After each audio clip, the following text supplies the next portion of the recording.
Yo, it's your boy Rush. I'm in the building promoting my side hustle.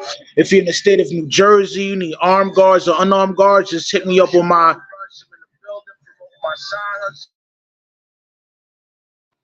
just hit me up on my business line, which is on the banner, or you can hit me up on the grams.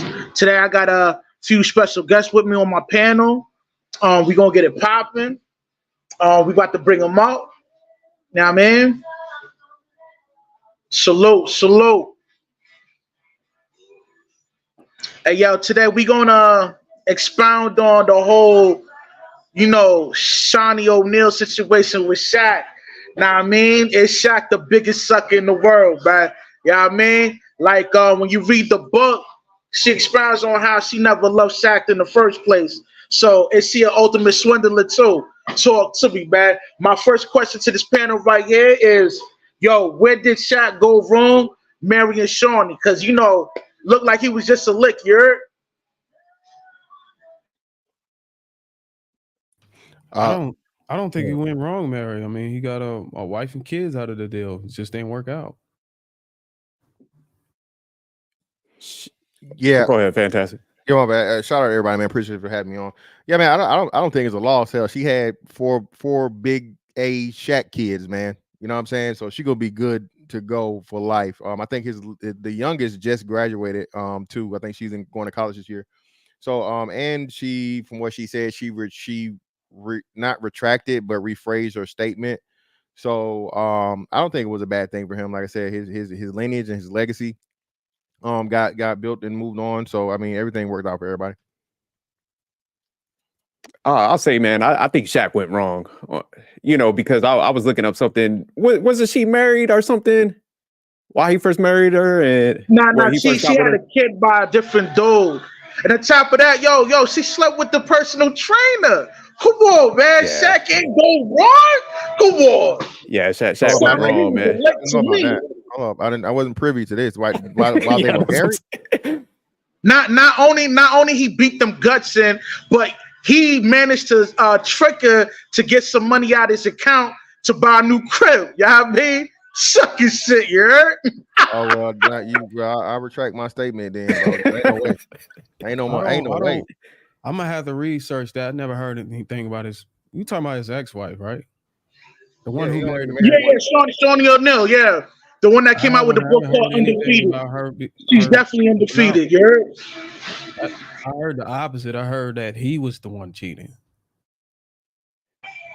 Yeah, he stepped out, man, but she also cheated on him too. Now, man.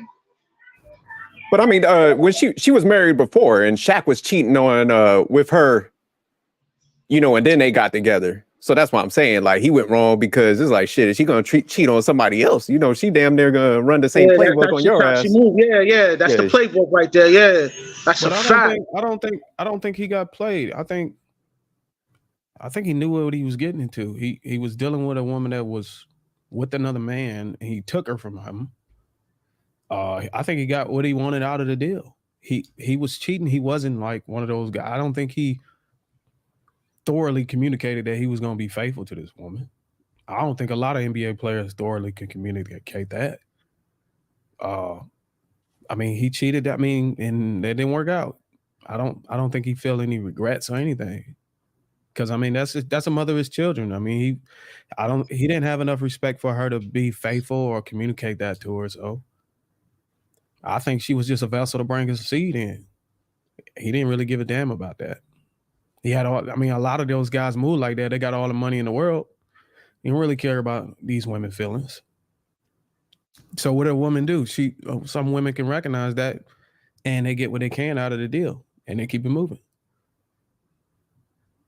But see, I gotta get some pushback on that because like somebody might be doing dirty, man. If you match them actions, you just as guilty as them. And she's whole and stuff like that, where he definitely takes care of the family and stuff. So my thing is, like, 10 years later, man, you kind of come out with a book and this is your kid's father. So to kind of like, put a statement out like that, that's what I'm saying. She ain't that great of a person, man.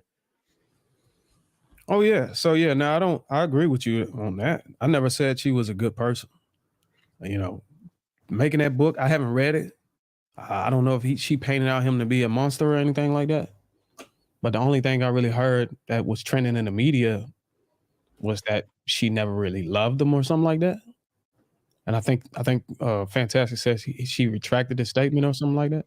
Yeah, she had the she rephrased what she said and so on and so forth because it picked up so much and I think that was the purpose of it. The purpose to put it out there that way so she get traction on the book. Like you said, man, that's always going to be a big thing because hell, Shaq got exposed the first time with what's a Superhead. So Superhead pretty much outed him when she did her little memoir thing or so on and so forth, her tell all. And then from there, everybody knew that Shaq was, stepping out or whatnot, what have you. And she just, finds out the situation. Man, So, I knew he was stepping out before he got caught up with Kobe. yeah. Like, Everybody knew that. He always been on the move and doing whatever he wanted. That's what I'm saying. Like, I don't think he was really affected. I think he probably was like, well, eventually this woman gonna leave me. Cause I ain't gonna do this woman right. You know what I mean? She gave me kids, I gave her everything she want. Maybe that ain't enough. But some women are smart enough to just stay put for the bag, and then some women don't really care about the bag for real like that. Especially if they can walk away with a little chunk of it and they can get the love they want. You don't think Shaq was kind of naive though? He said Shaunie did nothing wrong to cause a divorce. I don't think he was naive. I think a lot of these NBA players, these guys with money, I don't think it's a matter of them being naive. I think it's a matter of them just don't even care to even put forth any effort to find any sensitivity and how they moving and the decisions they making. As long as they get what they want, they millionaires. They kind of feel like they're superhuman or supernatural to where they don't really have to put their feelings into things. Yeah, I definitely agree with that. Shaq wasn't naive at all. Like you said, he was, if anything, he was reckless, and he was so big, pun intended, that it didn't matter. You know what I'm saying? So you gotta think, post Jordan, that was the biggest name before Kobe came into his thing. So you had a transition from, Jordan's dominance to Shaq's dominance. And then everybody else, and then Shaq's been one of the biggest marketable NBA players of all time too. Hell yeah, brand deals and stuff like that. So yeah, I when you come to that, I don't think and Shaq has been really transparent. Like you said, he knew he cheated, he knew he did all those things, so on and so forth. So I don't think he has a bad bone in his body because I think no matter what Shaunie did, well, even if she did do anything with the trainer, Shaq can't lose. Shaq is one of the most well-off financial guys, and just staples of the NBA to ever play. So I don't think, even if she did do some foul shit, as like get her lick back, Shaq can't lose from it. I'll take it a step further and say, even when he did cheat it, and even when he was doing cheating, it wasn't like he was, I made a mistake. I think every stroke was intentional. Like, he didn't really give zero fucks. Like, he was gonna get his no matter what. He didn't care about no feelings, no marriage, no vows, no nothing. And if he was gonna leave, I got plenty of money. I can find me another woman. Yeah, I forgot about the Superhead shit. So yeah, he messed with Superhead. He really ain't give a damn. So yeah, I'm with y'all on that. I do agree that he's kind of reckless. He spent about $1.5 million on all his side pieces for hush money, man. So that just shows you that he doesn't 1.5 mil.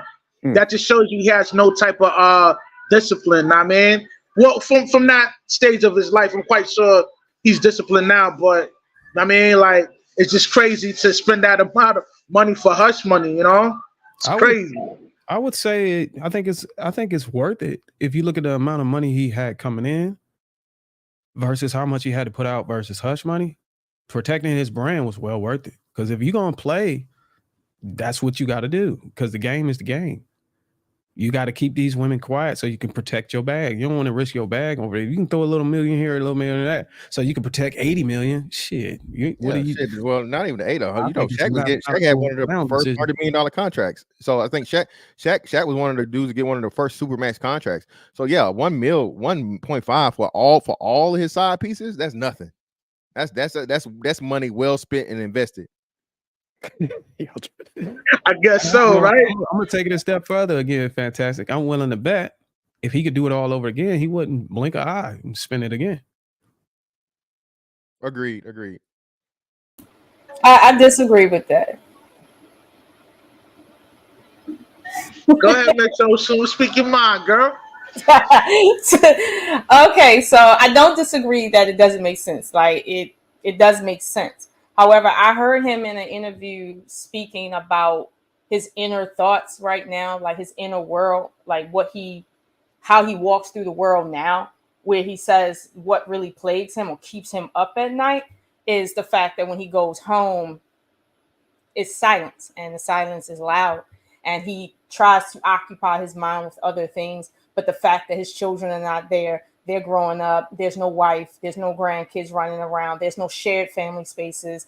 Things are very disconjointed. Silence is the best thing to keep war away, and he used to have a thriving home with children and family, and lots of noises, and that kind of in the background of his life, it seems like he appreciated that. But now that he don't have that as a result of his own actions, this is what he faces every time he comes home. So it doesn't matter how many supermodels you bring to your house that leaves in the morning, you still have to face that silence that you created with your own actions. So although I think what you're saying is right, if he had to make the same mistake, he might be dumb enough to do it again. But I do think that if in real life he had to remember what he did and then repeat it again, he wouldn't do it because he's silently suffering. It's not a suffering where people are going to see him losing money or having bad press. No, it's not that kind of silence. It's a silence that only affects him, that usually leads to depression in men, especially in their older years. Now, he has money, so he kind of can muddle through. But if he was like a regular person and had to deal with that kind of depression, I don't know if he would make it. To be honest, I think he would probably die earlier. But I don't think he would really make that same mistake again. I think it's important to him what he lost. So just to give clarification, I don't know if Fantastic agreement too, but we didn't state that if he had a chance to do it all over again, he would make the same dumb mistake. Mm-hmm. I don't think it was dumb or a mistake. I think he was just doing what he wanted to do. Mm-hmm. And I feel like if more men move in a way where they remove all the restrictions from themselves, they have a better life. I think he had a very, very successful career and life. All of his kids are in a phenomenal position to thrive in society, Mm-hmm. based off of the amount of work he put in, and his wife in supporting him. So I think those things that a lot of us regular people try to get to, which is very difficult these days, I think that's good. But saying it was a dumb decision, I think those are things that some men want to do. And the reason why, the only thing that's dumb about it is not communicating that you actually want to move that way. I think men struggle with being upfront and honest with women on how they want to move. So I think it's dumb that you're moving like that without being transparent. So Well, he would have to. I tell a lot of guys who make a certain amount of money and they feel like they want to still exercise their options or you see other women, just let her know, hey, look, I want to be able to still do my thing. I'm gonna provide for you. I'm gonna take care of all the bills and give you the lifestyle you want. But whenever I want to go and do what I want to do, I don't want you to be in my shit. And But that requires for her not to feel. Huh? That requires for her to have a certain relationship with him that I bet you dollars to donuts he probably didn't want to entertain from her. Like if you tell a woman, I just want to be able to have sex with whoever I want to have sex with, she has to now view you a certain way to be okay with that. It's much more than that. It's not that I just want to have sex with you. This man is doing way more than that. This man is providing a lifestyle, paying all her bills, giving her money to put in her 401k, making sure her kids go to college for free. There's a number of things that these men are doing.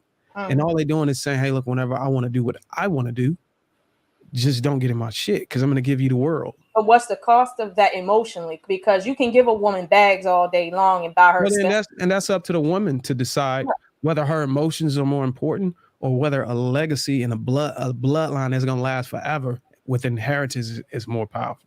And a lot of women these days are picking their emotions and they're ending up alone and independent. They're not picking their emotions. They have emotions. Well, I'm saying they're making decisions based off of their emotions. And when you make decisions based off of your emotions as a woman, you make terrible decisions. Okay. So if she has to let's say she accepts the cheating in the beginning, they were honest.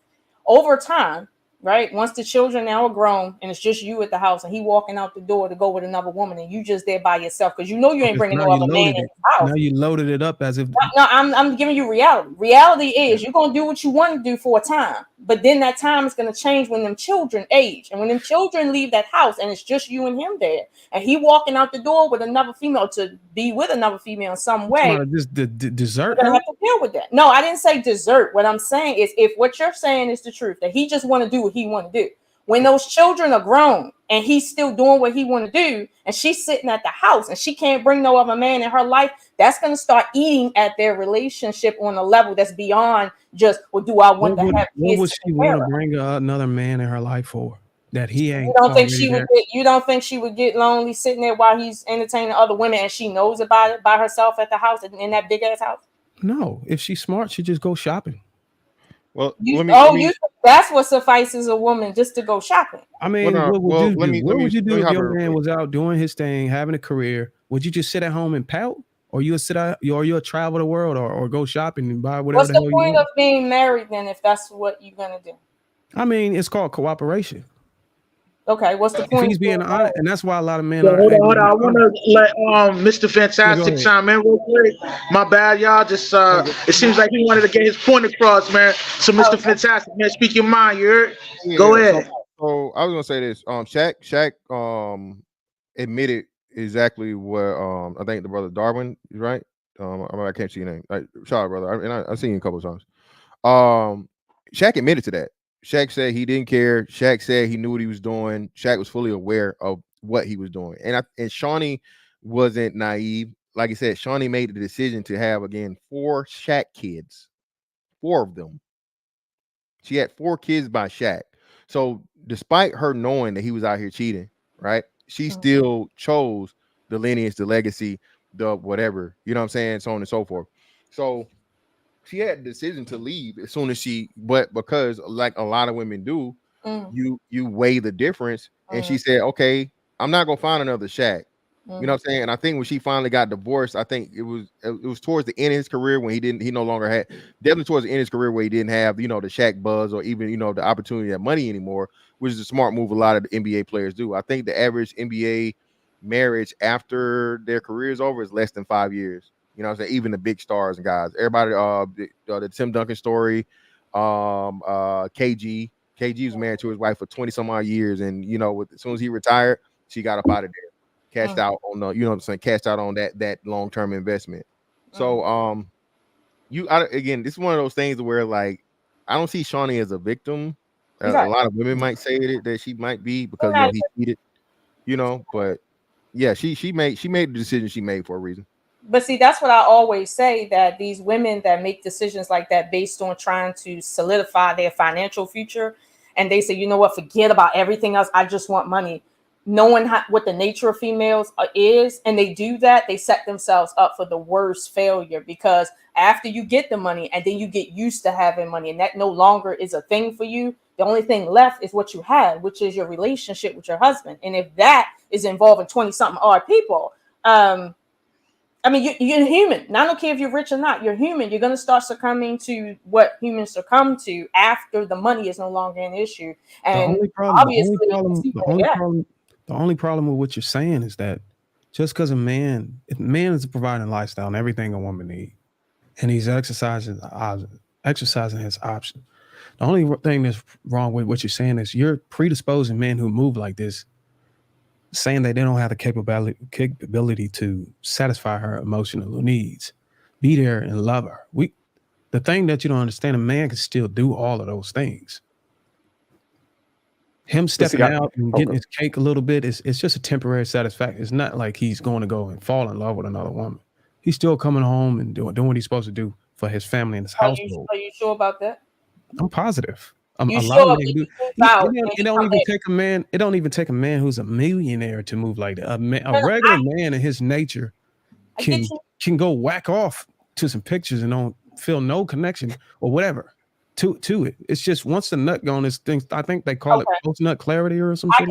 He didn't need clarity. But here's my question to you: are you sure that Shaq, not a regular man, not Mr. Fantastic, Shaq, okay, he left out that house and came back and was satisfying her in every way he should be? Are you sure I'm not about gonna say I'm sure. that? I'm No. saying the way you were speaking, you was removing that as like we're not capable of going out and exercising our options and being able to satisfy our woman at home emotionally.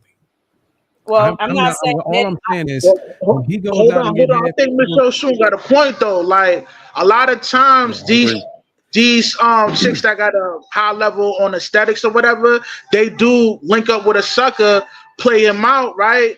He's smashing or whatever. He's really not satisfying her, but she go holler at a playboy that's really beating them guts in. She do got a point. Like I mean, I do see that, man. I want hold on. I need Mister Sophisticated Jerk chime in on this, man. What's your thoughts on that? You too, chaotic man. Talk to me, man.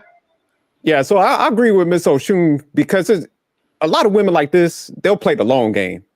So I think that's what Miss Oshun's saying. Like she'll sit there, she'll have the kids and stuff, but as soon as them kids leave the house, you know, they gonna divorce, they're gonna take that bread and they're gonna be writing tell-all books. So it's like if you want to play around with that, then go ahead. But you know, they all typically do that type of stuff. So yeah, I agree with her. Like it's just a dangerous move, man. If you want to just have some kids and stuff, you better do the Michael Jackson and just get somebody, work out a deal, get them pregnant, like move them out the way, and then you play the field. But yeah, you don't pull nobody in your crib and then have them kids, because even then they'll build that. They're gonna start growing that resentment.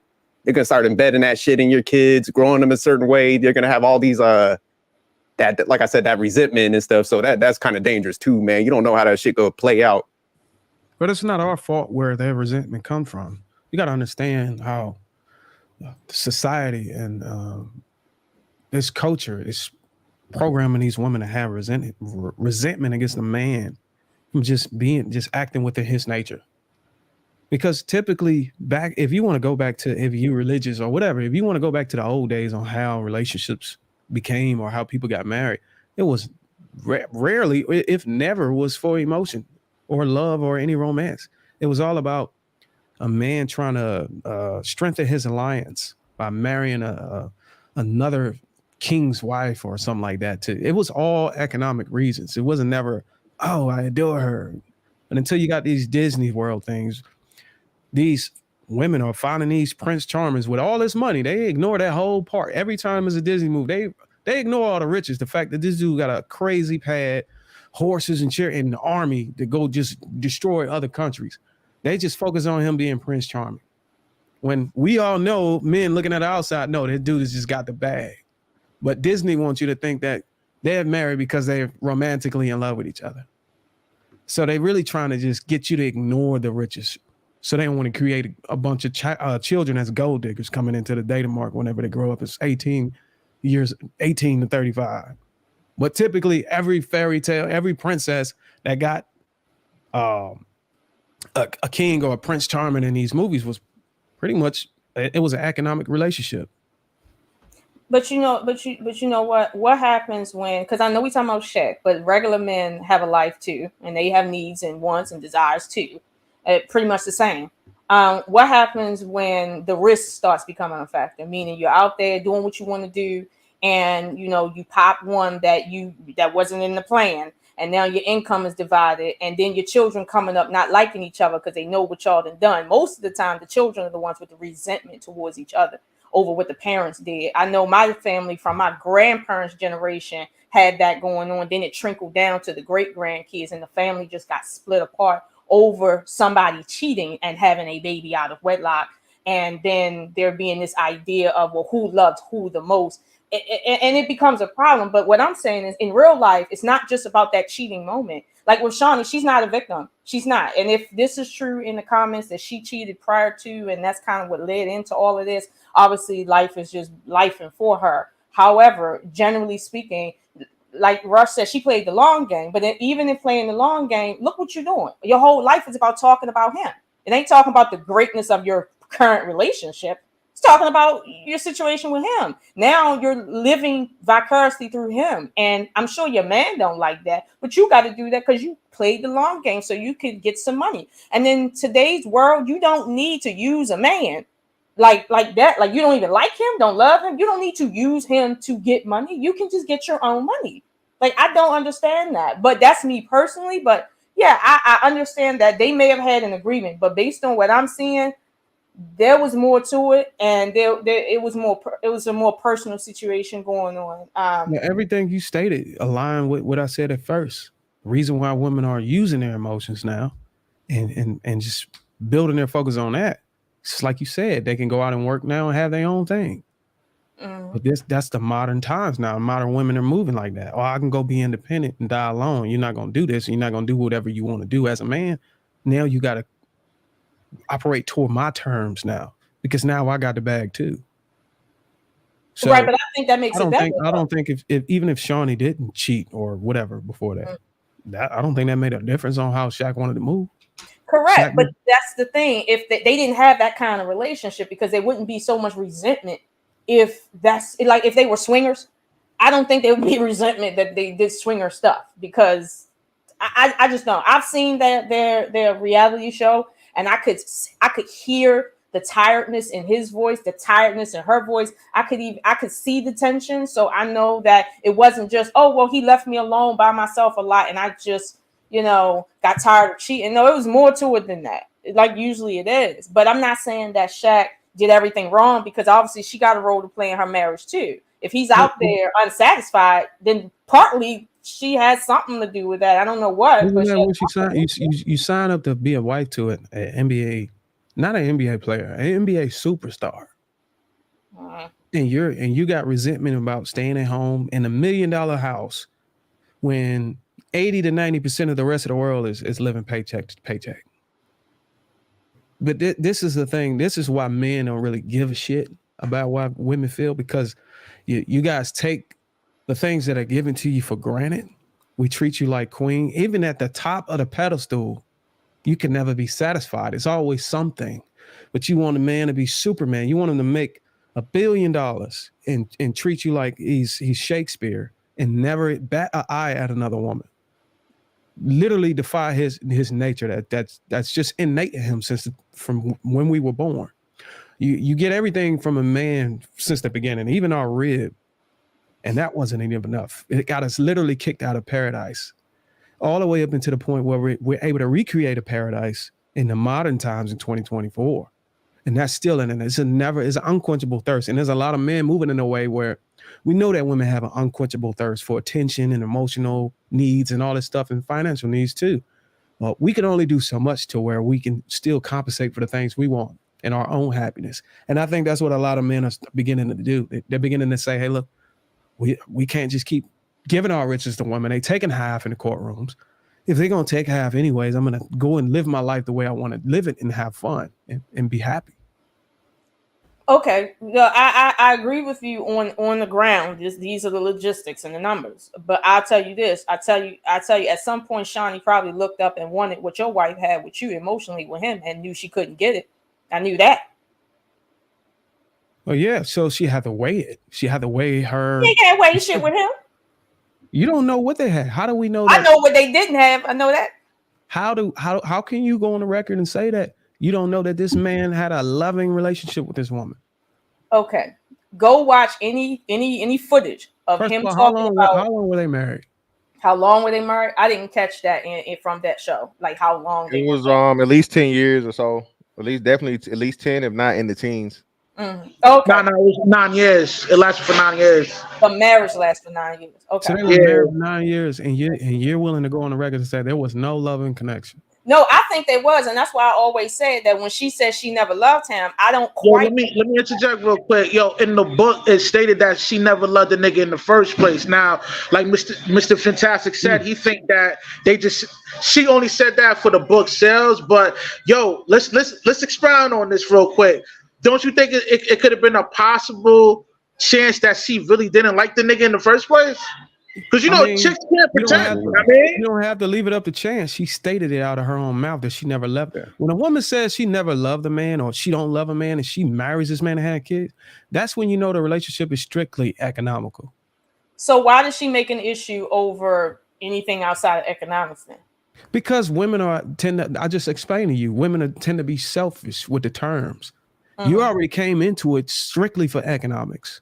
Mm-hmm. But this man that goes out and do what he wants with other women, Now you got a problem. Now you got an issue with emotional. I don't even know if she had an issue with emotional connect. I think that's just your argument on the panel, or being romantic or loving or whatever in a relationship. She stated that it was strictly economical. But then when this man go and have his cake and eat it, you see how that's a unfair deal, right? Well, I agree with She you, probably but I sold don't. him on it that she love him. I guarantee Right, you. and that's what I'm I love saying. you. You can't be in a man's bed like that, having his going to the edge of death, literally 4 times, not 2 times, not 1 time, 4 times. Okay, and he ain't no small man. Okay, and never mind what I'm talking about. There, he ain't no small man. So I know that was something to deal with. But at the end of the day, you can't tell me you spent intimate time with him, with his family, with your family time with those children, and you just don't even like the dude, and he ain't done nothing to you, and this was an agreement. It's like I feel like somebody Well, lied. hold on, Miss Social. Maybe it was just a money grab. Know what I mean? A lot of y'all chicks, y'all could foresee on how to finesse a nigga out his bread. You know what I mean? Talk to me, man. Wait a minute, hold on. We need, if you're in a marriage, everybody need money. What you mean finesse out of money? I need money. What are you talking about? Yeah, but the man is not Come that. on, yo, she ain't linked up with the nigga when he was a normal dude. She linked up with him when he was already well established. So therefore, she had to have a train of thought where, hey, you know what? On a long-term basis, I could finesse this nigga out some bread. Fact, she had him spotted, because I think that's when he came from Orlando to Los Angeles, right? And she was like on a marketing team or something like that. She had him spotted, man. Yeah, she pulled up because she was married at the time too, man. Like, spotted during that time. What was that? I said every woman in the world had Shaquille O'Neal spotted during that. Yeah, time. but she was in that marketing group, so that's how they came across and stuff. She was close in proximity. She had to look, and she bit the apple. She took it. But the thing about it is, you have some women that know how to play the game. That's why a lot of black women used to move like Shaunie a lot as a mass, or like, you know what I'm saying? But they don't want to do that now because now they can go make their own money. But now white women are moving like Shaunie. That's why you see a lot of white women with NFL players now, and black women not really on the couch in the living room. Yo, let me give you some pushback on that. A lot of these white chicks that these snow bunnies, quote unquote snow bunnies, link up with these NFL players, they actually invest in them niggas. Them niggas don't be having no money. They take their own bread, invest in these cats, and by the time they get their first contract, they reap the benefits of investing in that brother. Most black chicks won't do that. I beg my pardon. You made my point. They could see the long game. They could see it ahead. They can see it what's up ahead, and they're playing away. And black women are like, you need to be already at the finish line if you want me to. I'm not giving you my money. I'm independent. If you got to understand that, I made a video about that, but a lot of black women are coming from in majority of situations are coming from poverty or paycheck to paycheck households, and they're having to do what they're told, and they're not really having. Some of them are having to help take care of the siblings if they with a single mom. If they got younger siblings, and the last thing they want to do is get out of high school after being told what to do for almost 18 years or 20 years, is to say, oh, I need to go submit to a man and let him tell me what to do. No, they're like, fuck that. I'm gonna go and have my own life. I got you, and I don't disagree with you, but I think there's a double-edged sword with the whole independent thing. I can respect self-sufficiency in a person, not just a woman. But I think in today's age, I know men sometimes lead with their money and they want to be financially self-sufficient. But one thing I've learned about men is, even though that's what they want, strangely, they don't like to be used for their money. Maybe utilized for their money, but not used for their money. And when it gets to the used part, my thing is, you don't have to use a man for money. So what are you doing? Are you poor or are you just untalented? What you want? Do have to use if it's a lifestyle that you want. You gotta use a man for his money. You can't get your own money and lifestyle if that's what you want as a woman. How many women can just say, I'm gonna go get Shaq money? Money, no. Not if you're talking about a wealthy man's money, no. And again, on average, women don't earn as much as men. So no, a woman cannot get the same amount of money that a man brings, even the regular man. But so, Fantastic, do you think she needs to make as much as him to live generally how she might want to live, taking 2-3 vacations a month, whatever, stuff like that? I think make it's more than money that. As Shaq, no, but in order to maintain the lifestyle she's used to, it has to be more than what she's able to generate on her own. Hence, why she wrote this book. It's called hypergamy. Yep. Yeah. So this and I'm And just the trying to title of get the book is Undefeated. She's definitely undefeated. Go ahead and proceed, y'all. I'm just trying to get clarity on, like you're saying, you're making a differentiation between utilizing and using a man for money. What's the difference? Using is like what she said she did.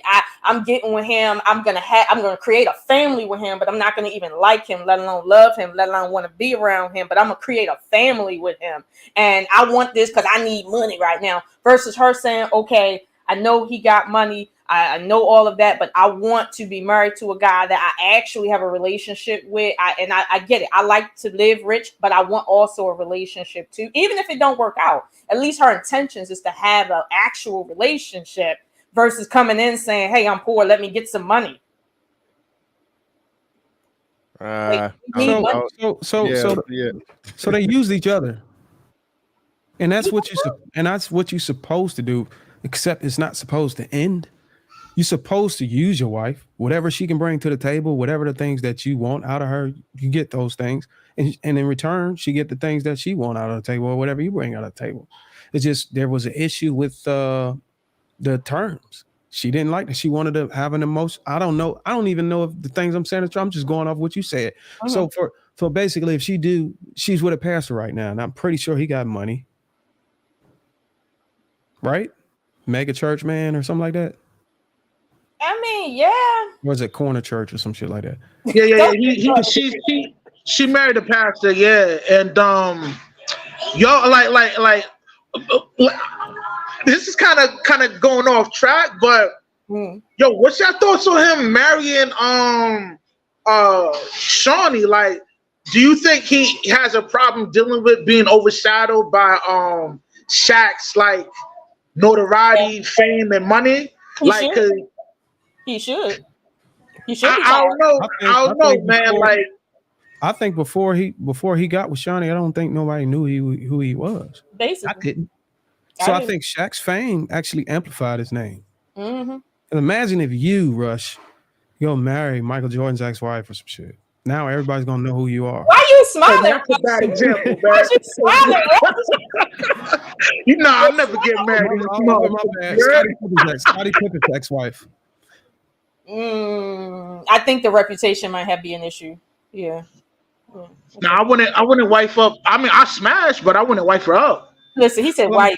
I'm just saying, if you're even dating or courting her, you're gonna be known. Your name is gonna be trending because it could be that you a sucker or whatever for dealing with it, but it still don't remove the fact that you can't go start a podcast and get a following.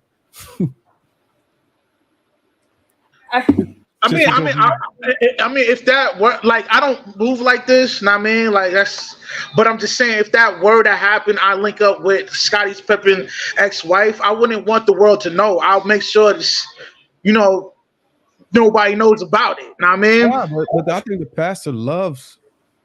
I'm just gonna say, I think he loves Shaunie. I think they love each other. But I will say this. If he ran out of money or he didn't have no money, I don't think Shaunie would bat him an eye. I don't even. For some reason, I don't have no evidence of this. It's just a feeling that I got. I feel like she would leave too. I don't even think we can go. I think it's safe that we don't even have to go off our feeling. We just go off of her history. Gotcha. Like I'm just using my intuition. And she was with her ex. She left that nigga because the check was bigger. So if it's another man with a bigger check, well, I don't know how much longer her beauty can last in her ages.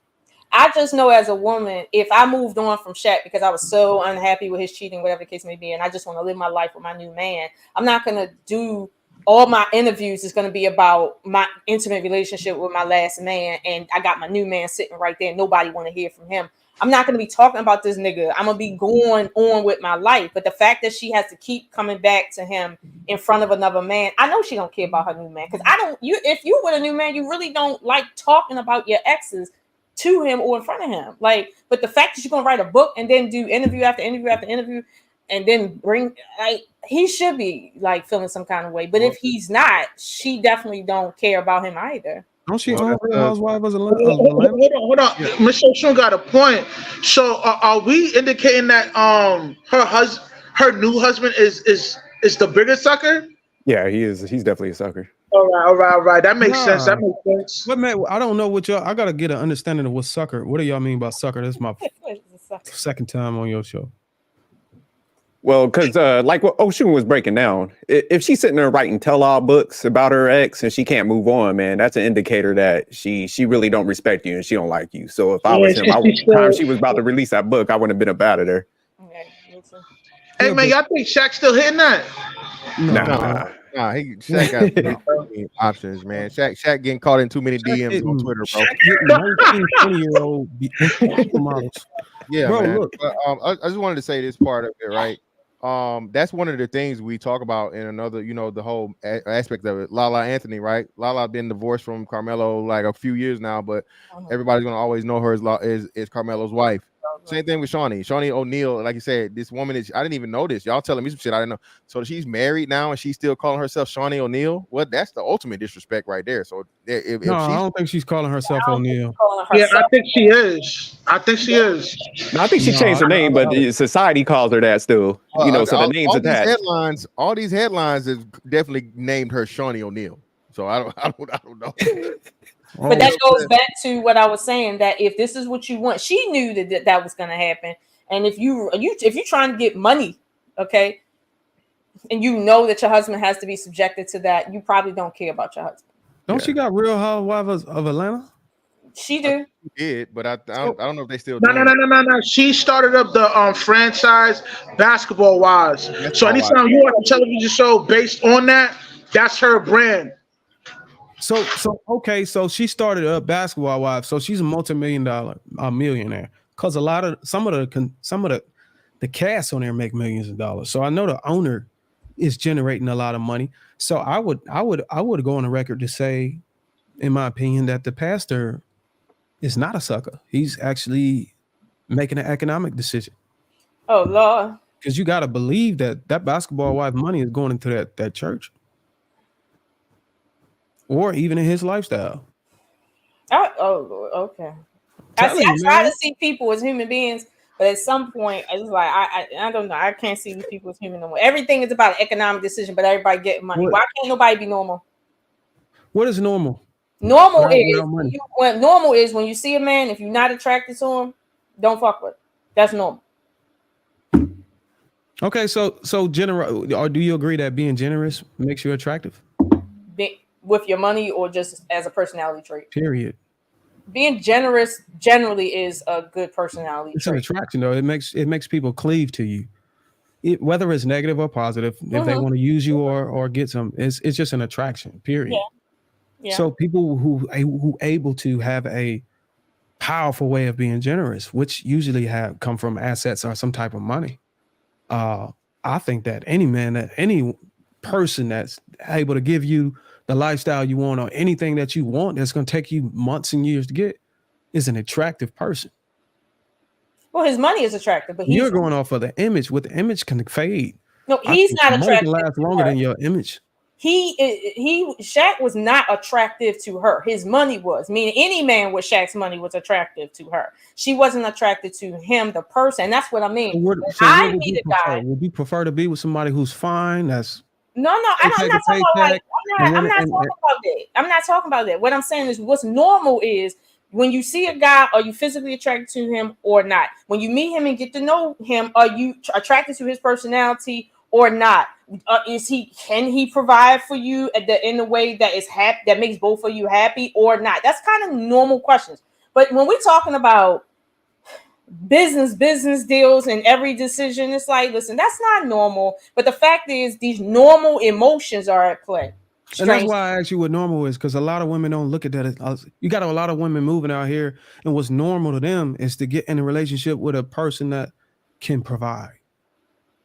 Providing, yes, but what we talking about ain't just providing, Shaq. I didn't say just provide, but that's like the main pillar. Because I mean, it's better to be with a man that can provide, that doesn't look all good, than to be with a fine man and be broke. A broke fine dude. A woman can go out of her house and get sex from any man. Mm-hmm. But it's really hard for a woman to go out of her house and find a man to provide for her. So once you get that, I think that's what you build off of. If you're a smart woman. Well, here's the problem. He was doing that for her. So what was the problem? I mean, I think you stated it earlier. You said she wanted romance or some type of emotional connection. I think you were guessing. I don't know. I don't think she initially went in a relationship for that. She went for it and she got the kids. She got the lifestyle she wanted. She built up her money so she can go and have her own business. I would even go on the record and say she had a 20-year plan drawn out.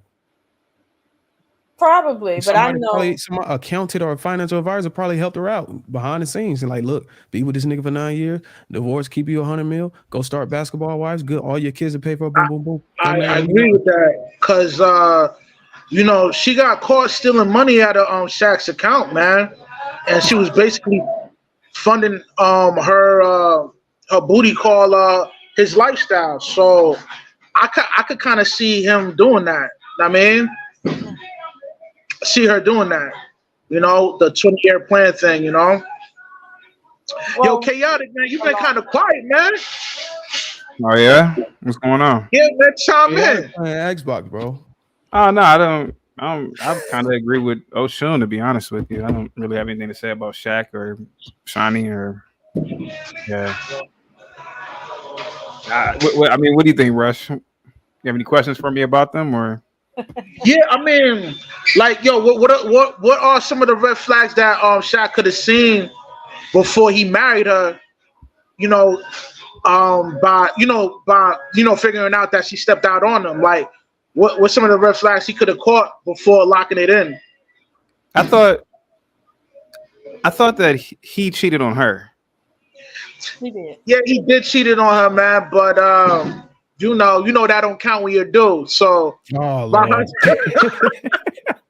by her stepping out on him, she kind of like broke the vows, man. So what are some of the red flags he could have caught before linking up with her, tying the knot? Come on, man. Let me help you out, chaotic. Just yeah, please. We did state earlier that she was in a relationship before Shaq ran into her.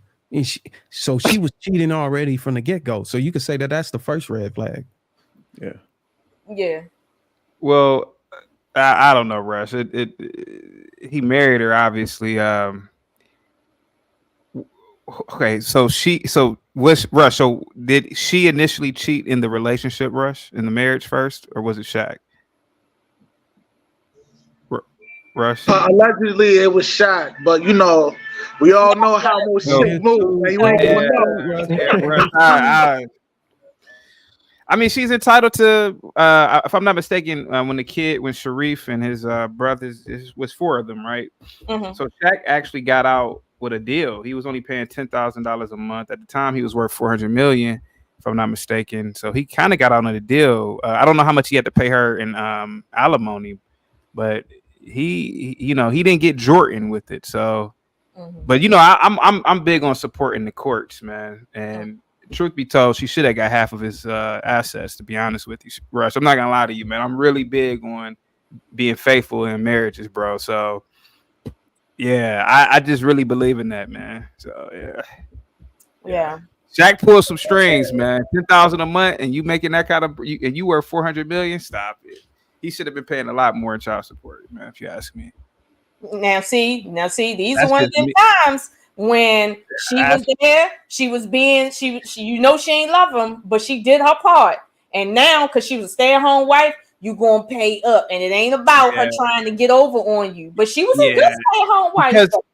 Because it's a lifestyle thing. It's really a lifestyle thing. It'll drastically change if he's only paying $1,000 a month, right, Rush? Yeah. So I know, Rush, you're shocked to hear me say this, man, but it's the truth, man. Well, at least it's what I think. Yeah. He married her, man. So that's his responsibility. Men are responsible, man. We're supposed to be the responsible ones, right, Rush? Right. So I take it the panel don't think Shaq's the victim in this situation, right? Right? Nah. I don't think anybody's the victim in this situation. Even the kids had a happy life. I think the kids are happy. I haven't heard anything about the kids. Usually whenever you are disgusting to your wife or some shit or whatever, or your wife, usually the kids carry some resentment, and you don't even hear that. Like, they literally love their parents and the life they gave them. So I would say it was a win on everything. Some relationships just don't work out, and I think we as a people expect every single relationship to work out. Some relationships are just built for a phase. It's not supposed to be forever. Especially if the terms is economics. So I can get on my feet and build wealth on my own. Then you use the person for what they're willing to give you, and then you carry on.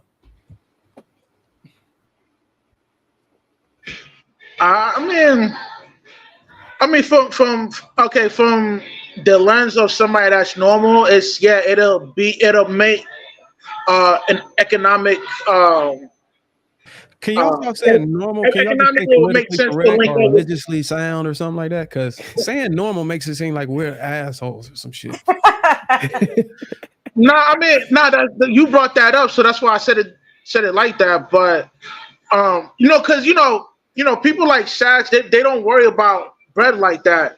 But normal people, you know what I mean, like us, we tend to link up with somebody else for economic reasons, you know what I mean? And that's kind of like the move to make for normal people that's struggling, So yeah, it wouldn't make sense to link up with somebody. Yeah. What's not making sense to me is somebody of his stature linking up with her for money or because of her genetics. I'm not saying she ugly, but I know a lot of prettier women that was probably trying to get at him. So for him to have put a ring on it, like he needed her to stay to him, I know he probably had an emotional connection there. And if he did, that means she worked hard at trying to connect with him on that level. So for her to say she had no connection, I'm like, listen, I don't believe that. I just don't believe that. She Notice she said she didn't love Shaq. She never said Shaq didn't love her. Right. That's what I'm saying. I think somebody lying because that don't make it. I think they were being honest. They were being honest. So basically, she was being conniving. You could say that. You could say she's a gold digger if you want to. You could say whatever those things. But that's what I want her to say. I want her to say, I was being a gold digger. I used my kids as, pieces of silver so that I could get a lifestyle I wanted, not because I wanted them to be in a loving family. Now a woman's never gonna say that. You did the impossible, so you want the impossible. You want the smoking gun. Come on, get out of there. It's only, but they saying it's only true. Body. You can't say she used your kids because the kids had to come from. He gave her kids, and she used her body, her beauty, and her time. Let me tell you something. I had 3 children. If I didn't care about their fathers the way I did, I would have 0 children. Okay. I literally almost died with my 3rd. I have to like you at least, or be in love, or love you to take my life to that degree for your children. Because at the end of the day, you're having children with me for children. If something happen in childbirth, who you choosing, me or your child? Okay, so that's different. You see what I'm saying? I'm not going to the edge of death for just some nigga I don't even give a shit about. Like, so every child you had a near death experience? Hold on, that's you. You can't use you as the example of the standard. Chicks do this every day.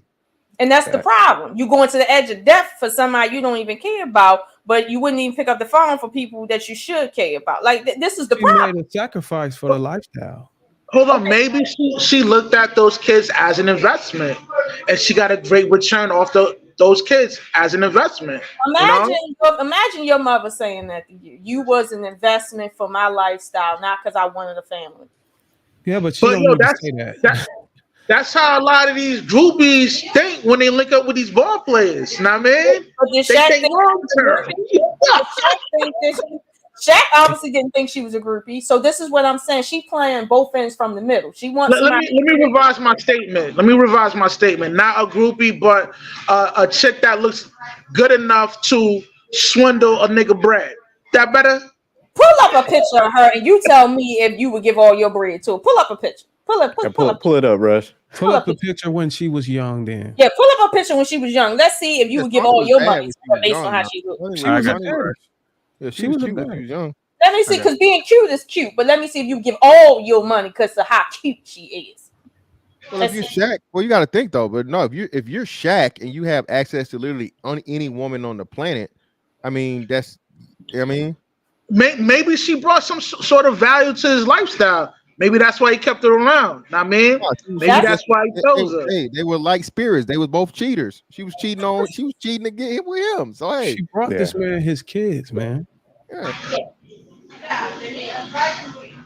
Oh wow. Mm. Wow. Yeah, She she was looks beautiful. Yeah, she was she cute. she she she she she, she nice looking, but here's the thing.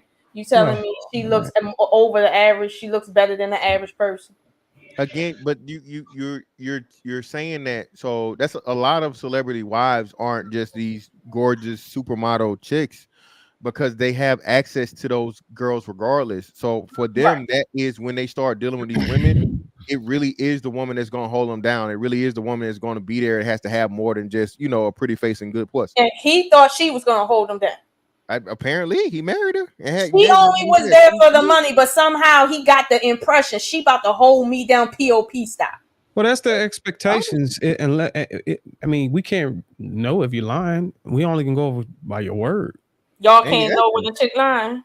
I mean, you can tell him. You can go say I do. You can go to the altar with this man, carry his children for 9 years, and still have a plan in the back in the scene. Back. That's true, but here's the problem with that. I need her to be more honest because I heard what was said, and I'm sitting here But if like, she was well, more honest, then her plan wouldn't work out. So you're trying to tell her to be more honest for you, for the sake of your morality or what you think no. is moral. Look at what she's saying. I'm just having to put one and one together. Like you're saying, you never loved them, but then I'm seeing something else. Then I hear other things. I'm just a regular person saying, okay, I hear one thing, but then I see what you're doing. So what's going on? That's just a normal question. So my thing is, if she want to tell all, fine, tell it all. Go ahead, tell it all. So what was the outcome? She got her money. She got a new marriage. She got what she wanted. Plan was successful. So why do you think she's writing the book now? Maybe she wants some more money. Maybe she want more popularity. Who knows? That I believe that. It I ain't just gonna hurt Shaq unless she come out with some shit like he done essayed or something like that. would say that again. What you mean? I'm not gonna say that word because I think it's banned on YouTube.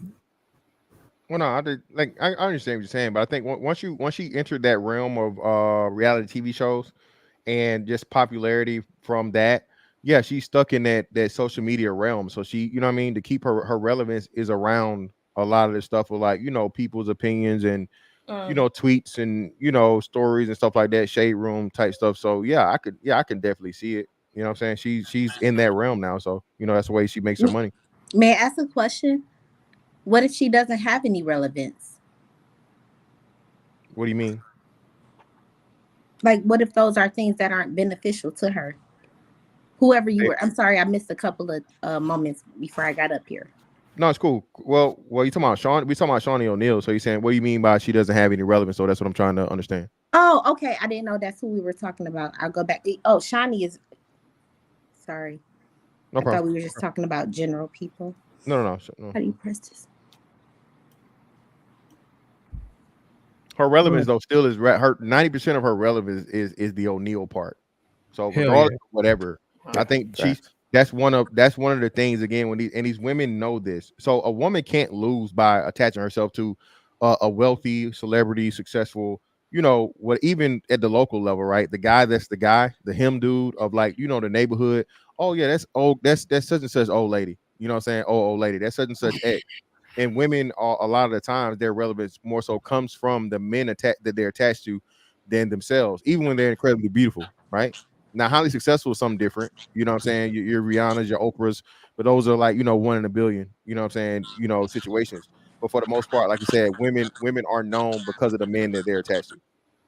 Absolutely, I agree. People are known for who they're attached to. How we do anything is how we do everything. Birds of a feather flock together. So sometimes you just got to take your L. Hey, you've been connected to the wrong person. That's okay. I was getting ready to say something, but I actually lost my train of thought because you were getting to a point. I'll come back with it. What do you mean by the wrong person? Connected to the wrong person? You know something? I'll give you an example of that. And pardon me if I'm wrong. If somebody correct me, but you can simply be in the wrong chat on YouTube or something, and everybody, oh, you twerking in the chat. Like, hey, I just came to say hi. I didn't even know y'all were enemies. Like, that's just how pathetic some people's mindsets are, and those people can't be helped. You can't even send them to therapy. Yeah, sorry. Well, no. Well, And again, I just came in, so I don't want to be ignorant. Let me listen in a little bit so that I don't Oh, offend anyone. well, And no, good to see all of you you ain't gonna guys say as nothing, man. well. Yeah, it's no offense. No. Okay, because I don't want to just sound bizarre. I want to make sure I'm staying I on will say topic. this on the wrong person. If I was trying to mimic or try to guess what you probably meant by that as far as relationship would be Shaunie attaching herself to somebody who struggles with financial stability, because then her plan wouldn't be able to be executed. So I would say that'd be attaching herself to the wrong person. I Somebody agree who's with broke. that. I agree with that. And there's a lot of women Absolutely. who do that these days, I think, by higher mass. I think the smartest women are attaching themselves to men and procreating with men who actually have evidence of being financially stable. And then you have dumb women that's attaching themselves to men just for the emotional, or because his dick is doing it, satisfying her. And now whenever the D is gone and the emotions are done, now you just got a broke dude sitting on the couch. And you got all these babies running around in poverty. So I think we can see where the intelligence level are at women based on how they choose their man. Thank you. Pull it up. Yeah, absolutely, you can. Damn, everybody lost for words. I mean, it makes sense what y'all talking about. I mean, now, okay. My next question for y'all, right, is: do you guys think that Shaunie is the ultimate swindler, man? Like, she came up off TV, her brand off the Basketball Live. She got money off the kids, divorce, all that. Is she the ultimate swindler? Talk to me, man. What is the swindler? May I ask a question? If it's not interrupting before you all go, because sometimes I lose my train of thought. So, and I'm doing that thing. I'm about to gaslight you. But do you all know do any of you know any women like Shaunie? I think that's probably where we have to start. Shit, Before. they all over the place. Is she? Yeah. But no. Do you know one? Do I know one personally? Yeah. I have a cousin that's getting Your cousin. yeah, my cousin, she's getting bank. she's with a millionaire living in Italy right now. He played soccer. Have Played for a any of soccer you club over dated there. a woman like Shaunie? No. You said what? Say that again. I said, have any of you dated a woman like Shaunie? If she's the topic. Well, a woman can like, we get more clarity on what? So when you say like Shaunie, what are you saying? Like from what? A woman who's creative. She's a producer. From the looks of it, over the last 20 years, she was able to produce Basketball Wives and have a lot of influence over Black women. So, you guys saw how we were doing on Basketball Wives. I'm gonna throw a chair. I'm shaking the table. So what I'm asking is if any of you guys have wives like Shaunie O'Neal. I've dated a woman that when I meant, like, I don't know if you're trying to get this from what I stated on as far as intelligence, women like Shaunie or women. Not you, sir. Well, I'm trying to get a grasp on what you mean by women like Shaunie, because every woman can't create Basketball Wives. Every woman can't go in and build up a plug like that. You have to go through a man with, I think Fantastic stated earlier, most women don't even able to earn that as much as men are earning. Bruce, can I ask her? Well, Darwin, can I ask her a question? Are you saying like Shaunie's talented or something? I'm not. Is that what you're trying to? No, I'm not saying she's talented at all. I'm saying that she was observant. She was ambitious. I would say she was ambitious. Well, I thought that was the topic of the count. Okay. No, go ahead, guys. Go ahead, sophisticated. I don't know her personally. I was just saying that is she the topic on the panel? No, she was. I was just trying to figure out, because when you said, have we dated women like Shaunie? I mean, I'm just trying to see if you're trying to say like, is like, because she produced the shows, like she's talented. When I say women like Shaunie, what do you perceive that as? Well, that's Because we, I wasn't, Well, it I can be didn't give her perceived anything. I multiple just ways. said a yeah, woman. you could be talking about her physical beauty. You could be talking No, I about was not talking about her physical beauty. I was talking that's about why we're asking, love. We're trying to clear it up because that's what that's what sure. we're missing. So that you have three of us are saying the same thing. So can you Yeah. be a little bit more specific when you say like Shaunie? Oh, and in what aspects? So that's what we're trying to grasp. Okay, so when I say Shaunie, I mean like her as a mother. That's the first Okay, thing she was able, and that's her proudest moment when she displays things, even if it's with the housewives or I don't know which ones they are. basketball Sorry, wise. my kid in the background. And um I don't know her, so I'm sorry, I misspoke. I can't say like Shawnee, but what I can say is that from my observation, she was able to build something based on trauma and brokenness with so let me build something. She called herself being a sister, being a sister within her show and production, and I think she had the really great intentions. And again, this was probably about 15 years ago, but as you could see, it got maybe a little toxic and things like that. So when I say a woman like Shawnee, I don't want to. I can go on what I know about her. I don't want to say a woman like her. All I can say is that she was there for her husband. I think that's what I'm trying to get to. Her family was what mattered most, and that's what she displayed. Um, Even within whatever she was doing in the media, and because we depend a lot, not we, but a lot of people depend a lot on social media, and sit down somewhere and whatever they're fed, that could have impacted some people maybe 10 years down the line. So like prevention and cause and effect, and there may be some things I can speak about because I was present when they were happening 10 or 20 years ago, and it may seem a little bit what's our favorite word, discombobulated and expeditiously. So but if you all ever need time, or if you give me enough time, I would actually be able to make it make sense for you. So it's not like a Shaunie O'Neal thing. It's just about human nature and the psychology of human behavior, and that's all. So are you saying, I know I caught one thing that stood out was that you said she built her life or something like that, or built the relationship or whatever it was off of trauma?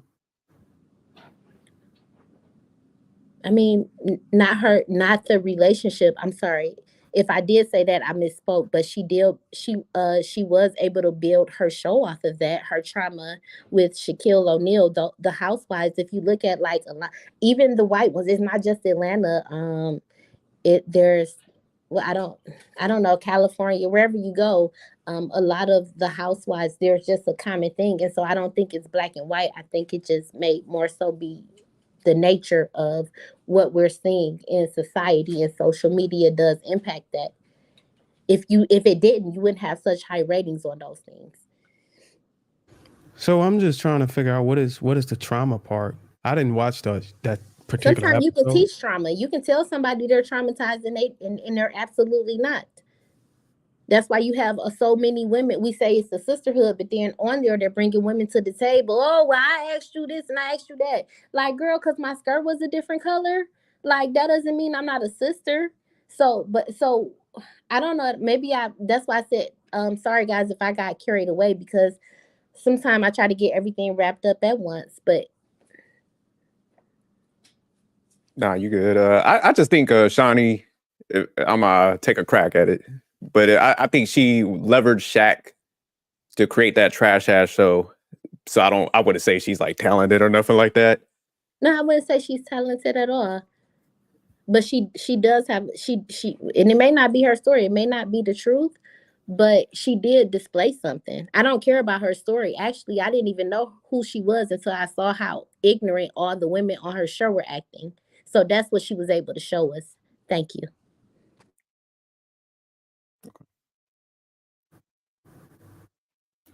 Yeah, I So would like, agree. I wouldn't call what she produced a success because as a culture was still fighting, let's say, tentacles from that time period as short as it was. So I mean I get it. She made some money like most whores, but that is something I wouldn't consider a success for what success really means. I agree. Yeah. I would say a success. And you said you say something about our community or something like that, or people, or whatever.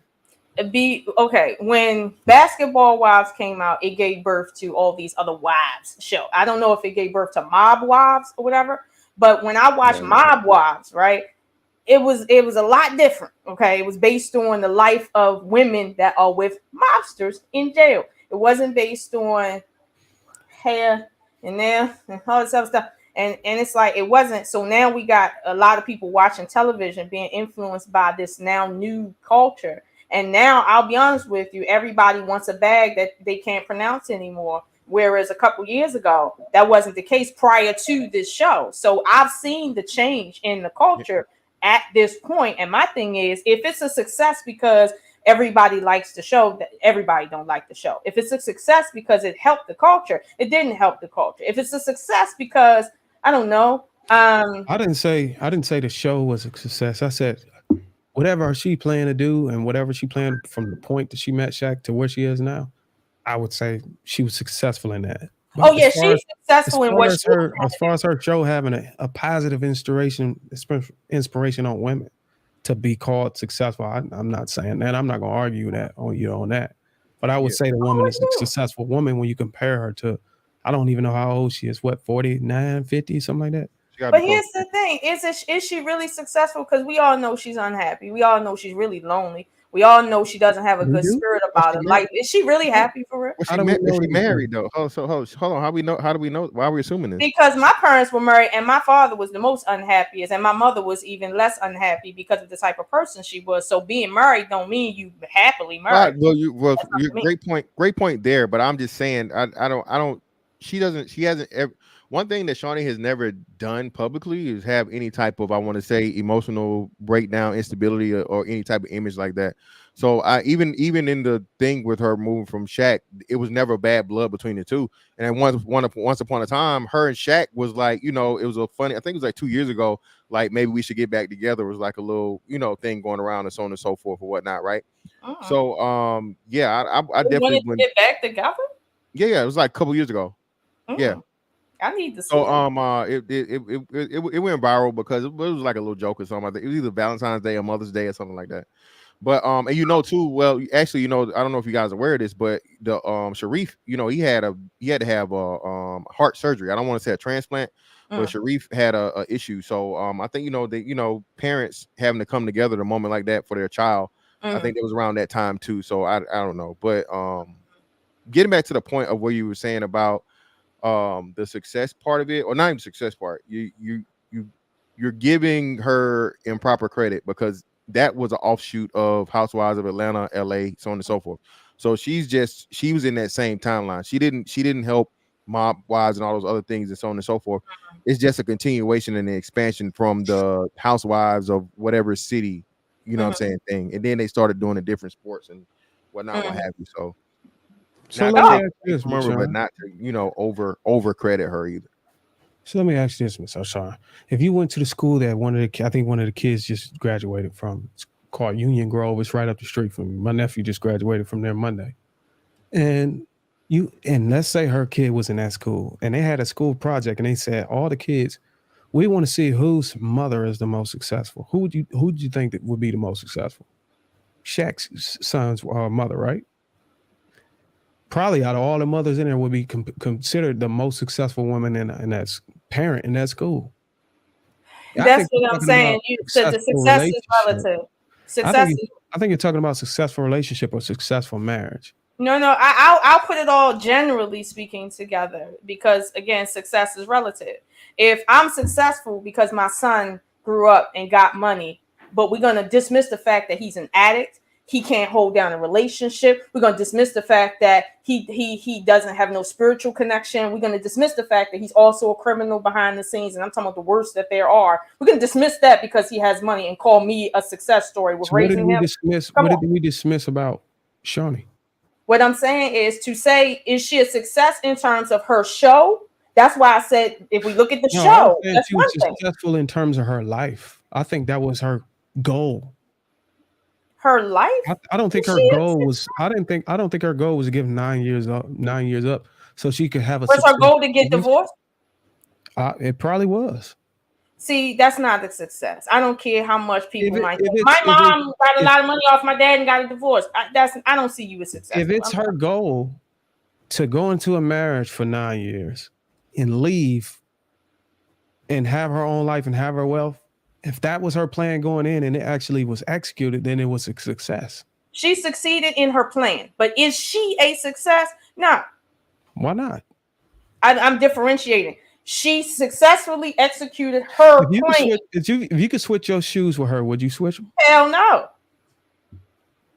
But I need to switch my shoes with her. Let me rephrase that. If most women, if you give most women an option right now, hey, you can be in Shaunie's shoe, her wealth, her money, her position in life. Would you think they would take that, or would they just stay? Most poor-minded people would. Most poor people that don't have. But hold on, wait a minute. Most people who are poor would. Most people that don't have any principles would. Most people that don't give a shit about anything beyond finances probably would. But do I consider those people successful? No, I don't. They're successfully whatever they are trying to do. Well, you putting all these indicators on it. I'm just asking a basic question. Do you think most women? I don't want to target the poor-minded women. If we're doing an experiment, we're not gonna be biased in who we get. We're gonna just target women in the world are poor.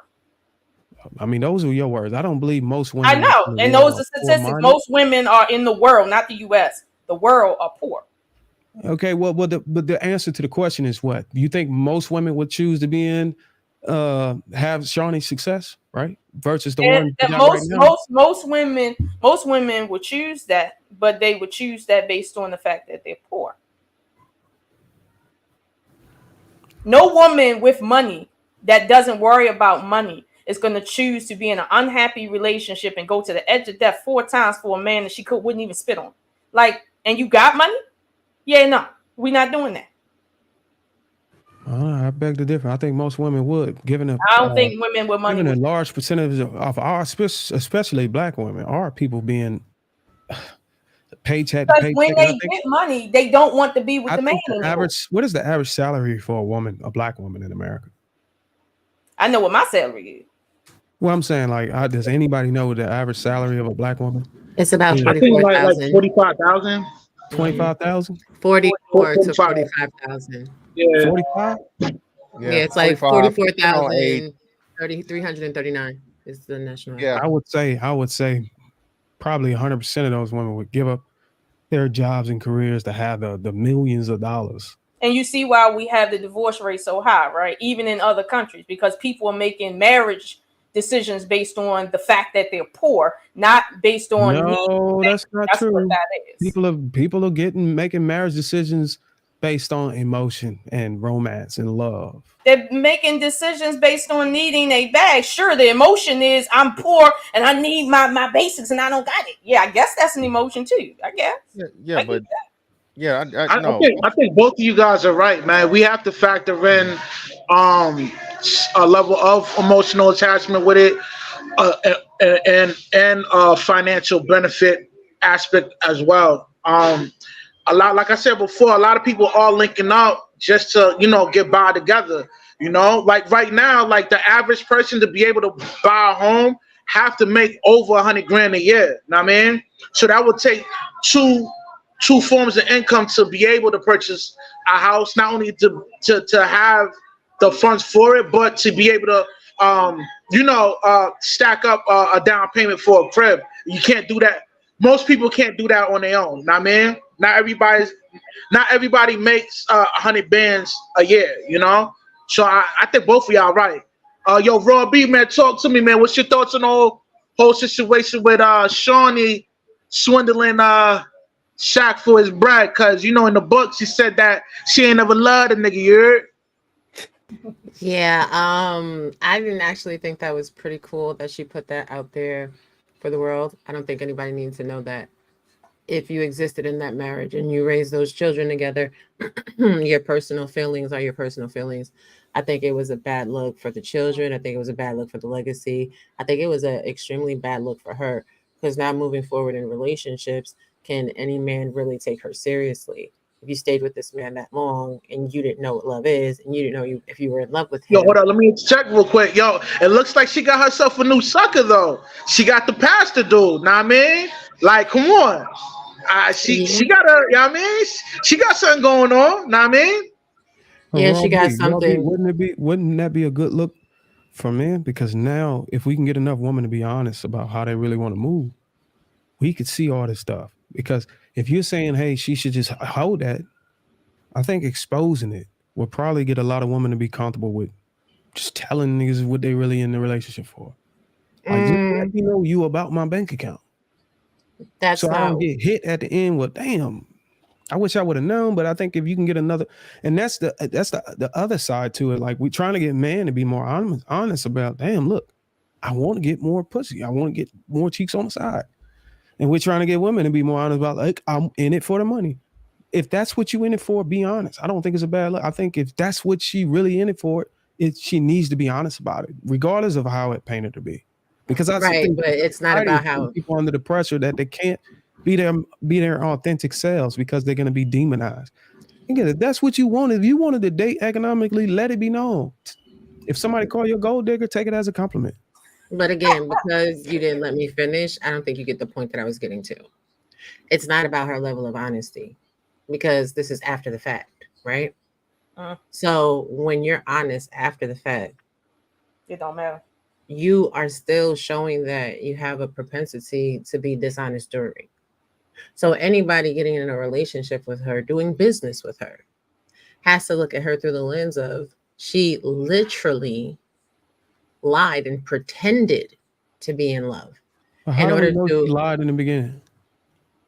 I think Fantastic said that somebody said that Shaq knew that she was in it for economically. Or she even said, or somebody said she even said that I'm with you for the money or some shit. I don't know who it was, but along the line somewhere, somebody said that the woman was transparent in the relation in the beginning. And I think these are some of the signs that we were seeing. He got her from another relationship. She was already cheating on that dude. And he picked her. You know what I'm saying? So, right. But the thing of it is, you don't remember who said that, right? But we know for sure. I don't know if it was was it you, Fantastic? No. He said she revised her statement. Somebody said that Shaq knew. Yeah, she revised her statement over. She took that back and gave more context to what she was saying about she never loved them thing. She cleared that up. That's what I said. Right. So the thing of it is, nobody knows for sure if he knew or if he did not know that she loved him or she didn't love him. She had to come out and revise something that she put in a book.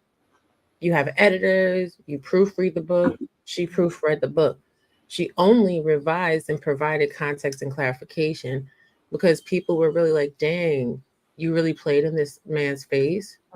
Your whole marriage, that is the bad look.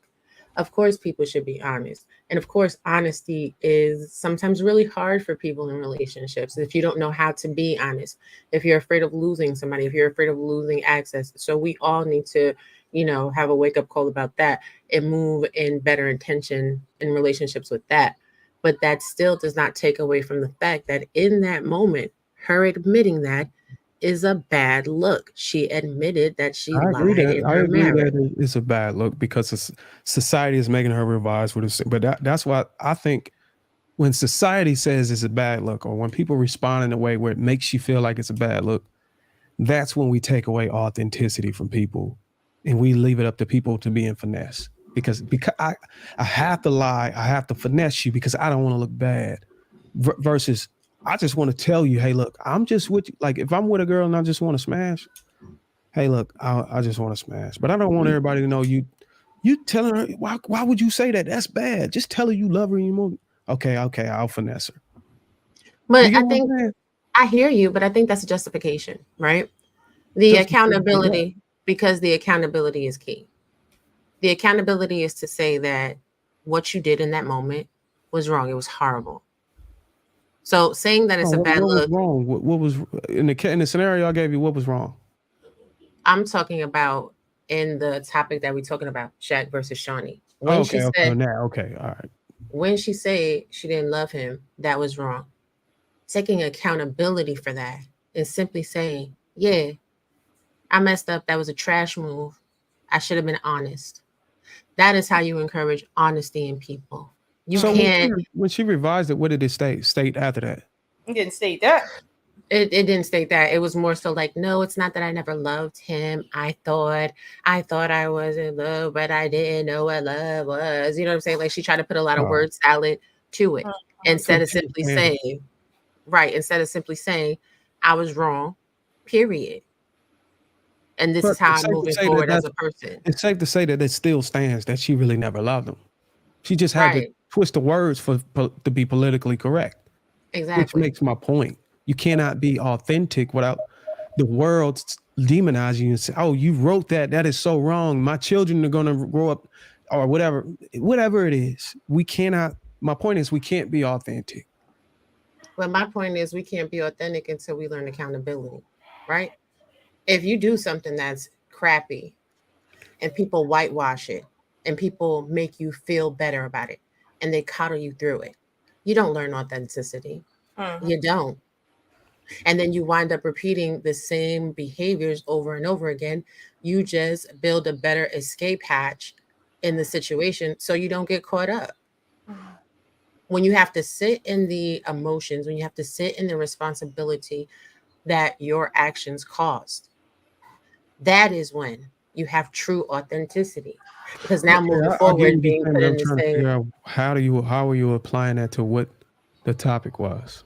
Because you're saying that we shouldn't demonize her. We shouldn't vilify her. You shouldn't demonize anybody, period, for being authentic.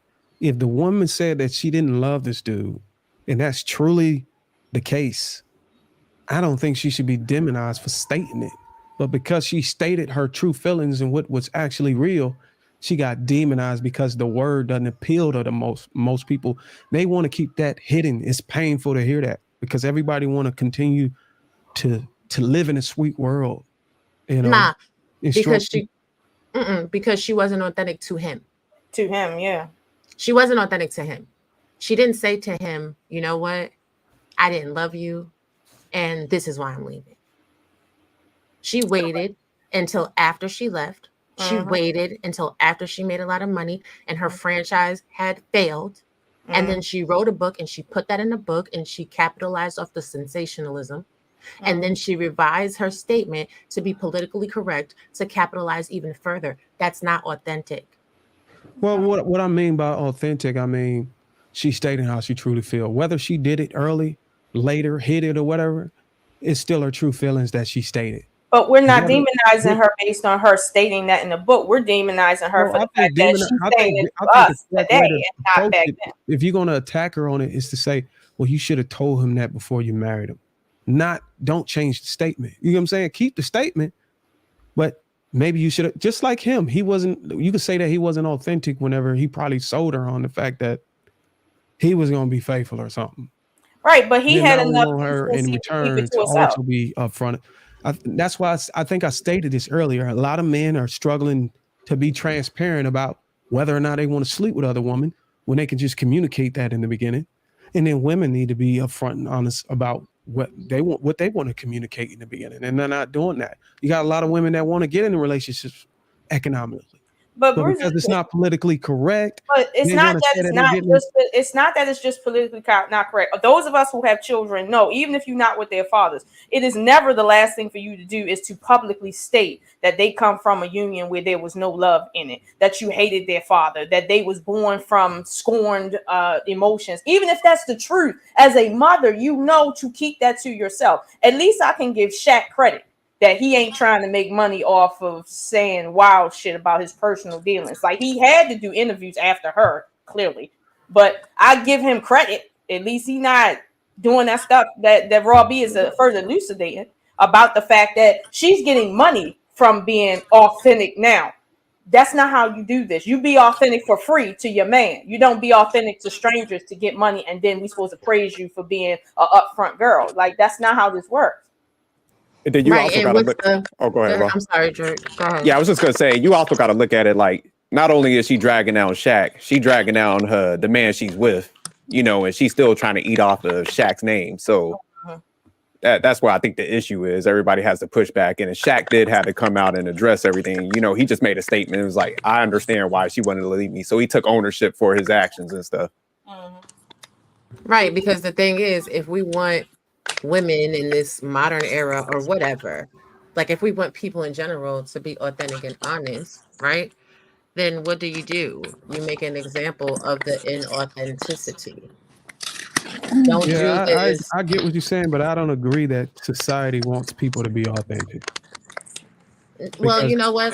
they want people to be politically correct by any means necessary. Don't say what you truly feel. If it's not, they even have guidelines on social media that prevents you or muffles you or censors you from being authentic. You literally have to go by the guidelines. And if you don't, if you try to be authentic in any kind of way, if it breaks the guidelines, you're gonna get reported, you get shadow banned, and all these other things. So it's like a control mechanism. It's not a So control may I ask mechanism. a question, Miss Robbie? So those people, what can we do about those people who are getting it wrong? Let's say I come to you and say, "Hey, you know what, sister? I don't know how to do this. I've been getting it wrong. How would you help me?" I mean, I would help you by simply stating, sometimes you got to just tell the truth. You got to rest in it. It's not going to be comfortable. But do you really have the right to not be transparent with someone? Do you have the right to play in somebody's face, to play with other people's emotion? You don't. No. So Why don't you? what do you mean? Why don't you? You don't, because it But makes you. It absolutely speaks to nobody. character. No, she's right. She's right. It Why do speaks to you character. not have the right to lie to people? Where's that at? I get it that it's wrong to do it, but I've never read where you can't lie or you can't finesse or you can't play the game. Well, this is the thing, right? Go to federal court. When you You can still lie, go to federal court and lie. but No, when you You can can, learn how but to. then there's You can go and legal learn how to beat a ramifications. polygraph and lie. No, here's the thing. Nobody gave you a right to lie, but if you do, then now we got rights to other things. So What I'm saying is, you don't have to. You don't. Everybody reserve the right to be honest or dishonest.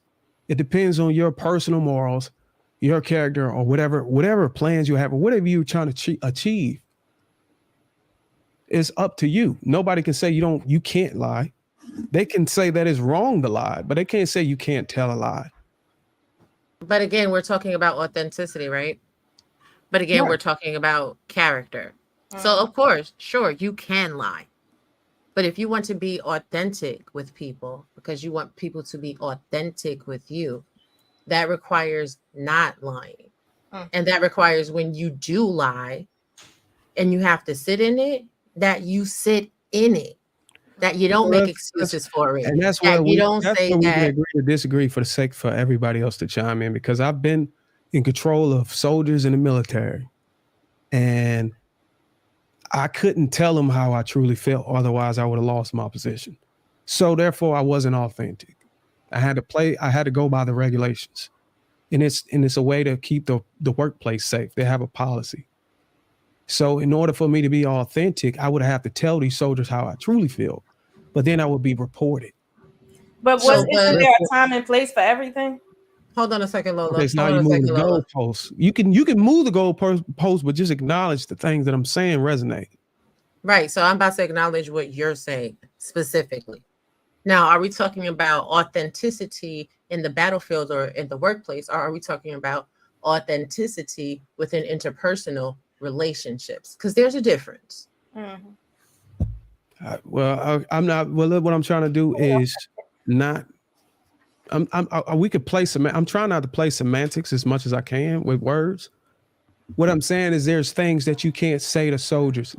The way the military used to be, you could say what was on your mind. You could say how you could speak how you truly felt. Now there's a muffle now, and that's what I'm saying. You got to be. That's what I'm saying. Where you can't be your real self. You can't say what's on your mind. So they're removing authenticity from the situation and saying, hey, you need to go play by these guidelines and the policies, because we don't want to hurt anyone. We don't want to make anybody commit suicide or do anything that's self-inflicted or whatever. So you have to soften it up. Right. But what I'm saying to you is I don't disagree with you that there is space and room for inauthenticity in mechanical transactional relationships. Right. I think the But first wait, person who came into office was trying to be as authentic as okay. he can. We saw somebody come in as a Bruiser, president that wanted to be as authentic as he can, and we wasn't even ready for that. Bruiser. But I was responding to you, and before I said 5 words, you didn't even let me finish. Go ahead. We are talking about Shaq and Shaunie. If we were talking about Trump versus Biden, this would be a different conversation. Okay, so now that I took it to Trump, now we got to go back to Shaq. But I took it to the military. You didn't say go back to Shaq. I did though. I said you're talking about. No, you didn't. You actually walked down the path with me with the military. No, I did not. No, I didn't. didn't. You even actually was you the battlefield or the workplace. You said you started talking about semantics, and I said we're not talking about. You got it. I said we're not talking about transactional workplace interactions. We're talking about interpersonal relationships, meaning within a relationship, a man and a woman, because that's what we're talking about. Well, that's what I'm talking about. You are talking about workplace situations.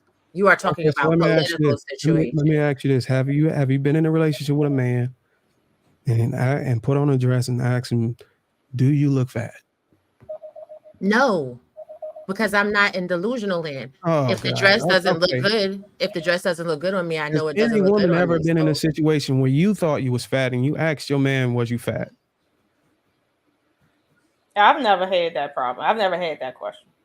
Okay, so anybody seen the commercials, the mini commercials, or where the man is sitting there and she's clearly fat in the dress, but this guy says, "No, you look beautiful, babe." Yeah, of course we have. Yeah, I've seen that. Yeah. Oh my God, that's all I'm trying to say. If he says this woman looks fat, God forbid he might lose his job. But what she's trying to say to you let is me that real quick, man. if you I kind of want to get. Go ahead, Robbie. Go ahead.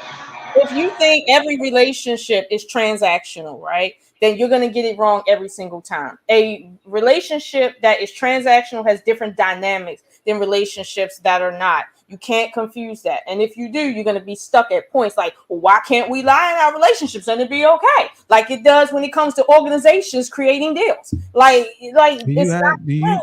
you been in a relationship where you had requirements? Okay. Requirements, right? In a relationship is not the same as requirements on applications. You miss one requirement, the whole thing goes to shit. Hold on, Bruiser, hold on. Requirements in business says if you violate, this whole agreement is done. Requirements in relationships is on a sliding scale based on where you at, what you getting, how you feel, whether or not you feel. Hold on, Bruiser, you gotta hold on. I want to be fair with my two other guests, which is Hafiz and Bumpkin. I want to get their opinions on Shaq. Shaq is a sucker getting into a relationship with Shaunie, or is the pastor the biggest sucker? Talk to me, man. To be real with you, I'm pretty much here for the Trump and Biden section, to be honest with you. I don't really follow Shaq, to be real with you. Okay, I can chime in on that a little bit, although I didn't come here for the Shaq thing. Go ahead. Let's make this transition right now, then, man. I can't hear you, bro. Let's talk about Trump. Do you think Trump will get back in the office, and will he make a difference? Will he save America, man? Talk to me, man. Okay. Is Trump getting back in office? 120%. Is he going to save America? Mm-hmm. Is there saving America? I mean, he's a little bit over the lukewarm conservative type. So I mean, is the economy going to get better? Most likely. Is he going to be a better president? Most likely. But he's not going to save America.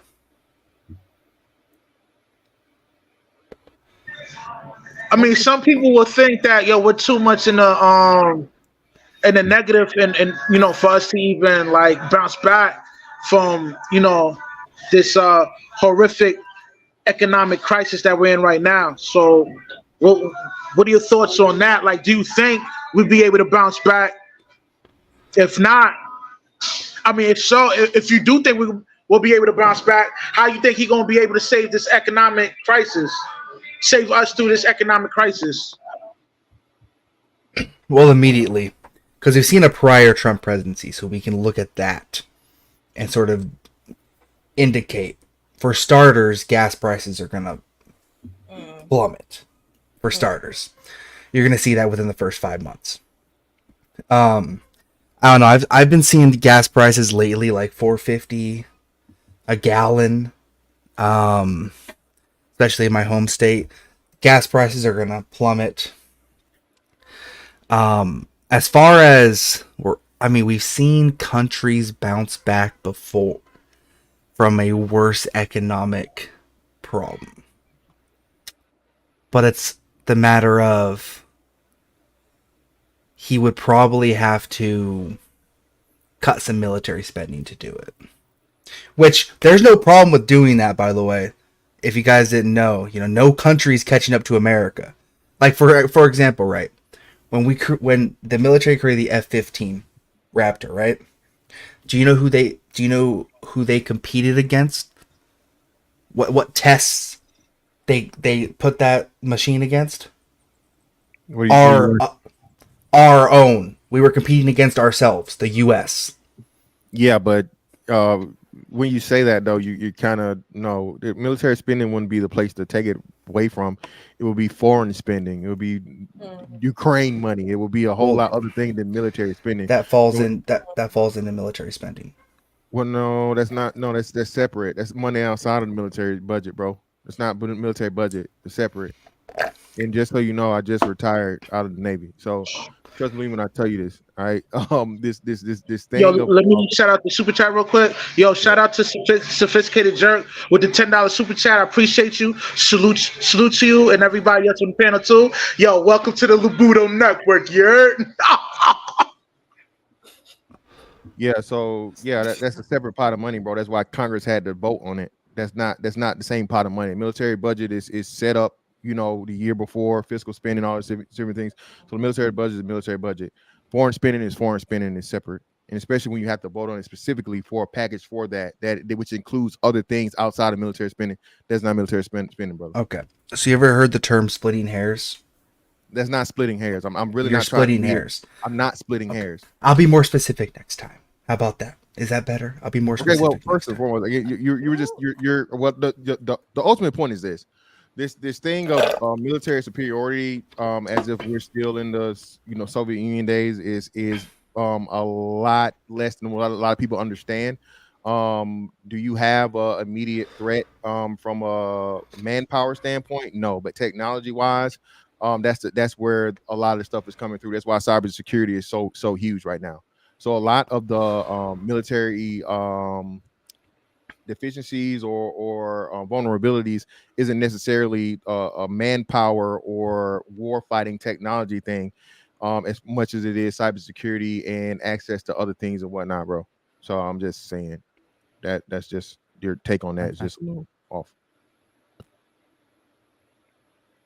Okay. I'm saying it's kind of like the left hand thing, right? Fez, you doing okay? Quote unquote brain. Yeah. Can you hear me? You're a little bit borgy, Hafez. Yeah, and your focus is out. No, my focus is like the camera is out, but what I mean is skin. I have to that later. Your mic's choppy too. Right. Can the mic? Can you guys hear me? Okay. You're cutting in and out bad. Yeah, it's chopping like every time you say something. It's not that's how you sound. Okay.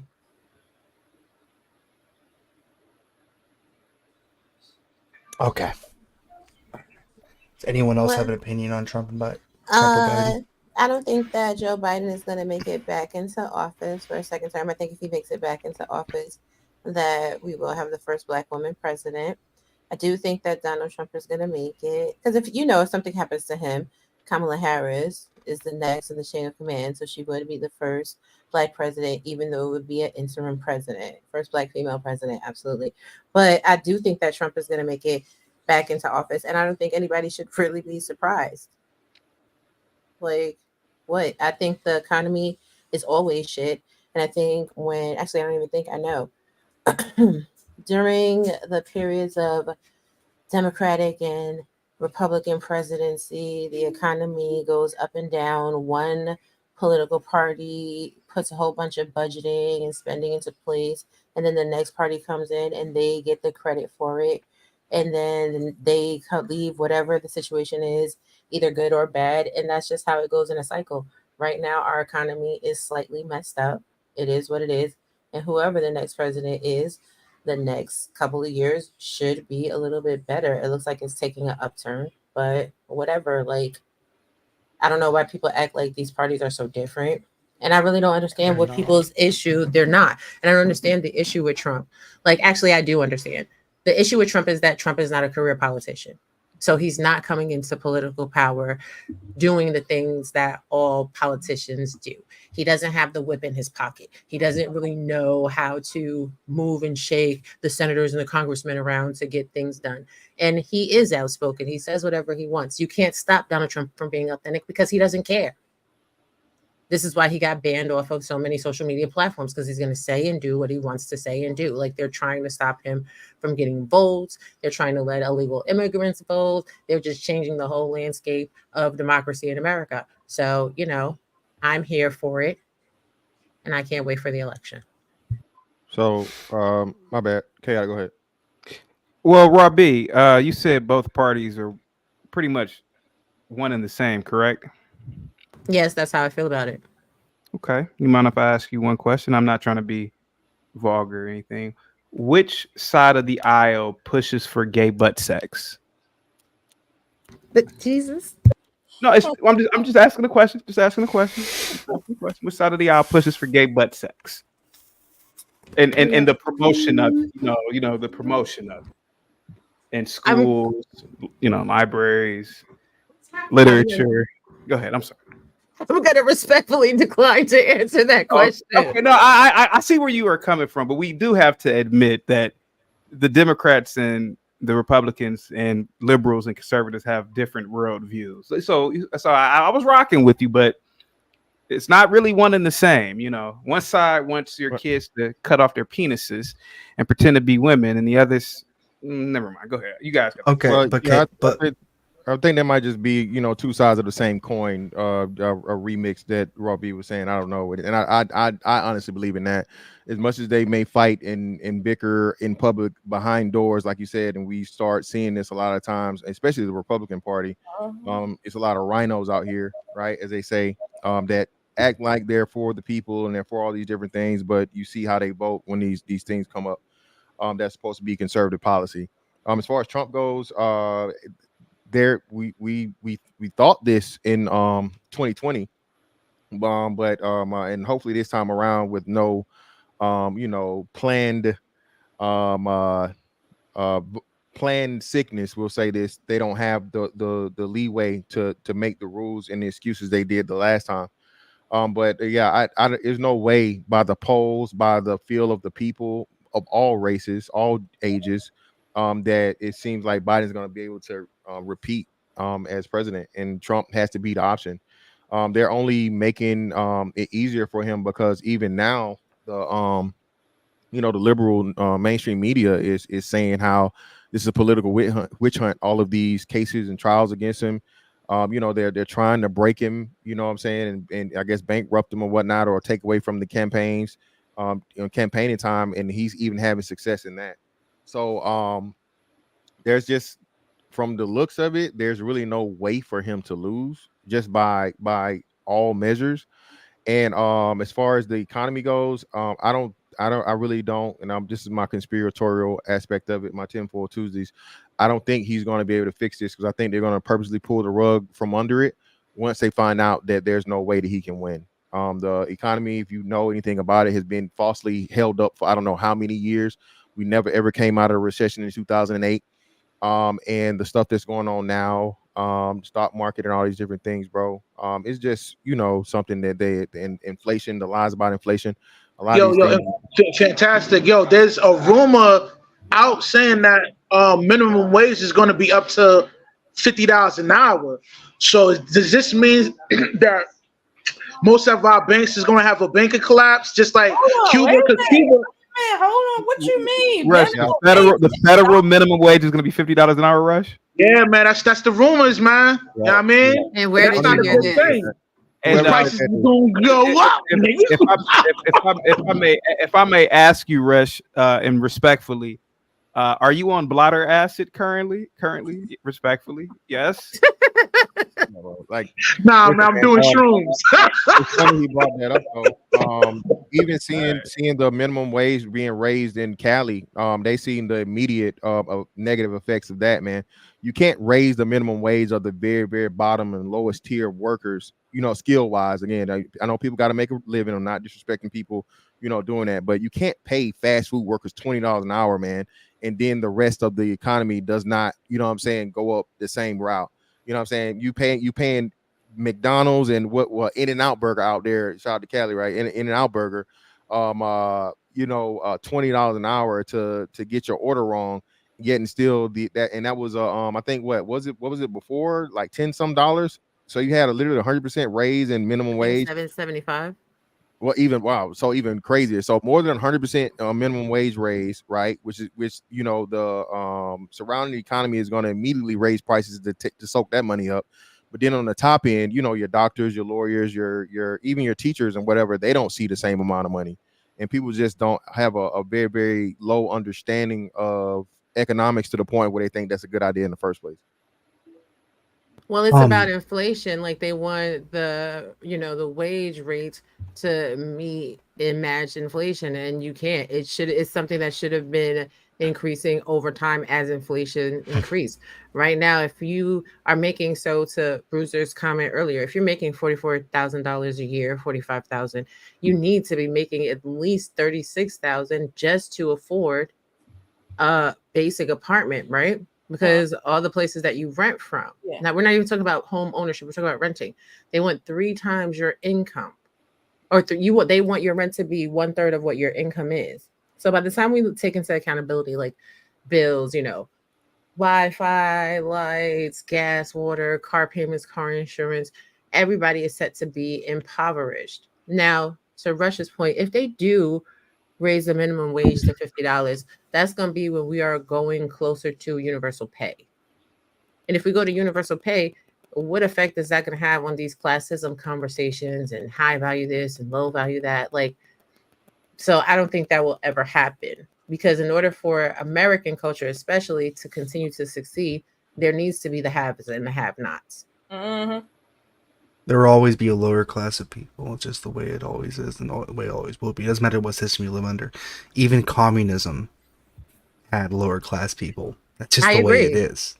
I agree. So when we're talking about these wages being raised, it's not going to happen, because to Mr. Fantastic's point, that means that what you're paying $2 and $3 for now, you are then going to wind up paying $10 for it to compensate. Yeah, you're literally seeing this again. McDonald's is coming out now with a deal. I think they're starting it next month, a promotion, the $5 meal deal, because of the inflation, right? And like I said, Cali specifically, I don't know if Bumpkin is from that area, but I know immediately after people from Cali started posting like gas prices, regular gas was like $5 a gallon. You know what I'm saying? Doesn't surprise me. $5 a gallon, immediately following the $20 pay raise that, you gave to those people. And shout out to Labuto. He highlighted I am not from Cleveland. Saying they could just because you can do something doesn't mean you should. Even though they can quote unquote afford to pay fried cooks $25 an hour, what you do is you literally destabilize the economy by doing such, because again, if you paying the fry cooks $25 an hour, and now you got the welders and the HVAC and the other people that aren't making that money, you just, you know what I'm saying? What are you doing? So should be. So that's what I'm saying. So that's what I'm saying. Everybody should be going up according. I mean, the thing is, you guys don't seem to realize eventually there will have to be a $10, $15, $20 an hour minimum wage, because inflation and will just drive that up steadily. It all depends on the timing, but eventually, of course, it's gonna. You can't keep people at $7 an hour when your average, I don't know, sandwich or burger will cost $10. It just doesn't work that way. People won't be able to then So- live. Then you won't have living wage. You won't So even here- have paper routes will be more profitable than working in fast food or any other businesses. Yeah, But the so point here's go a ahead, stat that Parker. a lot of people don't know. Okay. During the time of COVID, you can say the word COVID, or I'm not saying anything about COVID. During the time of COVID, now, what is it? Now, 70% of the currency of the United States that's in circulation now, you can look this up, was printed during COVID. Yeah, true. That's a terrible idea. That's probably why we have a little bit of inflation right now. And also, I was not born in Cleveland, Ohio. I was born in Washington State, born and raised in Washington State. But Here's the thing about minimum wage, right? Bumpkin, I didn't mean to cut you off. Everybody for it. acts like minimum wage should be the standard. Mhm. In my opinion, minimum wage jobs should be for the children. It should be to transition our children into young adults. We That part. shouldn't have grown adults Mhm. surviving off of minimum wage jobs. Mhm. So that's 1000%. why it shouldn't necessarily, minimum wage shouldn't be a livable wage. It should be an incentive for people to go and get a certification, get a skill, get a Yeah. trade, get a Mm. degree to be in these fields that they can make a livable wage. What we have done in America is severely lowered the standard to make everyone complacent with doing the least amount of stuff. When we were growing up as children, I don't think anybody's goals and aspirations were, you know what? They had that commercial about Calvin, and Calvin has a job, and Calvin's now the manager of McDonald's, and he's still on the bus. Ding. That wasn't the goal for anybody. It's not to go work at McDonald's and then live your life. Mhm.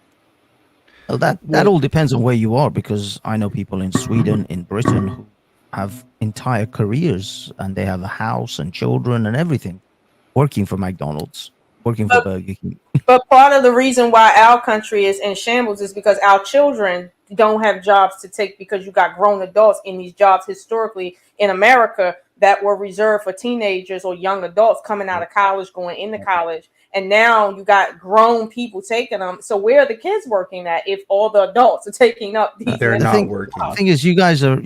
I was saying this on another show of CTs. You guys are operating on a wrong model. You're operating off a 20th century model. Your children are not thinking about getting minimum wage jobs at McDonald's. They're thinking about making TikTok videos and YouTube videos. They're moving into digital spaces. They're looking at possibly becoming the next generation of AI prompters, because that is actually a very opportunity. There's a massive opportunity there right now to become an AI prompter, to be able to prompt AI to create what you want to create, exactly what you want, because right now most people don't really know how to use that. You're So talking these about are the things that people are going into. And, How and do you- you're Right, but Hafiz, you're that's talking about automation right there. Automation does not Exactly. equal anything good for people who make less than six figures. yeah. No, because this is the thing. You guys are, as I said, you're operating from a very 20th century model of work.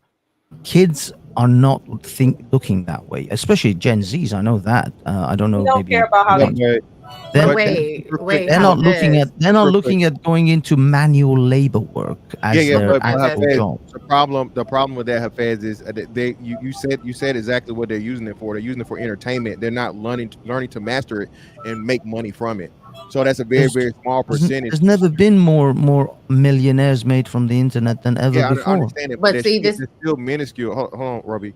So it's still minuscule to the amount of people that are only using the TikTok to make dances and go viral, quote unquote, versus trying to, like you said, master the AI software and the AI tech. No, right? I'm saying that's the opportunity now. But what I mean is, if you go back only 5-6 years ago, there was no TikTok. Like 2016, 2017, there was no TikTok. And then the kids who got into that, they made headways there. They go back 15 years, there was no Twitch, there was no YouTube in the way it is now. and people then made headways. Now, the next thing to get into right now, this is what I'm saying. There's been multiple opportunities that have come and gone that, most of. Oh, your microphone is went acting out. up. Your sound just went But out. while you adjust that, let me just say this. I apologize. Most Is minimum, it better that's now? fine. It Yeah. is. Most minimum wage jobs are becoming antiquated, right? Because with the advent of AI and drones and human user interface technology, right? As you can see, I'm pretty good with AI prompting and digital technology as a whole. Those jobs are inconsequential and non-existent. So in all actuality, there is no need to raise minimum wage to a livable wage. What they are doing, and they've been doing this for the past 20 years, is replacing human workers with automation. When you go to the grocery store, you don't need a checkout person to ring out your food. When you go to the gas station, I just did this the other day. I put all of my items on a platter. The platter scanned everything on the machine scanned everything on the platter, and it gave me a charge to pay for my items. So human beings are non-existent. As a whole, the world is working on an antiquated model.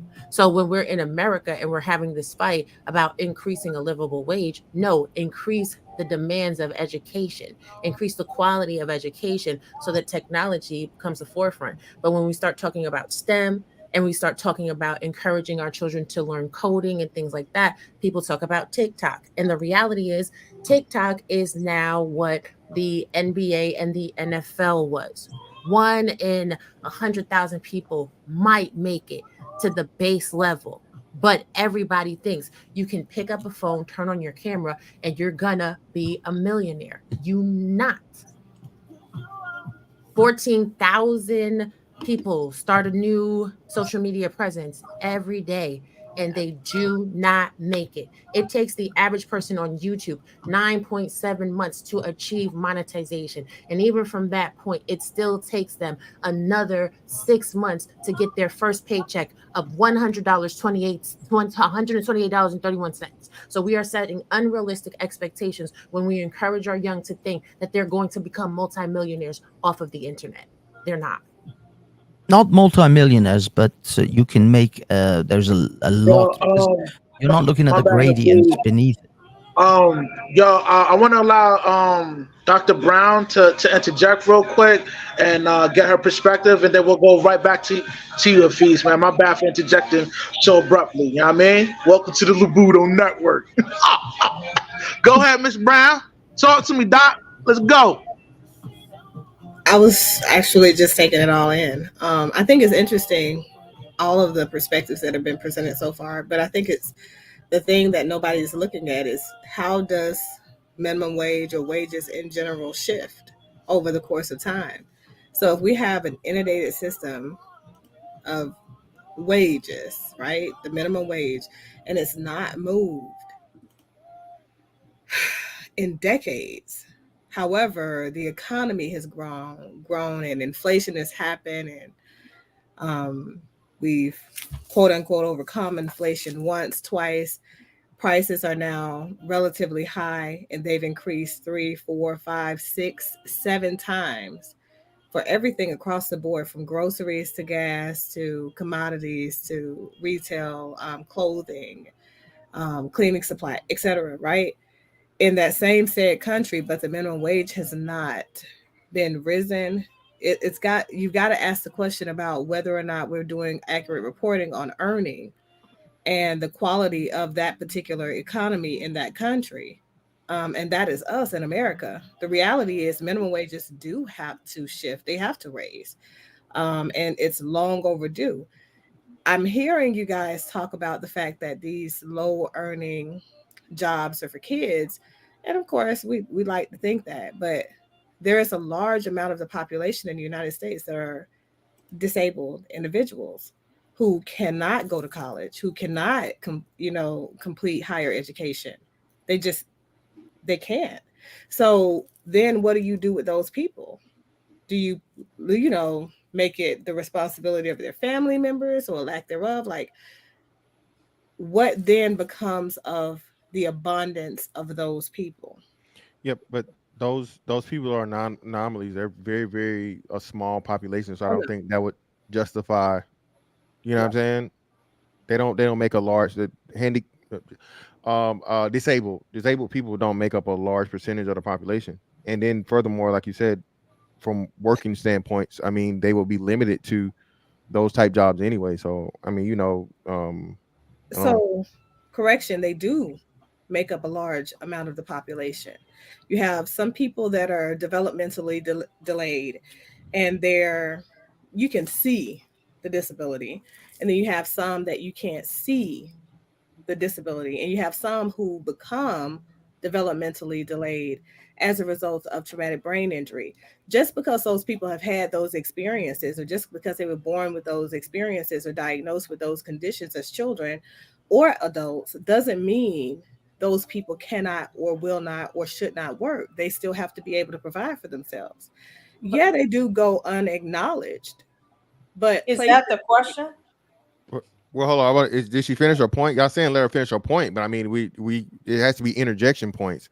So I'm trying to get clarity here. So you guys are saying let her finish her point, but if she pauses, we don't have an opportunity to ask a clarifying question. I don't have a problem. Y'all can ask questions. No, you good, Mr. Fantastic. You good. I mean, so this is what I'm saying. So this is what I'm trying to get an understanding. When you say they're a large part of the population, that means what percentage? Basically, because when you say large, I don't know the current numbers, but I do know that it's sufficient enough for places like Goodwill and those other places like that exist to exist. I know it's enough for the federal government to continue to grant funding to those organizations that are employed to train those people for the workforce. And I know that they get millions of dollars in contracts every year. Mm-hmm. Because as a clinician, I work hand in hand with some of those organizations, and just a small fraction. Yeah, understood, and that's what I'm saying. But still, that would be so. This is what I'm looking at. This is how I see things when we say large, right? I mean, it's just me. Right? Everybody has a different thing, and so on and so forth. Now, if you're saying like 1 million people, I guess 1 million people is a large number. But if you're comparing 1 million people to the 347,000 that's in, you know what I'm saying? So that's what I'm talking about when you say large. And that's why I'm trying to get a clarity on the percentage, because my understanding is that's a minority, be it physical, be it mental, be it whatever, disabled people by all standards are a minority of, you know what I'm saying, of the not even 20% of the population. I don't know. Not, hold on. Not even 20%, but I'm seeing it right now. Thank you, Lion, for the comment. If that's true, he's saying 42.5 million. That'd be 13%. Yeah, okay. So again, and again, I'm not trying to, what's the name? I'm just trying to get the clarity. So again, and I agree with the point, right? To what you're saying about, of course, we have to look out for the disabled people. It's not their fault or whatever. But I think it goes back to like Raw B's point, right? Them also that included for the young children. When you have well-bodied able people that are lazy to the point, and I'm purposely saying lazy, to not go out and get education or qualification certification, and now they depend upon minimum wage jobs to take care of themselves and their family. That's what upsets it for everybody else. Mm-hmm. So I don't think it's more so on the businesses as much as it should be for, again, people refusing to or I won't say refusing, but being reluctant to improve themselves and aim for higher things. And you have this living wage talk that comes along when people are thinking that, again, it's suitable for a 30-year-old person, man or woman, to go to a fast food restaurant and be able to provide for themselves and the family, versus, again, all the opportunities you have in America, you know what I'm saying, to do much better and get a much higher paying job if you just get better qualifications and education. So I agree with that. However, what I'm saying is there are other, so I mentioned that particular part of the population for a reason. Those are the people who oftentimes get overlooked when we look at minimum wage earning jobs and things like that. Their ability to cognitively now qualify for higher education that would then qualify them for higher wages. Now, if we look at another said population, people being released from prison or other sentences and things like that, those people also fall within that continuum of folks that need to earn something. They need to do something in order for them to be functional. With so much of our population being correctional facilities, etc. I think that we have to look towards what creates stability for them on the outside. Now, it's not about creating a livable wage for those people who refuse to go out and gainfully employ themselves, but it's about looking at how it is the lower class of people do or do not qualify for some of these social systems that then put other higher earners in a position of having to pay higher taxes to be able to overcompensate for the so many people that are at the bottom, right? That can't afford to even pay their own rent. You understand what I'm saying? So it's like there is a way in America to balance out the scales, one way you look at it or the other way you look at it. But the question is, how many people are willing to pay more money into social programs in order for those people to be able to live without even having to work for it? Dr. Brown, I'm gonna be honest with you. I work in local government in Washington D.C., and I tell you right now, we pour way too much money into social programs. Whereas the issue really is how to run programs, not how much money we're pouring into it. When it comes to capitalism, right? There is no room for America to give a shit about making sure that people with disabilities make as much as I make when I went to school and got 3 degrees to make $48 an hour. I wish somebody would turning burgers make more than me in this country when it's hard to get out of anything, let alone into something as far as work. That right there is not fair to others. It might seem great to people who's not making that, sure. But like someone said, America is a place where you have to go through the ranks to get up. One of my children's fathers came home from prison. It hasn't been 3 years yet. He's running his own company / corporation. He did not get training out of jail. He did not get into a program to prevent recidivism. He just simply developed a way to make a wage for himself for free. And then that turned into a business. And over the course of 2 years, now he has sold his business to a company and he's making more money than me. Okay. So America, like you can say, well, what are we doing to look out for the small people? Everything, more than most countries. That's not what I'm saying. So what I'm saying is the minimum wage has to shift upward. And then the other wages based on those same tiers also have to shift upward, because if we're making more money, if the prices are higher, commodity wise, you got to shift. You got to shift. It's not the amount of money that you're paying for things aren't just increasing so that we can keep saying, oh, well, now we're getting there and we can afford this thing. It still puts it outside of comfortable affordability for anybody. I wouldn't agree to that. I would say if you got an education and you're making at least, let's say, $40,000 to $50,000 a year, you can afford an apartment in my state. Now, you're not a millionaire, of course, but you can afford a living if you make that much. Now, if you're making $30,000 and under, which is what my children make, I got two grown children. They make that. And they're fresh out of college. They're not suffering. One of them got their own apartment. They're not suffering, and they're making minimum wage. They're making what they're supposed to be making. They don't have any experience in life, so why should they be making the same amount as me? So let me just say this really quickly. This is where 20th century thinking unfortunately comes into it. You guys are operating on a very different model. The fact is that 20-year-olds, 16-year-olds are millionaires. They killed it in the Bitcoin market. It all depends on where money is flowing and where you position yourself to be where the money is flowing towards.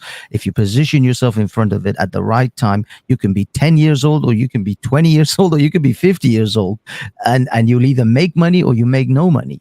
But making money isn't about how old you are, how much experience you have anymore. It's about looking at how money is flowing.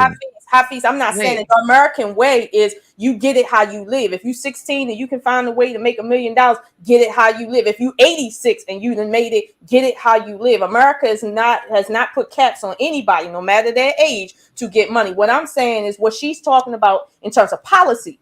That what you talked about is not policy. How much money you can make on YouTube is not U.S. policy. What she's talking about is organizational policy, where we have a tier system, a set system. And when you come into it, there's a bare minimum you make and there's steps. Why is it that somebody coming in on this tier system that the federal government mandates making $50 an hour for, like he said through the rumors, when in reality $50 an hour is really reserved for people that then actually built themselves up to that, not for people just coming in the door, not for people who just want that. That's not what that's for. I don't care how much gas is. Okay, let me but just not say just this really that. quickly. How Hold much on, is the hold on, house? hold on. Well, if you One look at moment. Hold on when one is the moment, last? please. Well, let me just say this one thing, right? Look at when the last time your federal wages were reported, right, for minimum wage. Not this recent shift of a couple of bucks being projected, but the last time. Look at that era and look at how much a house would cost then. If the So housing market has increased then since then, why is it that your minimum wage has not also increased and the margin of earning, not just for minimum wage but other wage earners, has not increased? Minimum wage isn't so what you use to buy a house on. No, wait a Yeah, yeah. minute. let's Wait a answer the one minute. question. Robbie, go ahead, and then I'll go after you. Go ahead, Robbie. So this is the thing. Y'all are speaking to unrealistic expectations inside of delusional people in the United States of America. We are not taught money management at the end of the day. Now, a helping hand said, y'all act like all you have to do is follow the formula, but sometimes people have only been told no. I want you to tell that to the immigrants that come here from other countries that are told no, that don't have a social security number, that don't have an ID, and still wind up living better than you do. Okay, I get what you're saying, Dr. Brown, about the disabled people, because I actually do work in government as well with disabled people, right? However, here's the thing. You can actually make it in the contiguous United States of America, no matter how much money you earn, as long as you know money management. No one is Yo, let me shout teaching. out the super chat real quick, Robbie. My bad, my bad. Hey, yo, salute to Truth and Reality, Undefeated. Salute to you for that $5 super chat, man. I appreciate it, man. Salute to you, Young King. So money management is not taught, and money management is not the standard.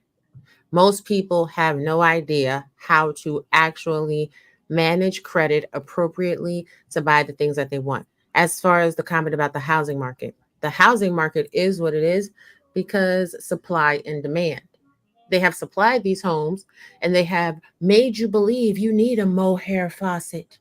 You need a 6-jet steam shower with a rain head cap. You need the floor to ceiling glass doors that have the hideaway pocketbook openings and closures and everything else. They have sold you a dream, and those dreams cost money. When the reality is the We're just talking houses about that cheap houses, no, not houses. but that's the thing. They have sold you a dream for these the $20 million homes, and oh, this is in Dubai and that's in Dubai. So now when people are refurbishing and flipping these houses, what they're doing is they're flipping it and they're putting architectural designs that are indicative of other countries, which increases the price of a regular home to an astronomical place because of how much they have had to put into the cost of refurbishing. If you sit there, and this is for anybody can do this. Go watch House Flippers, any house flipping show. They show you they will buy a house that costs $10,000, okay, on a foreclosure market. And anybody can do this to this very day. And they put in $20,000, $30,000. And then they will sell that same home for $300,000 comparative to the comps in the area. Why can't any of us go and buy a $10,000 home and put our own $50,000, $60,000 based off credit and make that house now have equity and be valuable to the tune of $300,000 or more? It can be done, but people Well, are yeah, lazy. They want to walk into ready-made homes. yeah, and let me say this real quick. So yeah, this whole point, man, of like, money and what's name doesn't work that way. Money doesn't work, and capitalism doesn't work in what's fair. It doesn't work in what should be. It doesn't work in, like you said, the bad part about this is that they're not operating in capitalism the way it should work. Bad, business is not supposed to exist. Bad business is supposed to go extinct and be replaced with better business. Doc, as far as what you were saying, as far as the home values and the home cost now in comparison to what it was years ago, the last time it was checked, that isn't those two things aren't correlate. They don't correlate. The housing market is totally completely separate from what the minimum wage is, and you can't determine the housing market by the minimum wage, especially like I said, we learned that, or we saw that now you have these trillion-dollar corporations that have purposely inflated the housing market. So hey, the game is a game, right? So like Raw B said, there are plenty of opportunities for us to become homeowners in just non-traditional or just I guess black and white ways we're used to. It's just that people are again too lazy to go about doing that. You have a person that'll go out here and they'll buy the shout out to all these young cats out here with the Chargers and the Challengers and the Scat Packs and all these different things, right? They're paying $80,000 to $100,000 for these cars over price tag. Not saying that much over, but they're willing to pay over price tag versus go out here and, like you said, get their first or a couple of properties and just turn that into an actual asset that can, help them in the long run. So again, it's ignorance and just bad spending habits and choices, financial choices. This is where the modern I think the Gen Z especially are going to flip that, because they have access to the kind of information that a lot of people wouldn't have, especially Gen X generation.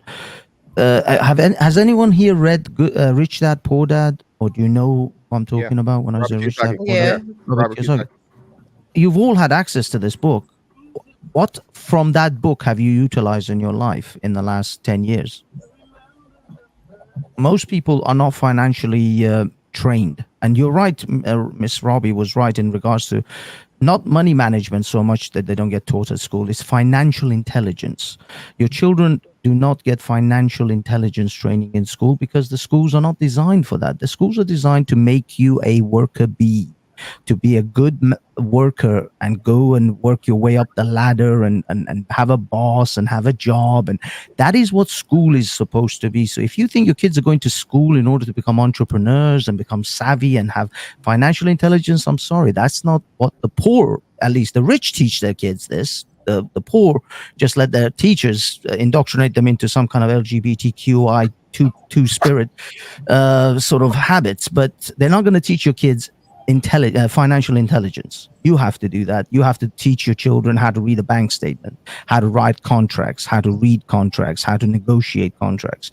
That's what you have to do as a parent, and that's the only way to get out of this circle. Otherwise, you'll be stuck in the rat race forever. You'll just be a worker bee, because that's what school will teach you. Exactly. And you know what? Yeah. I agree with that. And everybody stop making this about race in the damn chat, because there's poor people in every color. If you don't know, you don't know, but you have the ability and you have the power to learn. And even if you're poor today, you have the power. It's your God-given right to make sure your kids don't become the poor people of tomorrow. So let's just all do better. And, if we're failing now, try to do better before you leave this earth, and try to make sure your kids will be better too. Thank you for having me up, Rush. Lola, I'll see you later. Chaotic, always a pleasure. Bumpkin, you good? Nice to meet you, Dr. Brown. Your makeup's cute. Fantastic. We fighting. Hafez, great insight. And I'll talk to y'all later. Bye. Yeah, there's, to speak on what she's talking about, if you think that that people are richer in, parts of... You can put it up. Wow, I'm actually drawing a blank on it. That's crazy. That's crazy. Never mind. You lost it? I lost it. I lost it. That's crazy. It was sounding good too, man. Goddamn, I was Appalachia. Thank you. If you think that people aren't just as poor in Appalachia, poor whites, as you think that people in Detroit are poor, then you're just wrong. They're equally as poor. Yeah, that's just the way it is. Yeah. What's up, John? Oh, nothing much, CT.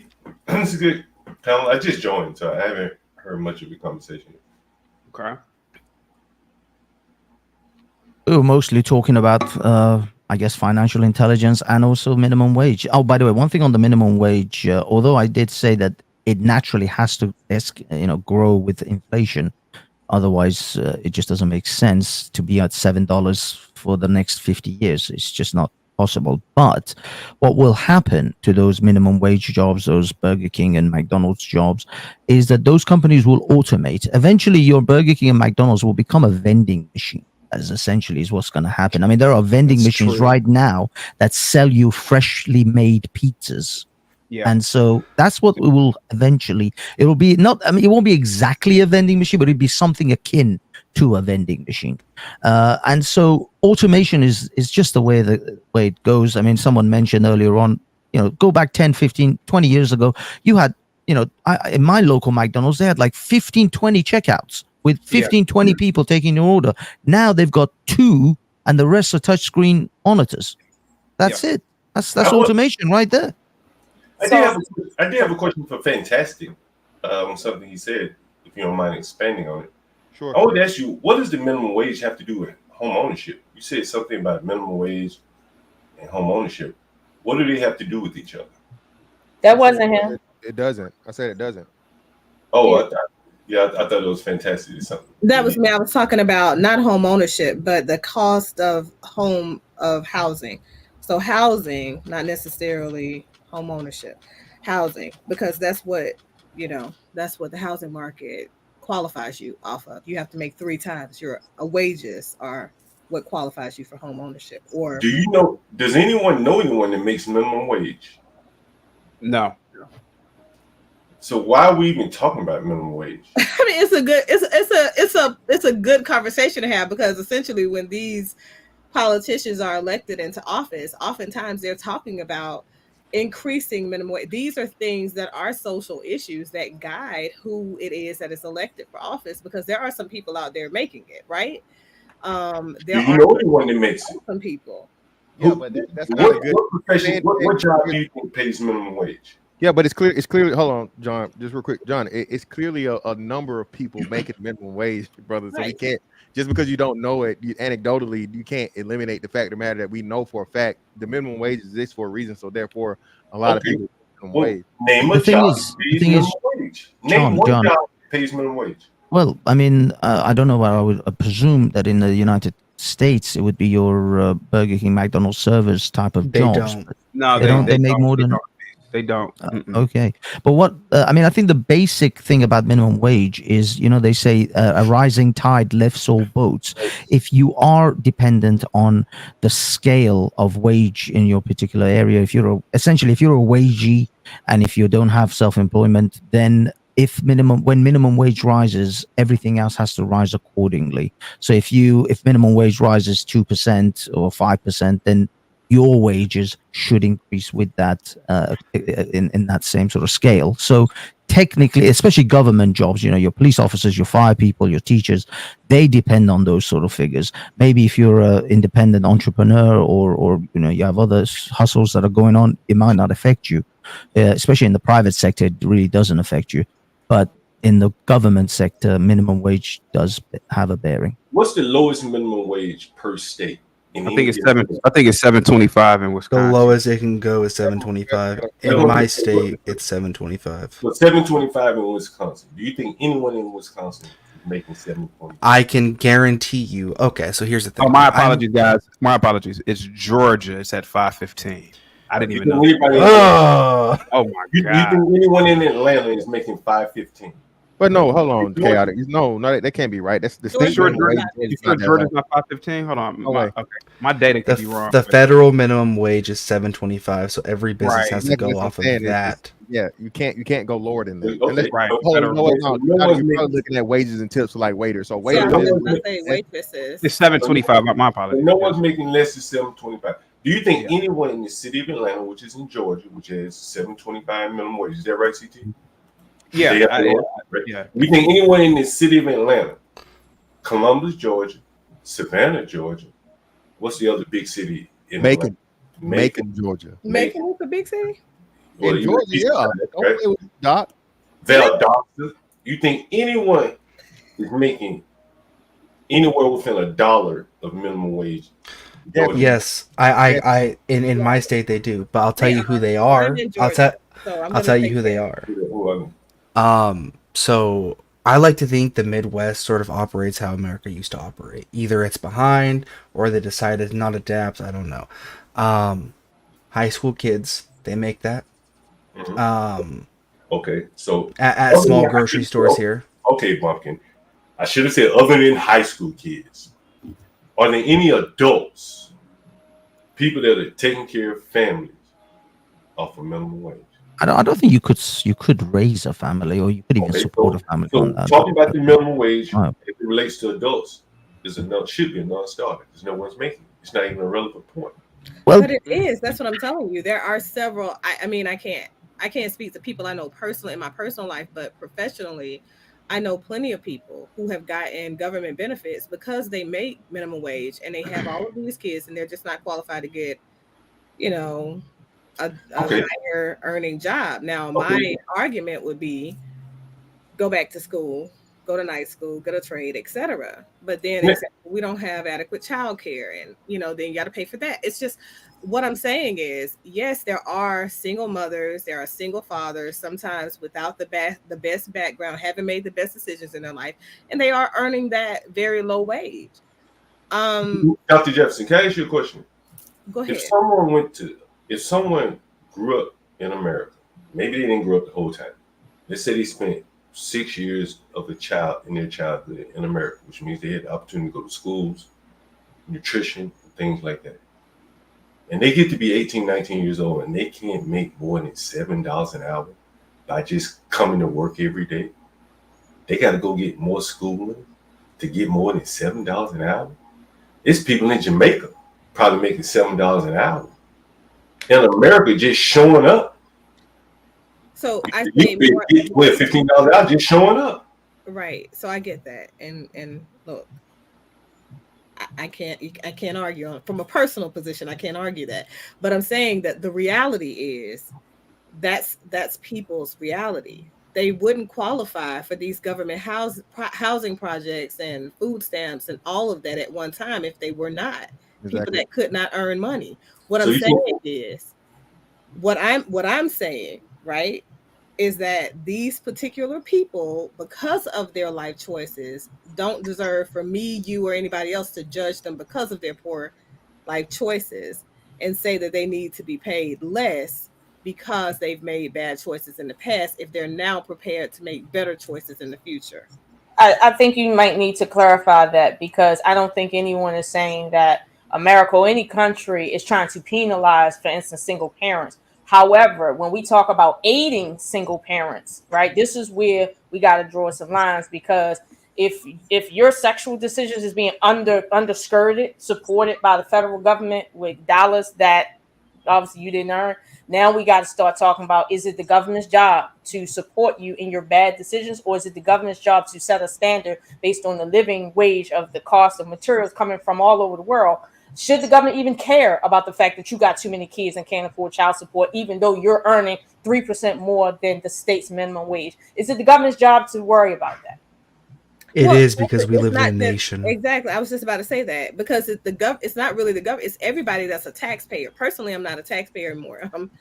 I'm a decorated war veteran, so I don't pay any more taxes. But as a person who was previously a taxpayer, right, I would say tax dollars pay for those government benefits, and it increases when you have so many people living off of those benefits and the programs aren't sufficient. Okay. Like, it's just, that's what I'm talking about. It's not that I think that it should be encouraged, but there has to be some way to have the conversation as to how it is we fix the problem. Well, can I ask you a question? There was a circumstance at my job. Hey, rushed and chaotic, man. I appreciate y'all. I'm out. Thank you so much, Mr. Fantastic. There was a guy at my job who he was making roughly maybe $60,000 a year, but he had 11 children, and the government was taking nearly 100% of his income just to pay minimum child support. And he was upset in my office, screaming and yelling, talking about what the government should be doing to help him. And I said to him, sir, the cost of a child is this. You are giving this lady this because legally the government can't take more than that from you because of how much you make. Now, if you don't make more than what it would be to earn $60,000, why are you blaming the government for not helping you pay for your children you made? I'm sorry, but at some point we have to say, if we struggle, it's because of our decisions, not because the government haven't poured enough money into America. Miss O'Shawn, can I ask you a question? Hold on, did you say 11 kids and he's paying child support for all of them? I would ask you a question, Miss O'Shawn. Miss O'Shawn. Mm-hmm. Bumpkin, that's not a bad. That's not that. Is it fair? Is it a fair characterization if a man that only has the means to make $60,000 and been swinging his dick to the tune of 11 children, probably isn't capable of making much more than $60,000 because he doesn't have the mental discipline to not swing his dick and get all these women pregnant. So, arguing for him to make more money, he doesn't have the emotional and whatever control to even keep a good job if you could maybe give him $100,000 job. Like, well, I wouldn't say he doesn't have emotional control. What I would say, you got some loss of control, lack of control. Well, what I would say is this: if he's saying that he doesn't have enough money for himself every month after everything comes out, he has to figure out a way to make more money than $60K based on how many children he made. Now, if he had 2 kids at $60K, he'd be good. But because he don't got 2 kids, this is why he's not good, because the government is not making a way. He's not good because of his decisions, not because the government don't pay enough minimum wage. Do you think there's something wrong with a nigga that got 11 children and making 60? I'm just asking. If you heard that a nigga had 11 children and he only made $60,000, you say, damn, there's something wrong with that nigga. Who the hell slept with him? I don't think he can pull out of a 5-gallon bucket personally. Same. Let me ask you a better way. I want you to go. John, he was working in construction. He was a construction worker, and he had a little bit of time in there, so that's why he was making at $60K versus $80. But he had some issues in his background. Yes, he had 5 baby mothers, 11 kids. Okay, that sounds like a him problem, man. I know. That's why when he's yelling at me as a government worker to say, hey, you guys aren't doing enough to help the people, I'm saying, hey, John, what do you want us to do? John, why did you lean back, John?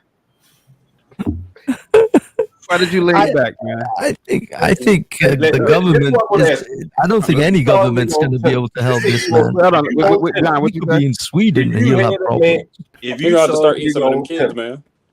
If you saw a nigga on Tinder and he told you he had 5 baby mamas, 11 children, and a $60,000 job, left or right, do you go?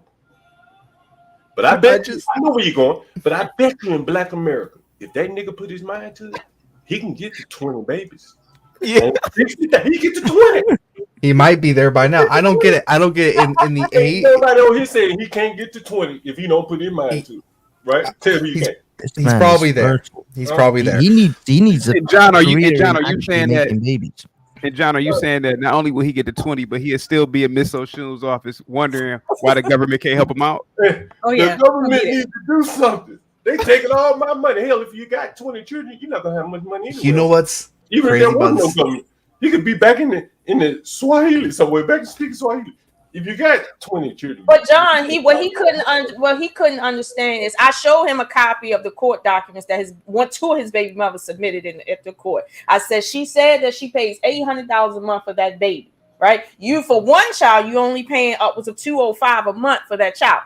The daycare alone is $800. That's not milk, Pampers, medical, and all of that. So when you say that we're taking all your money, all I'm saying is, sir, either make more money or cut your dick off. I actually told him to suck some pussy to get some extra time in. But long before you were trying to explain them documents to him, there's a lot of other shit he didn't understand before he got there. I got you, but he was yelling at me. Understand how not to have 11 children. They came into my office. We've been teaching that shit in America for 40 years. No, he came into my office as a government worker complaining that I'm not doing enough to help him. And I broke the math out for him to say, sir, I don't know what else the government can do in your situation. I don't know what we can give you to help you at this point. Like, you know what? The more and more I think of this, he probably was swinging his dick at you. No, he was not. Number 12, baby. No, he was not. Because what reasonable, sensible, respectful, humble man will go to somebody that they hardly know and be like, I got 11 children. He was trying to argue it was a case that he had resubmitted to say, hey, I can't afford this. Can you bring it down? And you got a right to tell the Department of Child Support, I can't afford this. And they got a right to listen to you. But when I look at the paperwork and I see that, sir, you're not paying 50% of this child's living costs because of how many kids you have, I have to deny you. And that's when he started crying. But I had to deny him. Not because wait. This nigga started crying in front of you? A lot of men cry when they got to my office, they cry. So John, why did you ask if he started crying? What are you getting at, John? CT. Like, these are very weak. What we doing with very weak emotional men. That's not. You don't get 11 children. They're human. Look, he's gotten to 11. So it's accountability that has to be taken on the women's part too, because like you can't just get there. He didn't rape these women, right? So CT, if you know, they allow him, then it's their fault too. my brother makes about $200,000 a year equivalent. He has one child, and he's worried USD about or pounds. No, he makes about 200,000 USD, about 150,000 pounds, and he's worried about having a second child because he's like, I don't know how I can afford this other kid. I know it's him. What's up, Gary? I just don't get it. Could you imagine how much money he could have saved by going over to Walmart or wherever and getting Plan B? I'm just saying, man. There's easy. Listen, I'm just saying, there's so many. He didn't have Plan B then. He probably just needed to get condoms.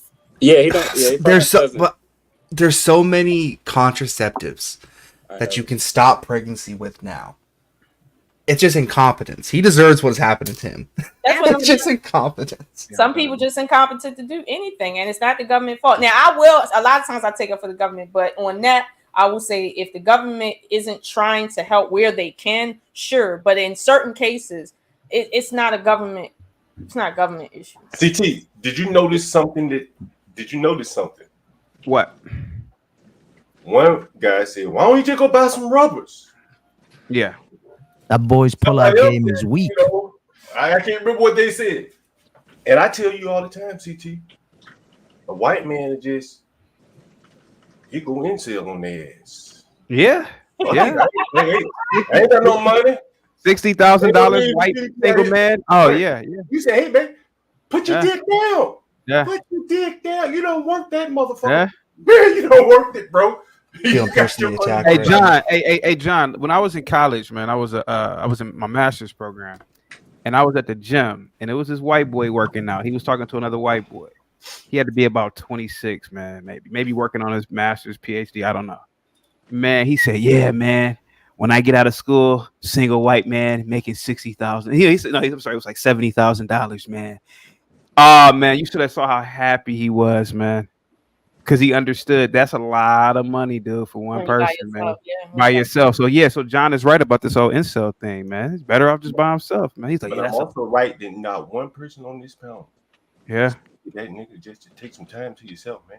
Yeah. Man, you got so many children, y'all not have any time to even go be making anymore. Yeah. It's true. He don't. Dick slingers. Professional dick slingers. So John, are you basically saying that the a lot of let's let Garion chime in real quick. All right, let me get in real quick, Russ, real quick, okay? So John, are you saying real quick that it's not a minimum wage issue or an inflation issue? It's a responsibility issue in this country. Mm-hmm. Is that what if you're saying? If he get that nigga more money, he go have more children. If he let's say he make $500,000, that nigga might have 50 children. 50. Shit. He got 12, 11 on 60. What do you think he's gonna do if he had more money? So why does he so if you mind me, why does he feel as though he can have that many children and then have the nerve to complain about it? I can answer that. Because the government is taking care of them. Like the government is giving those women money as well as him paying child support. And also most of those women he's dealing with are on housing. So the government is footing those children just in different ways on the other side. On his side, not so much because he's paying what he can pay. He's almost at 100% of his income going into child support. So he's doing his part, but that don't mean, for instance, with the girl with the youngest child, she not getting what, based on her income, she can't afford that child either. So it's like we can't tax him more than what we taxing him for child support. But you still technically is eligible for whatever you're getting from Department of Social Services. But it's like this is the problem. Like, why do he even have all these kids? And then, you know that man has an entire soccer team. Hey guys, you gotta let Gary get in real quick. Go ahead, Gary. All right, John. Okay, Miss Ocean. Mm-hmm. Ocean. How do you say your name? Ocean. Okay. To answer your question on why niggas have so many kids, it is biology. Niggas be fucking. It is like this everywhere. Niggas are. I am not from America. I'm an immigrant. In my country, bro. In my original country, regardless I'm from Rwanda. In my original country, the average child per woman is 2.5, regardless of economic status. It is not about the money. It is not about the time, and it's not about the care. This is biological. It is ingrained in niggas. You have white women crying on Twitter, talking about, oh no, if I'm not able to afford my 28 lattes a day, I'm not going to be able to set the money aside for my kids. When you can have some Senegal woman, or not Senegal, some Sudanese woman in the middle of fucking war zone, popping out 7 kids. Yeah. Yeah, went, sure. yeah. It is Go ahead, niggas. Gary.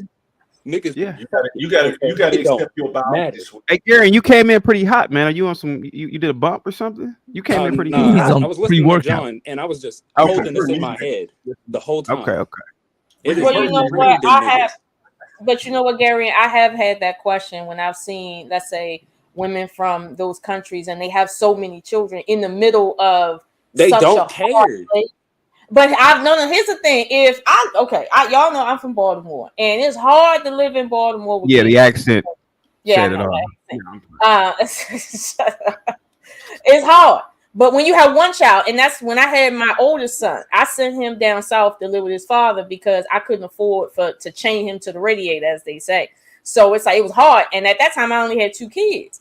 And so for me to look at a woman in the middle of a literal war zone with 7 kids and she pregnant again, my question is, do you have time to fuck? I thought you were trying to literally run. I don't understand why They're running pregnant. Huh? Miss O'Shawn, They're Miss running O'Shawn, I don't pregnant. mean no Miss O'Shawn, I don't mean no disrespect, but they had one might recently say Baltimore is a war zone. But it is. But what I'm saying is Baltimore is a war zone. And they're Baltimore is a war zone, which is why I said I sent my oldest son to live with his father because it was too hard. But you had them in Baltimore. But here's the thing: you can have children anywhere, but when you're in a war zone, for instance, a high crime area, right? It's not literally a war zone; it's a high crime area. But in Africa, where you could have a civil unrest that could kill half the population at any given time, that's a little more extreme than just high crime. Have you ever met anyone in Africa that has experienced a civil war? Yeah. Yeah. Can you imagine laying down in the bush while niggas are chasing you? I'm sorry. Yeah, that's how my dad was born. Oh yeah, niggas can think like that. Ain't no white man about that. White man be better than I'm about to build a defense. He was like, yeah, white men need to find the perfect spot. I will admit, culturally, Like, white nigga men. will lay out in the bush, right? While niggas are chasing their ass. I got you, You know what? but that's a cultural thing. It's That's a like culture, that's cultural. DNA. That's a All cultural niggas do thing. it across the world. You know, we need to start talking about minimum wage for minimum IQ niggas. 11 babies, shit. Minimum wage, shit. You all just be happy he doing something. Miss O'Shea, how was this? How old was this guy? Which one? The guy with the 11 kids. Oh, he might have been 38. Maybe. Yeah. That's wild. Dear God. We're gonna get to about at least 15. Well, okay. In all fairness, Dear God. I mean, let's look at Wild Wild West times, right? Back then, people were popping out like 11, 12 kids. But weren't they married? Well, yeah, they were married, but still. Oh, okay. Yeah, they married and they have farmland and basically a business that their kids work with them on plantations. So it's okay to have 12 kids when they all working and you married and it's getting you money. But in his case, no, you don't got the right to have 12 kids under your circumstance. No, but the guy on the farm, sure. It's not even that. Do you remember the police officer? The man that was in jail for murder in Baltimore. They got 2 or 3 correctional officers pregnant. I was just reading about that. He was in the BGF family in Baltimore. I heard about that. He was fucking the guards and getting them pregnant. Right? Pregnant. I know all about that. Think about the lack of discernment of a sister. This is why I've never been a proponent of women working in the men's jail. This right here. Hold on. Hold on. That nigga in the street. It's a liability. It is a liability. I don't. But wait, I'm not trying to be funny. But from a government standpoint, it's a liability to have women overseeing men in that environment while they can get pregnant, and then if something happens to that child legally, the government would be somehow liable. So what I'm saying is, in the women's jail, sure, but in the men's jail, I've never been a proponent of that. Hold on, real fast. If he was gay, he probably would have slept with a whole bunch of the male guards. Well, at least he won't get any of them. Don't mention that. That man Dick had to go to work, baby. You know, that's what Jared is explaining to you. That man had a live dick, and he had to use that motherfucker. That's all he got, right? And the black women said, "Hell yeah, I take it." And that's what it wasn't just black women though. They had, you think, sweetie, they had so many options, so many free niggas. I mean, niggas may not be working. And she on his way to prison, Jessup for life. This is the black community. She chose a man with no career prospects. Wait, he about to go to Jessup, baby. You know what Jessup is? I know what Jessup is. Yeah. And she said, "I'm gonna lay down with you and create life." Right? Man, these people crazy. We need to start about the other way. So can you say that it's not a government problem? It's a people. Hell no! If there wasn't no government, she still would have fucked. Miss Ocean. Does her healing? She still would have everybody that nigga. Right? Gambia is an entire country. Don't matter. Gambia is an entire country dedicated to hoeing out to white women, man. But Pumpkin, one thing I will say about those Western sort of Texas, Wild West thing you were saying, the thing is, child mortality rates were very high. So in countries where child mortality rates are high, like go to India, or go to China, they're just, I mean, today China is getting better. They have, 5 or 6 kids because they only think, maybe 2 or 3 of them will make it to adulthood. If niggas didn't have HIV, we would have a black planet, CT. We fucking those black what? A black planet. Oh my Gambia God. didn't have Your HIV. greatest fear, CT. My greatest fear. Hold on, I want to touch back on the female correctional officers, right? So I work in corrections. Okay. They are needed, unless you want to start segregating low-level jails. You want to start segregating by sex, where there's only female jails and male jails? Sure. But as long as we keep the system we have now, we got to have female CEOs there. Because it's way more of a liability. Because, for instance, most jail policies, if they get moved out of booking and they get moved to the back for a longer stay, as you would say, they have to be strip searched. Even when they're coming into the jail from a cop, they have to be patted down. So the liability of male officers, even patting down, let alone strip searching females, it's way higher of a liability.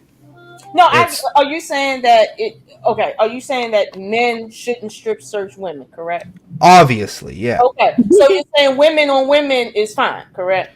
Yeah, that's most jails. Most jails have dual sex, but the women are constantly separate from the male inmates, right? Yeah, I'm okay with it. I'm okay with it. I just feel like when it comes to direct impact in terms of you like coming in contact with inmates, it shouldn't be as a female correctional officer. You up in a cell with 5 other men and like, come on, man. I'm a professional fighter and I wouldn't do that. Would you be okay with Brittany Griner cavity searching you? Hell no. Goodness no. Why? No. But why did you ask that? Why did you ask that, John? Because she says women should be in women jails, men in men jails. I'm saying Negroes would throw all this shit around. You got Brittany Griner in there just freaking off. She got freak offs. Now that's a different dynamic, which I don't know if we're talking about that tonight. But I don't think she can even get into that position. Right, but that's a different dynamic. I'm just going to keep it at women. Okay, that's different. The Negro women, the Negro man, they gotta fuck. That's what Garen is saying. Yeah, but right? And a lot of this shit wouldn't be a problem if we were back in Africa. But the white man has child support enforcement system. Right? It's not even just that; it's food. In African countries now, they actually are enforcing child support too. Well, I mean, you can't run off in the bush. Crazy. You could run off in the bush. They're John, blaming You probably could Africa. bribe someone. It's America's fault. Just saying. You could probably run off in the bush. You could probably bribe someone. But in America, man, I mean, you're driving down the street and a camera catches you, and they got you for child support. They suspend your license. I'm sure Africa ain't that up to tech right, where they suspend your license. Hey John, you ever seen a nigga on a big ass electronic billboard on the highway in arrears? Nigga be $30,000 in arrears. I'm like, God damn, that nigga's gonna get caught anytime today. CT, one of these days, man, I'm glad to see you. So the text messages and pictures. Man, I get so many child support letters at my house from past tenants. They ain't updated the address, they running.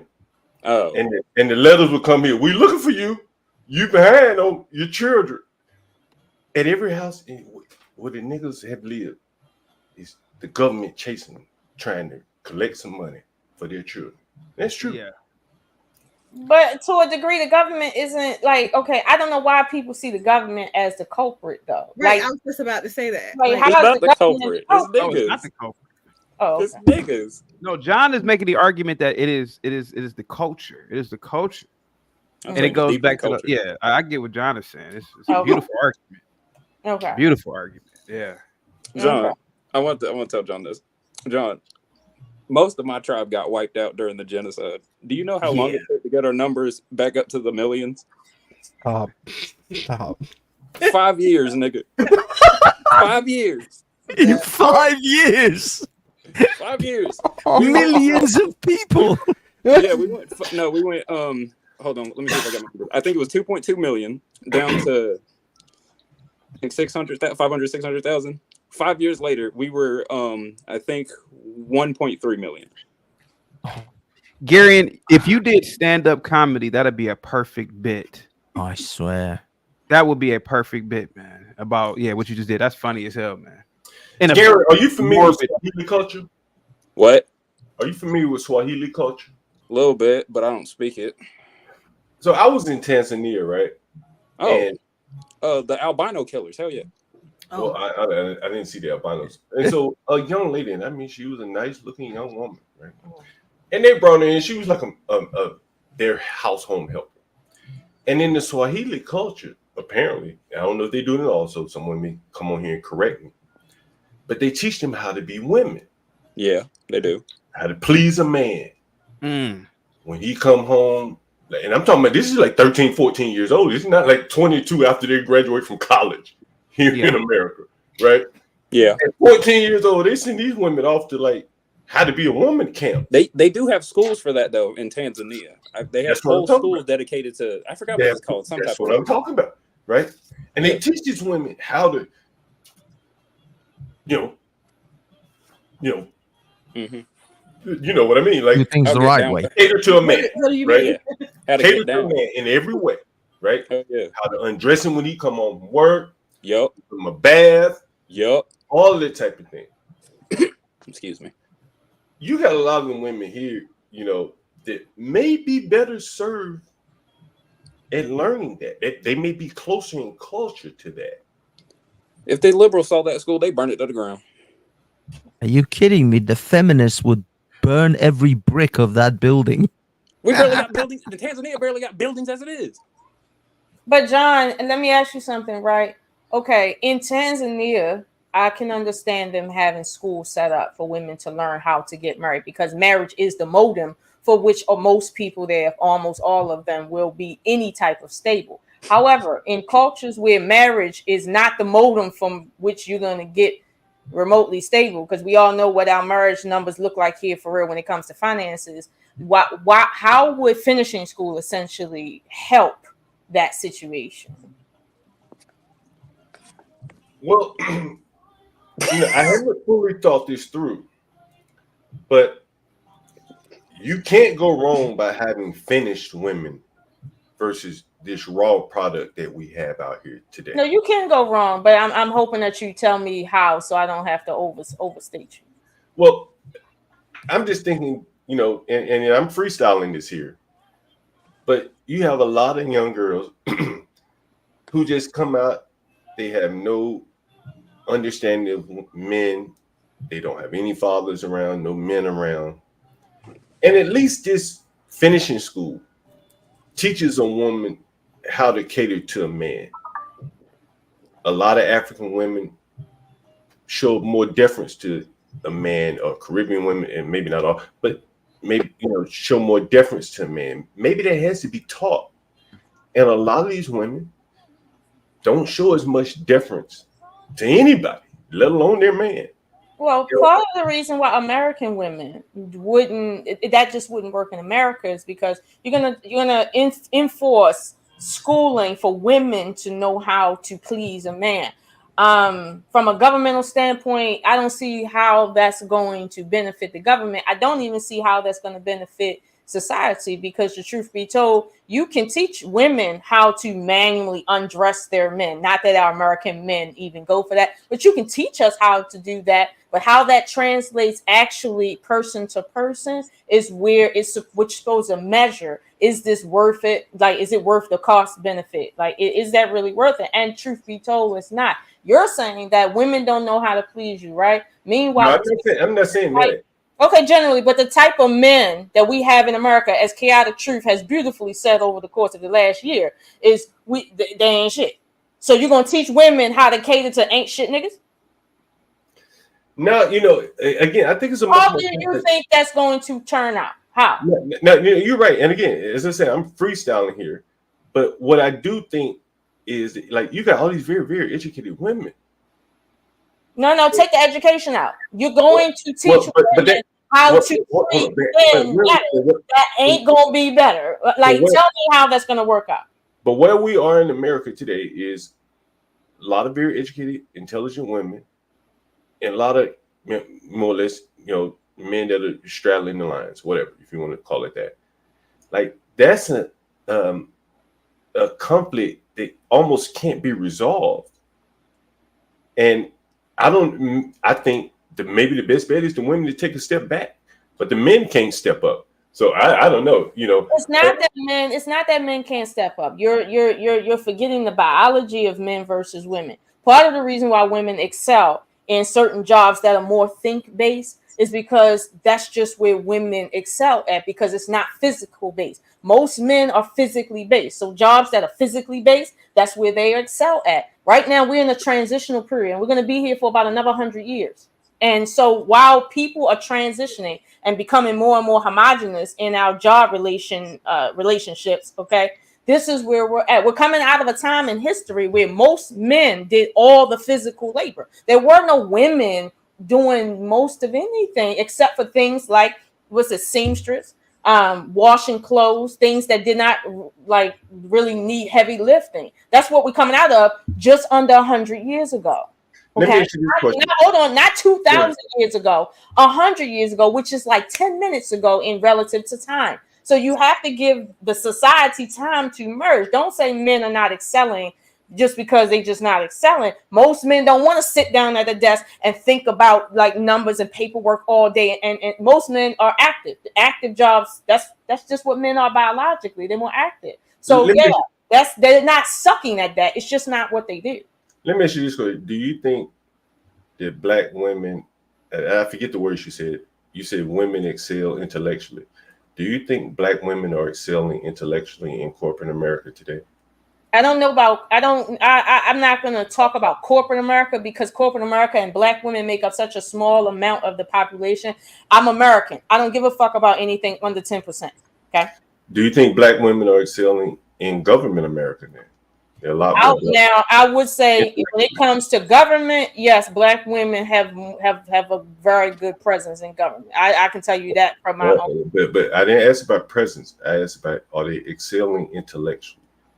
Well, you have to be at a certain intellectual level to excel in government. Period. Not corporate America. Do you think? Well, there are a lot of people that have failed up in government. Do you think that black women are excelling intellectually in government? Like, when you see the black women in government representing us today, do you think those are our best and brightest, that they've really built a career and they are where they are based upon their intellectual capacity.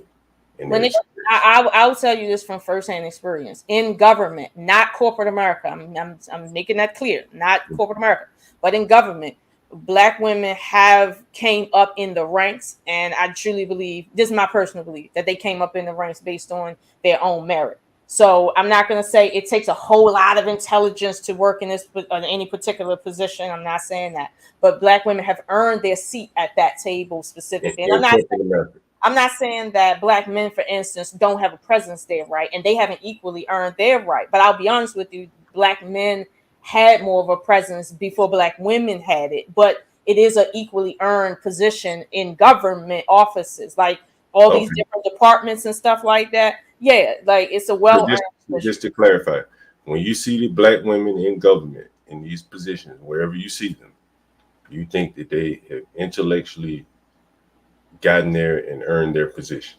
When you're talking, I think But what are you asking her about government jobs or employment, or and that's what I was getting ready to say. Are you wherever you see the Black women in government? No, you got job or elected. No. Because for instance, if I want to be a ratchet chick and I want to run for mayor, and if I get enough votes, I'll get the mayor's position. However, right, that most 99% of government positions, you have to be smart, witty, and you got to be able to work a room in order to get in them rooms. You can't just be getting there through votes. Like, it don't work like that. Sure, the mayor's office, even the president's office, votes work, but for most of those positions, you got to earn your keep up in there. Miss O'Shun, if I may, John, would you want Kamala Harris to be president? Personally, no. Okay. And why is that? Just asking. I don't agree with her politics. If you were, and give me 1 second, John. If you were, instead of oh my God, I'm losing my train of thought. Instead of Ketanji, let's say it was you that was being confirmed, would you have said that you didn't know what a woman was? You know, Ketanji, the Supreme Court Justice, the Black female. I wouldn't have said that. Personally, I would have stood on business, regardless of what party I would have been a part of. Because the truth be told, like it's never gonna be a time when nobody doesn't disagree with you. Like why didn't Ketanji and she's a Supreme Court justice, but why didn't she stand on business that day? I mean, she's a mother, she's married, she has children. Why didn't she just say a man is a man biologically because he has a penis? And this is and a woman is a woman because of this. Why didn't she just say that? Because somebody's greasing the back of her pockets really, really well. Okay, that's all I want to know. I think it's because legally, I think a man would have just been totally. I'm sorry. Go ahead. I think it's because legally and intellectually, the definition is shifting, and whatever you do say is going to be on record. And I say that because it's just that's what it is. I'm gonna leave it at that because it is shifting. It is shifting. The legal definition or the way that we define what a woman is, who qualifies for the label of woman in any type is shifting.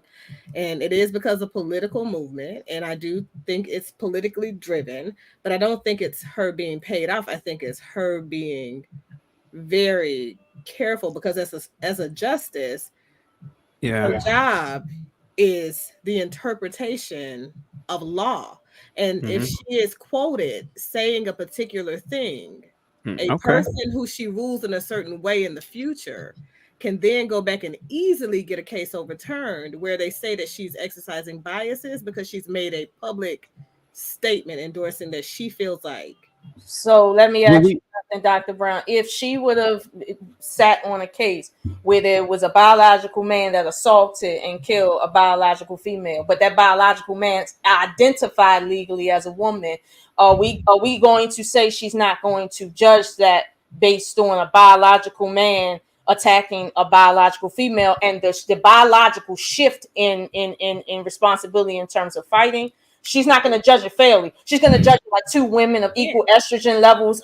Like that's what she's going to judge it as for real. Legally, she cannot. When she convicts, let me tell you something. That's dangerous. It's dangerous. Hold on, stop. It's dangerous because at the coroner's office, when they pull that DNA, they not going by the definition. Though this is a woman based on just some definitions of how you dress when somebody kill you. Somebody bleach you. They not doing that. They giving you an identity based on the numbers that come out of your blood. So my thing is that you can hold on. You can self-identify as whatever you want to, and I believe that that's fine. Nobody should have to do anything to you for that. However, when it comes down to court cases, people that's been deleted and saying who did it and what the DNA say, let's stop playing games. And this is the problem. No, even a Supreme Court justice, is not immune to making mistakes like that, because her job is to be fair in court cases, not deciding whether or not she want to go with what everybody else is thinking in terms of how they feel. But you know, Ms. Oshun, but here goes the thing. Dr. Brown is right to a degree, because her opinion, if there was an opinion, she may yay or nay in the favor of saying, hey, is this what you believe? Because she literally at her confirmation said that, what she say? I don't know what she said verbatim, I forgot, but she said, I don't know what a woman is or whatever she said. So how is she presiding over cases and she don't know what something is or is not? It's saying that she doesn't know how the law currently defines. Well, she's a Supreme Court justice. When she was confirmed, the law is what was shifting. Yeah. You're missing what I'm throwing down. If you got to a level where you are a Supreme Court justice and you don't know the very basics of life, we have a problem. But don't you understand? But go ahead. I'm sorry. Go ahead. So what I'm trying to explain to you, when you get to that, when you're in a position like that, everything that you say, your personal can be held against you. Your personal beliefs can be held against you, and then be used in the future to reference how it is that you make judgments on cases that are legally being defined by the restrictions of the law. And if the law is currently shifting, which I can say it was at that time, on the legal definition and parameters on how we define maleness or femaleness, even in the medical field, because you made that reference. And when we run labs to a person that is a transgender female, their transgender characteristics do mimic that of female characteristics as far as hormone balance and things, because they are transgender females. So I'm not talking about the people that self-identify as aliens or she, he, them, whatever they decide to do. Dr. Brown, even Supreme Court justices need to save their ass, and they will say what they need to say. We just seen court justices getting paid to give people higher sentences and stuff. Let's stop bullshit. I'm not saying that doesn't happen. I'm saying stop bullshitting. Yeah, like, Ms. Oshun, you saying who getting paid to do what? Listen, we just seen cases where court justices were being paid to make. We're not talking about. Listen, I'm not saying you're talking about this. What I'm saying is we all know that just because somebody is a Supreme Court justice does not mean everything they say is correct or do is correct. But I do understand that everything a Supreme Court justice says have to be in accordance with the law. But what she just says, the law is shifting. So you might have to say this today and next year say something else. That's because of your positioning, not because that's really what you believe. No, you ask her a personal question because personal biases can overturn. As a Supreme Court justice, she should know better than to answer personal questions. And that's why she didn't give it a particular answer. So here's the problem. If she didn't give a particular answer, right, then there's no conversation. So if she had given it a particular answer and said a woman, her position is to ensure that she does not do that. So it doesn't matter what people feel. That's her position. She's not in the position. But what about when she gives an opinion, when she becomes a Supreme Court justice? You see the danger in giving your opinion. What about when she gives a yay or a nay? I mean, that's. Listen. Her job to a degree is to give her opinion. Like that, to a degree, she does have to exercise her opinion on some things as a court justice. Professional opinion, right? To a degree, I'll give her that to a degree. But if she's asking an interview how she personally feels, right? She knows the danger in the politics and giving her personal feelings about her job. Come on.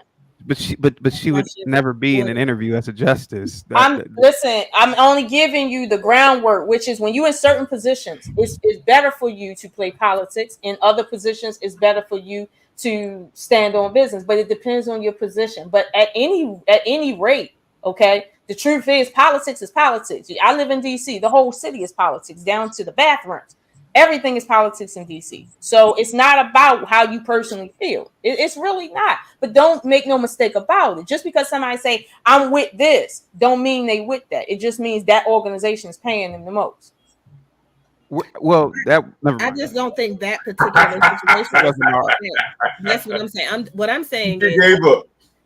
I think that particular situation was not about her being paid. I think it was about her being careful because she can be interpreted legally by another entity that then will overturn her case or overturn a case that she's confirmed, should I say, right? With a person that is of LGBTQIA identifying who has done something and she's being now taken out of context. Sound bites. So if you said that you believed a woman was a person who was born with female organs, then the only reason that you're saying that you agree with this particular judgment is because you feel like I shouldn't have been given the opportunity to change my birth certificate in the first place. Kind of think that would be a valid argument then, because you got her. Let me ask you this question, Dr. Brown. Go ahead. If a case came before Ketanji and it was a man challenging the law, saying that he was a woman and he should be in a woman's prison, how do you think that Negro Ketanji would rule? So if the person who came before her was saying that person is biological male, but says he's a woman, identifies as a woman, he's a tranny. Tranny or transitioning? He's trans. Oh, so he has breast. You can put breast on. He's a man, born a man. Yeah. But so he said, I identify as a woman, and I have the right to go to a female jail. And I'm so within the eyes of the law, a man who no longer has a penis, has had a pedectomy, does go to a female prison. Okay, so and John, can I say something? I did a show about last year about this, and there's 2 or 3 incidents where at the state level, transition men have gone to these female prisons and raped women or impregnated them. Now imagine this, and this goes back to the original argument, Miss Oshun, about women in politics and places they shouldn't be at in the first place, respectfully. I don't believe that an all-male justice would favor or rule in the opinion that this transition man can go to a women's prison, because that would set a national precedent. Mm-hmm. I'm pretty sure that the states would eventually have to decide, but I'm telling you, so I believe that women are being used to destroy this country. Just think about this, John. Last week, 3 women, what were they arguing about at a committee hearing? What was MTG, Crockett, and AOC arguing about? Goddamn makeup. I thought I was in a movie. It's like, was this a Wayne's Brothers movie? They shouldn't be there, Miss Oshun. Yeah, ignorant. MTG was talking. Jasmine Crockett, she got those eyelashes. I was asking her that question earlier. And MTG was like, "Oh, you couldn't see it with you didn't hear me over because you couldn't see with those eyelashes, girl." And I'm like, what is going on here? And that was the original argument why women shouldn't be in these positions. I think that's what John was asking, if I'm not mistaken, John. Am I in the ballpark, John? You're on the right path. But the reason why, okay, I understand why. And maybe in some places the law says, well, a man without a penis, right, can't use his penis, right? I understand that. However, a man having a penis or not having a penis is not what makes him a male or female. We know that, because if you got your penis cut off, but then we in a fight, that's different. Okay, so I don't care whether your penis is on there or not. If it's an unfair advantage because of your sheer gender or identity biologically, right? We have to acknowledge what's at play here. And if people don't want to chaotic truth, right? This is a matter of just that. You don't want to acknowledge it for whatever political reason. And this is where we're at. I'm okay with acknowledging we don't want to acknowledge certain things. I am telling you, Miss Oshun, the reason why the LGBTQ and all that stuff is being pushed, all of these DEI, is because of women. You don't That think was a the gay man. men? all male and all male That was a justice. man.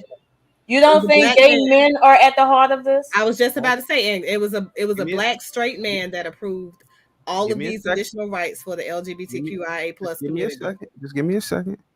And all male justice. If you had 9 men on that justice, Supreme Two of Court them justice, might be LGBTQ. you wouldn't have abortion. I'm telling you, man, women are essentially destroying this country because they are in these positions. You wouldn't have people ruling in favor for no dude pretending to be a female. Are you out of your mind? Oh, you can't go into this bathroom. No, you can't do this. But women have pretty much jocked themselves into these positions. No, Now, hear No, me I out for a don't minute. think Hear- so. hear- hear me out. Those decisions have been made Well, by males. I'm That's what not. I'm saying. I'm not. Are we kidding here? Are we kidding here? A lot of the positions, a lot of these policies have been introduced in the Senate, introduced in the House of Representatives by all men. Are we kidding now? I'm saying the decision to approve gay rights and expansion for gay rights and protections on marriage for gay marriage was a black president. yeah. I'm saying that was an all-male cabinet meeting that took place that moved to that approval. That is what I'm saying.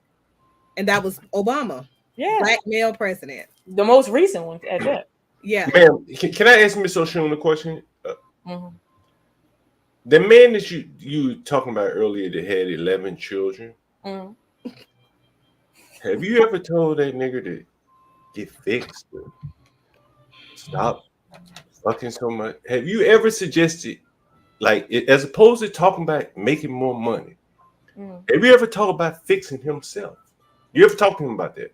And in my position, right, because I'm not a clinical anything, I'm not a counselor, I'm an enforcement, I was an enforcement case manager, right? When he came to my office the third time, okay, I expressed to him, because he made a comment about the last 5 or 6 children's mother or something like that wanting to go on a picnic and with him, right? And he declined because he said that he needed to work some extra hours to keep up with his child support, and he was mad about that. Okay. But I told him, I said, sir, why don't you look at it this way? If you make it work with her, that's 6 children you don't have to pay child support to in my office. And then he thought about it and he said, you know what? I probably should have accepted the picnic date. Maybe I was being an asshole. That's what he said. Okay, I didn't say that. I want to see if I can rephrase the question. Mm-hmm. But my suggestion was that he work it out with at least 5 or 6 of the kids so they could take off from the 11. Have you ever suggested, nigga, you probably need some time alone? Because any woman you with, you might get her pregnant. He knows that. He said that in the first interview. But you just told him, go to the barbecue with the baby mama. This is when I first met with him. He was very transparent that he knows that he has a lot of kids and he's made a lot of mistakes. But he was saying he still has to work and maintain to live for himself and pay his own rent and all, and make a space for the children to come, stuff like that. And I understood that. By the third interview, I suggested to him, because I heard him speaking on certain things, hey, do you think, has it ever crossed your mind to maybe try and work things out with the last girl who you have 5 or maybe 6 kids with? Like, because it seems like she might want to work things out. She invited you to go on a picnic, a dinner date with the kids to keep the kids mentally, you know what I mean? I said, have you ever thought about that? And he said, no, because he'd been so focused on working, but maybe he should. But that's what I'm asking you again. If he went on that picnic, that nigga might have a 12th baby. He could have had such a good time. They could have been. That is true. Reminiscent about how things were.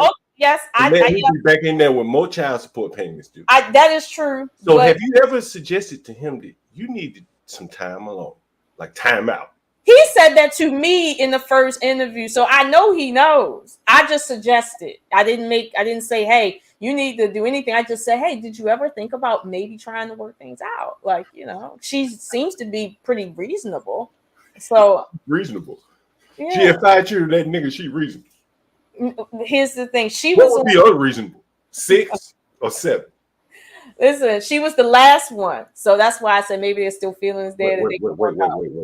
So she was the last baby mama. Which she's the last one with the youngest ones. So how many children did he have before he had children with her? she got the last 5, I think. So The last 5. So there was 6 5. before her.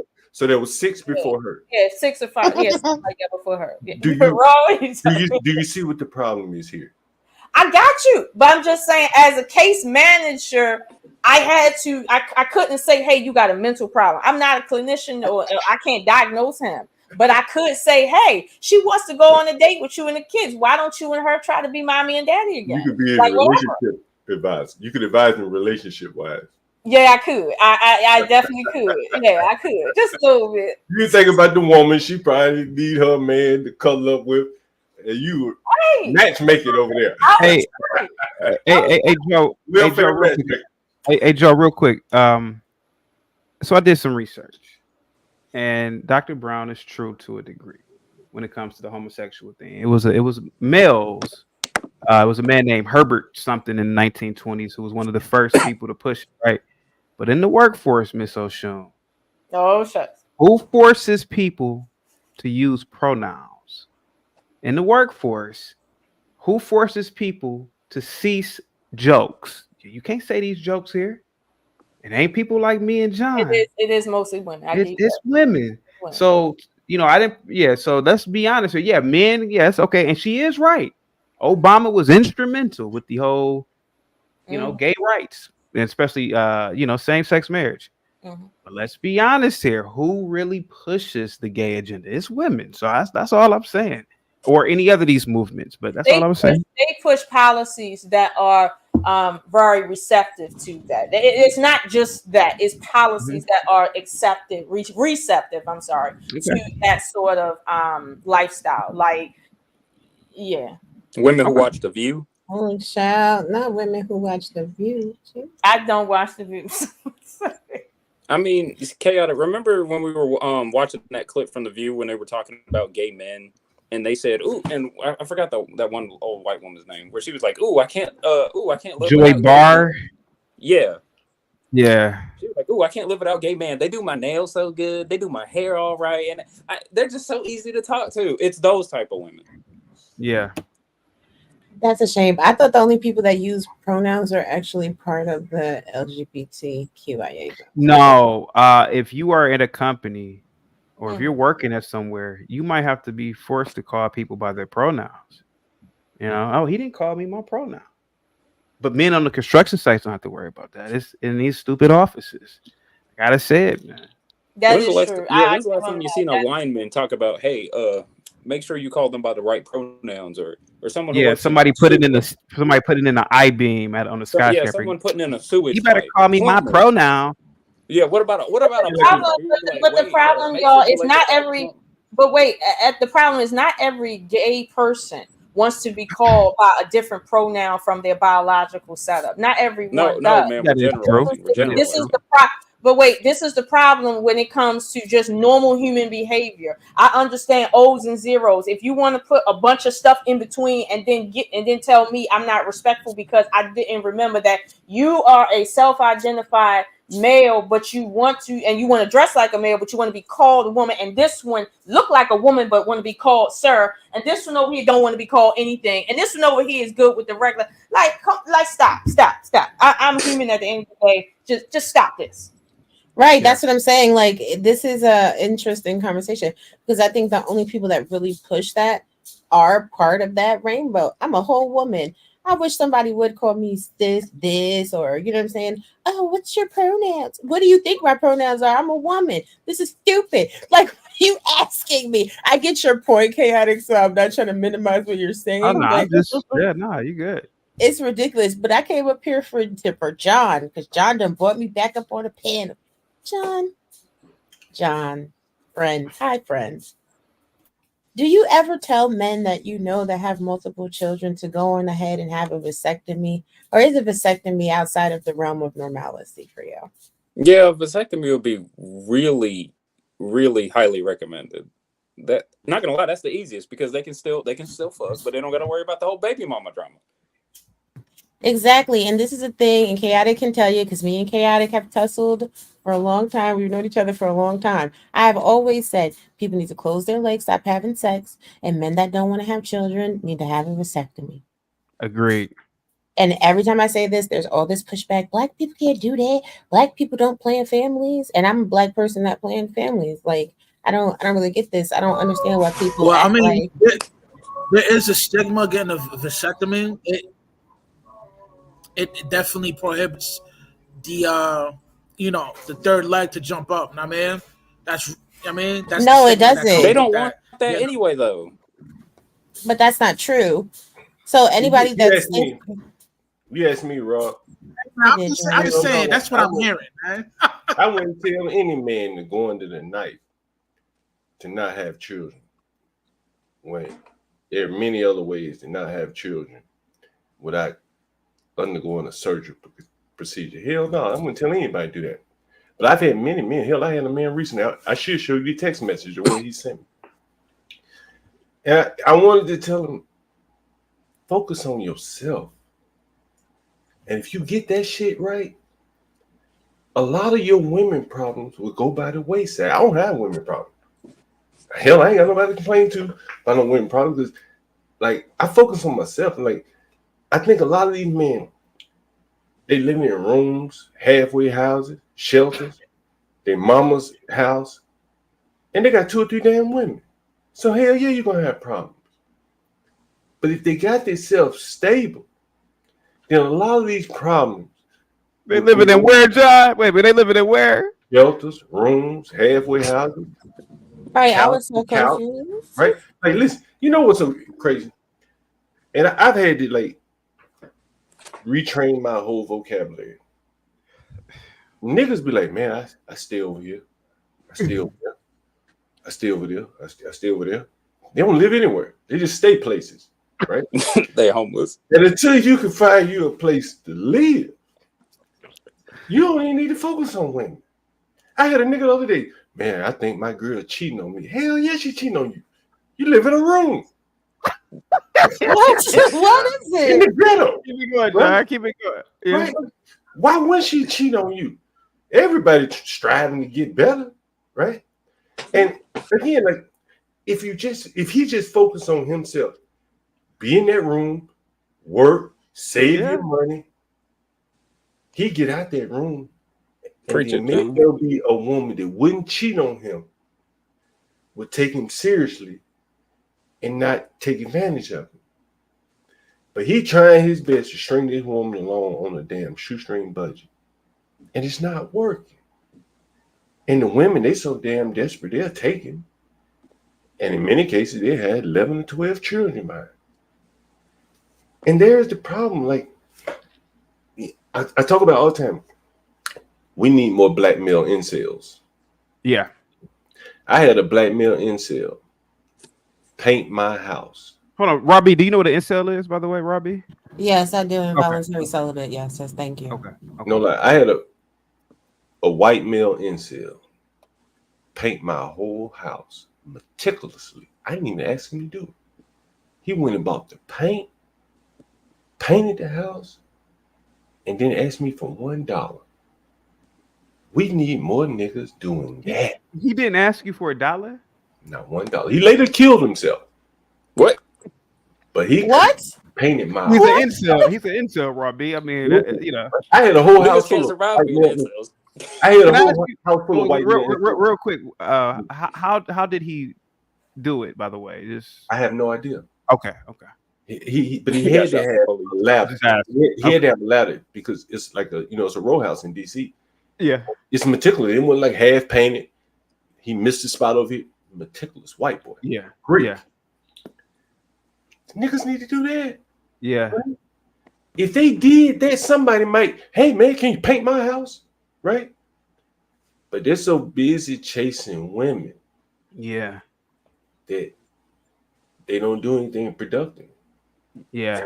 That's just been my experience. You know. John, Why I got did a he? question But for you said he painted your house for nothing. Like, did he just painted your house? Huh? He was insane, man. He used to cut the holes. He used to cut the holes. You Y'all- said he was insane. He used to cut the whole street, the whole block. He Yeah. cut the whole yard scratch. No money. Didn't ask for anything. Really? Greek white man. You know. You say he was Greek? Yeah, white man. Like So he looked like John. He looked like John Stamos. I don't know what John Stamos Uncle Jesse. You know, the dark hair. You know, dark Yeah. hair white man. Yeah. Okay. He killed himself in a hotel in DC downtown. Jesus. Yeah. I think Capitol Hilton, right by the Capitol.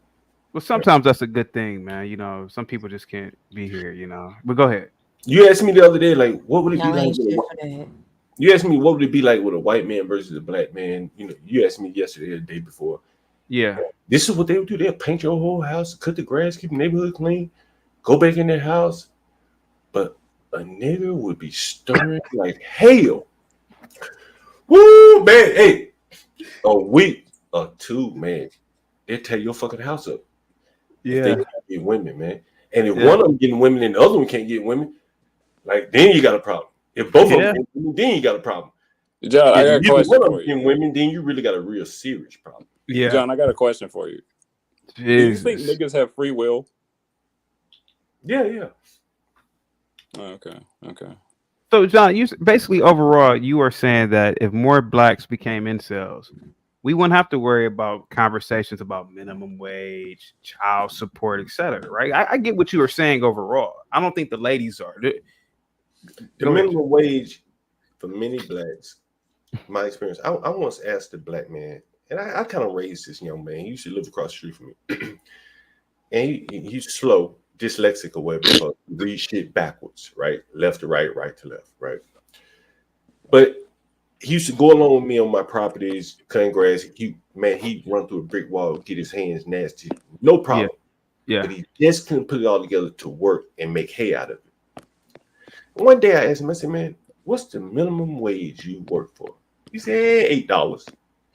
At the time, the minimum wage in DC maybe was $15. My point is that the minimum wage is getting so high now that a lot of these black men who might be able to put to work at 10, 12, maybe they wouldn't be able to pay their child support, but hell, they can't pay it anyway if they're not working. But if they could work at $10 to $12 an hour, they might have a shot to at least do something productive. Yeah. Hey, John, did you straight money, no taxes? In this kid that you said you raised, and you said the minimum wage at the time was 15, but and I'm assuming you paid him $8 an hour? No. You know, I paid him. You know, I would pay him just like day labor work. You know, it wasn't an hour work because I would feed him. Okay. His mother would be happy I took him with me as opposed to leaving him in that house, that dysfunctional house that they lived in, right? So, you know, I basically raised the boy. And I'll tell you the story is somewhat sad as to how it turned out, in that he worked for a housing project right here, not far from where I live now, on Atlantic Street Southeast. Oshun, if you're in DC, you probably know where Atlantic Street Southeast is. So one of the few housing projects in DC. So he's more or less a government contractor. So it's a black business that had a contract to clean and maintain the housing project. Yeah. Well, with the influx of the Hispanics, the contract came up for bid. He lost the job. This is a black man that probably will never ever find work again. And I was riding my scooter up Martin Luther King Avenue about 2 weeks ago, and I bumped into him. And he was living in the shelter. You're living at the shelter on Martin Luther King, right across from Homeland Security. Yeah. Miss O'Shun, you would know what that is, Homeland Security, which is not far from where my house is right now. And I looked at him. He was at the shelter, and it was a whole bunch of Hispanics, all the way in Southeast. Man, we're in the ghetto over here. I talk all the time about the Hispanics being downtown at the shelters, but now they're even in the ghetto. This black boy has no shot. Someone in DMVille says that's St. Elizabeth. Yeah, that's right. Yeah. St. Elizabeth. Yeah. Right. They're building $600,000 houses right there. This boy has no shot, man. Yeah. And you know, it's the migration, the extremely high minimum wage. I think the minimum wage here may be close to $20 an hour. In DC? Oh, okay. No one's gonna hire that boy. Yeah. Pay him $20 an hour. It's over for him. Yeah. Miss O'Shun, I don't want you to think that I'm a monster for laughing. It's just the way that John tells a story is captivating, man. Like, you know, he could tell a story about a nigga mowing the line. It's just something the way that John tells a story, man. Go ahead, guys. Go ahead. I don't want to keep talking. No, so I see both sides of it, and again, I benefit very greatly from it because as these migrants come in, they push the price of housing up. It benefits me, but I see the downsides of it too. A lot of these young blacks are never going to be able to get their footing. But John, you're saying the word migrant. Now that's another political thing right there, to call something migrant. To say you migrated here means that you came in legally, but the word migrant has been changed politically to mean anyone coming into DC, because DC is a haven district for anyone in the world that needs security away from homeland security. Okay. What you're talking about is not a bunch of people that migrated here from all over the world with their papers and they need some help in this country. You're talking about people who came in from all over the world through Mexico and came up to DC and got on a bus and went over to Florida, or got dropped off someplace in DC, because Maryland isn't a haven state. DC is. And this is why there's this influx of migrants, because DC has special money to say, hey, we will take care of your problem, Texas. You don't hold them at the state and send them back. We'll take care of it. But now DC has a problem, and in the next 5 years, you're going to notice them phasing that out, because at the end of the day, we're Americans, and the only thing that matters is a dollar. Well, again, I'm not one to sit here and moan and cry about. In New York, they have the migrants get like a $10,000 voucher, and also they give them housing out there too, which I think is. They give them free phones and that too.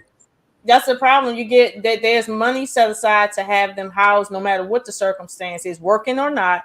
But when it comes to people that legally come to this country, you're gonna have a different experience. I'll tell you that. Oftentimes people hear me talk shit about black people, and I do. But I think oftentimes. Hold on for a second. Hey, John, hold on for a second. Hey, Ice Cube, this is Rush's stream, so you got to show your entire face, bro. Yeah, you got to. Yeah. Okay. Go ahead. Oftentimes people hear me talk shit about black people, and it's for laughs on one hand. No, you mean that shit. Stop playing. Well, hell yeah. If it's true, hell yeah, I mean it. There, he turned up real quick. But on the other hand, though, if you listen to everything I'm saying, there is a solution in what I'm saying to you. Mm-hmm. You see all these migrants coming here, that should be every black man's impetus to live like a migrant. Yeah. Because they are about That's kind of all you can do. I'm sorry? Oh, I said that's kind of all you can do. Yeah, and migrants aren't having 12 kids, 11 kids by 5 baby mamas. And if he does, he ain't on child support. Nah, John. He might have, some of them might be back in Mexico. He get food. They are. Yes, they but are. He's not handcuffing himself like that. And so for the blacks that are just so out of control with their dick that they with 12 baby mamas, you guys really throw them away. They're not even worth talking to anymore. But for the I'm not going to say that the Hispanic population don't have that issue, right? But you got to understand why that issue looks a certain way when they get here in the United States. I typically always tend to make my assessments based on how their culture operates in their country, and then translate that into how they are in the United States, where the terms are different slightly. Like in their own country, are they having babies and not taking care of them and not on child support? Sure.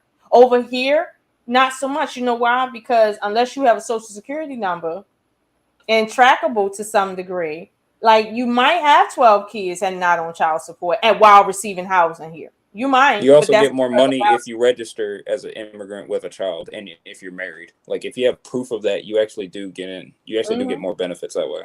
There are. They really are. So that's what I'm saying. It's like America is like jaded when it comes to this issue. But when you look at that in their country, no. But a lot of that money is not coming from the U.S. government. A lot of that money is coming. Well, it is coming from the U.S. government, but not directly. It's going to the immigrants to the migrants by way of the non-governmental organization. So you're looking at the wrong group of people to hit head on first. The people that you want to look at are your Pueblos Sin Fronteras. That's Mujica's group, your Open Societies Foundation. That's Soros group. That's your Highest Foundation. That's a group that Alejandro Mayorkas used to head before he became ironically enough, the Secretary of the Department of Homeland Security, the people that are actually allowing these people to come into the United States, either under parole or to plead for asylum.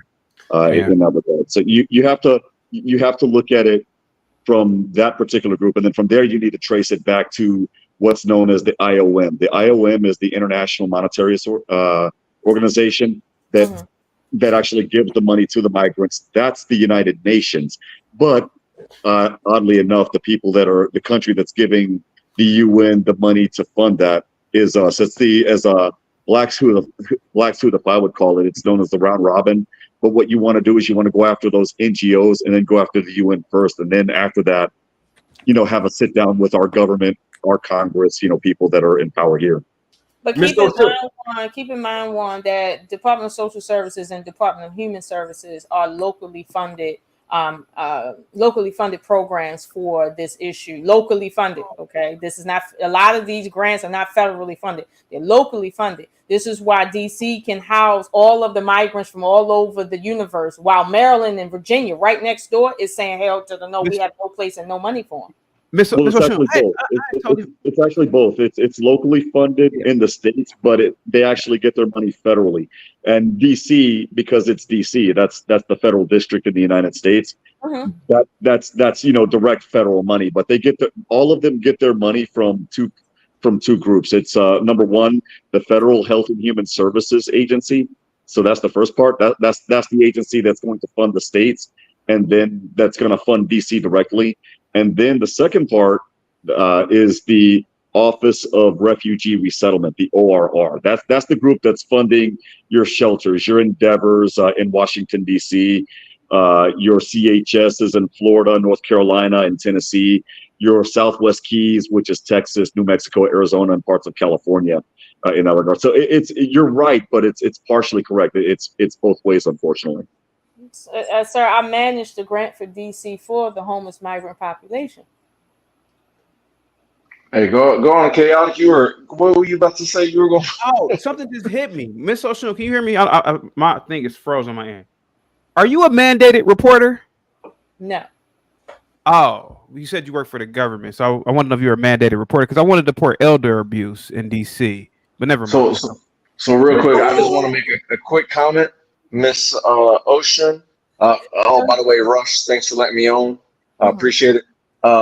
Miss Ocean, I think you're missing something, right? Because a quote unquote deadbeat here in the US versus a migrant, those are totally different things. Like in their country, their fatherhood expectancy might be completely different, right?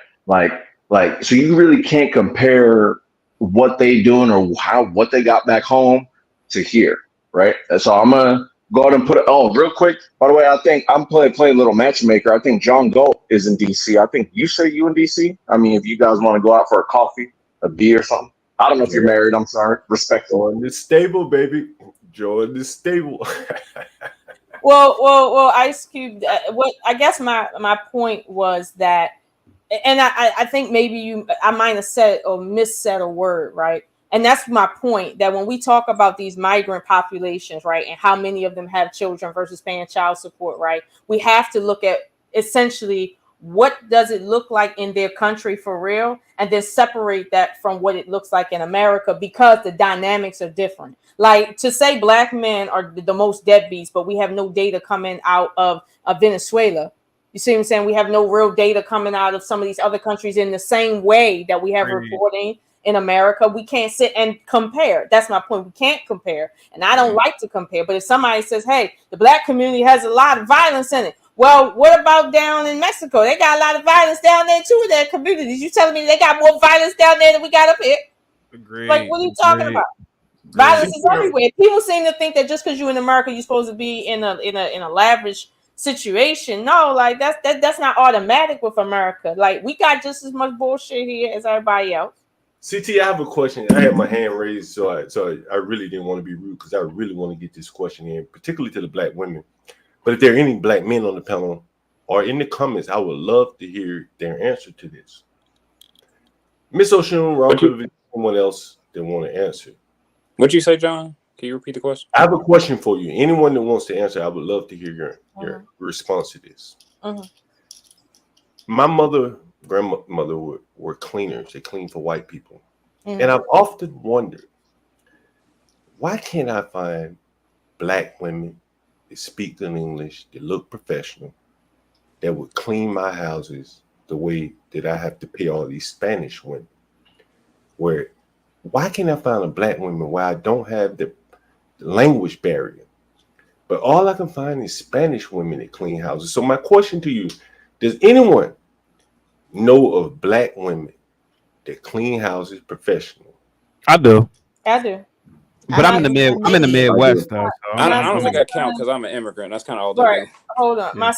One of my son's grandmother has a professional cleaning business, and she's a black woman. However, for you to ask that statement, I would say the reason why black people don't do some jobs in America from a cultural standpoint is the same reason why most black people, when you say, "Hey, we're paying $27 an hour in the cotton picking fields for y'all to get some money. Do you want to go pick cotton for $27?" Did you say 27? Most people, no matter how much money you offering to an African American, are gonna think twice when you say picking cotton, because culturally there's certain things we've moved away. Time out. You said $27 an hour for picking cotton?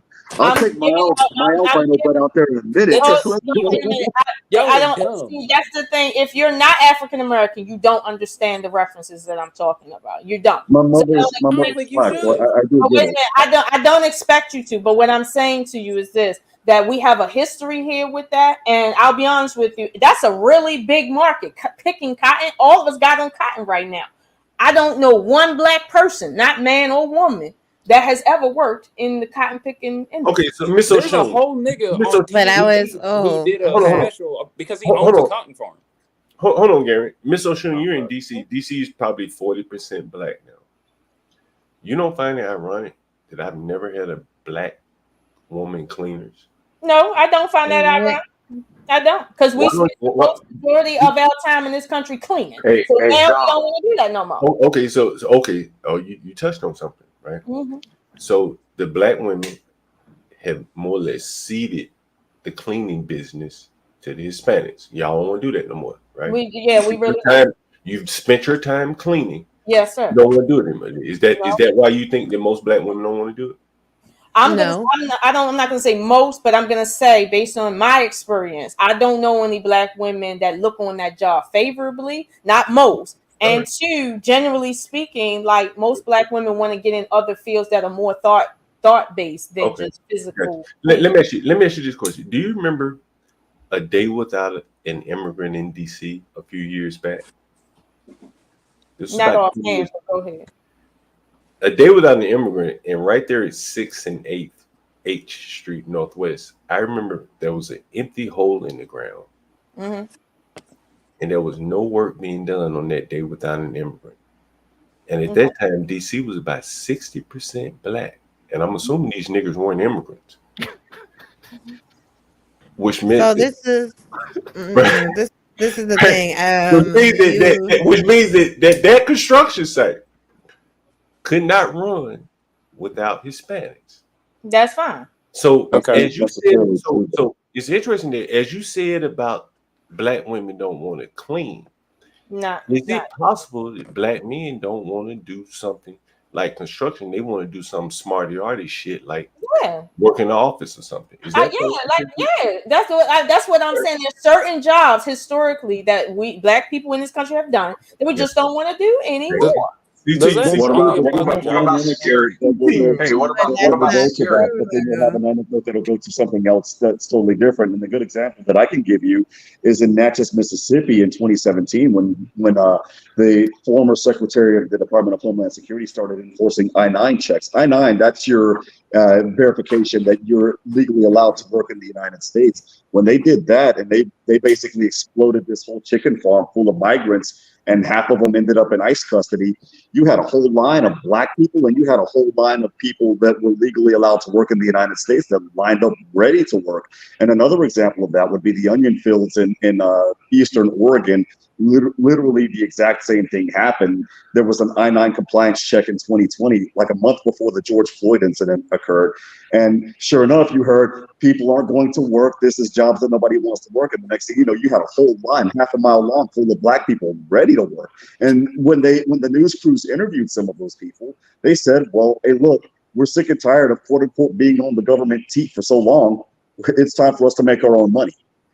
So for any anecdote, I'm using those stories to prove a point that for any point where you guys say that nobody wanted to work, there are other stories where people, yes, they actually did want to work. They just the work wasn't there for them until something else happened. Well, no, I also wanted to say something about the housekeeping. I know plenty of Black people that have housekeeping services. Where are you actually looking for, hired staff? Because the person that cleans my house is a Black woman. And I'm not talking about me. I'm talking about my hired staff. It's Black, but I specifically sourced that type of domestic help. What city is that? Oh, I live in Arkansas. I'm sorry, you said Utah? I Arkansas. Okay. Sorry. I agree. That's why I didn't say all, because I do know some, just like Ross said, she specifically looked for that, right? However, there's a cultural element in America when it comes to African Americans and, let's say, different job markets that they're in and saturated in. For instance, and Chaotic Truth, you can correct me if I'm wrong, when Africans migrate legally to the United States, even though they may have experience working in mines, underground, and rice fields, right? Do they go into our fields and mines here in America to find work, or do they come into our universities and work in some of our other genres of work while they're getting their education? They drive Both, Uber. ma'am. Both. They drive Uber and then they get both too. Yeah. Right. So they don't go into the fields that they know about, Not really, rice no. and mining, We right? don't have mines here. Culturally, when Africans come to this country, they do not go into certain fields because it's a cultural thing. That doesn't mean they can't work. It doesn't mean they don't want to work. It just means there's a cultural thing. And I think some people need to let that conversation go. Black people, we're not going back to the cotton field on principle. So don't ask us to come back there for $30 an hour. But ma'am, there's the difference between that though. And $30 an hour, CT. I think you would probably join me for $30 an hour. Hold on for a second. Hold on for a second. So let me get that right, Miss Ocean. I'll drive Uber. For $30, blacks ain't gonna pick cotton. I ain't picking cotton. They ain't gonna clean my house. Wait, I might clean your house. And they clearly don't work in construction because no, you ain't paying nobody $30 an hour to clean your house, first of all. And I might clean your house for $30 an hour, but picking cotton, I'm not doing that. Okay, well, okay, $30 an hour. So they're clearly, what we see here now, above and beyond anything, is that the lowest people in this country have a lot of demands as based upon what they will do. They're at the bottom. Well, to be honest, right? I think that's fair as. They're the poorest people in this. They're the poorest people in this country, clearly. But they ain't gonna clean houses. They boxed out of construction, so even if they would do it, they can't get in there now. So it's over. Not necessarily. They ain't gonna pick cotton. Let me cut in real quick. She said she wouldn't pick cotton. Well, I'm looking at the chat right now. No. She said I'm looking at the chat right now, and people are proudly saying that they would pick cotton for $30 an hour. She said culturally, black people ain't about to clean your house or pick no cotton. And I've demonstrated during the Day Without an Immigrant, they've been boxed out of construction. So construction, cleaning houses, let's go in restaurants because very few blacks. Landscaping. Okay, come on, man. Anybody else got one? Back in the kitchen. I got one. What about all them niggas working at the Wingstop downtown in my areas?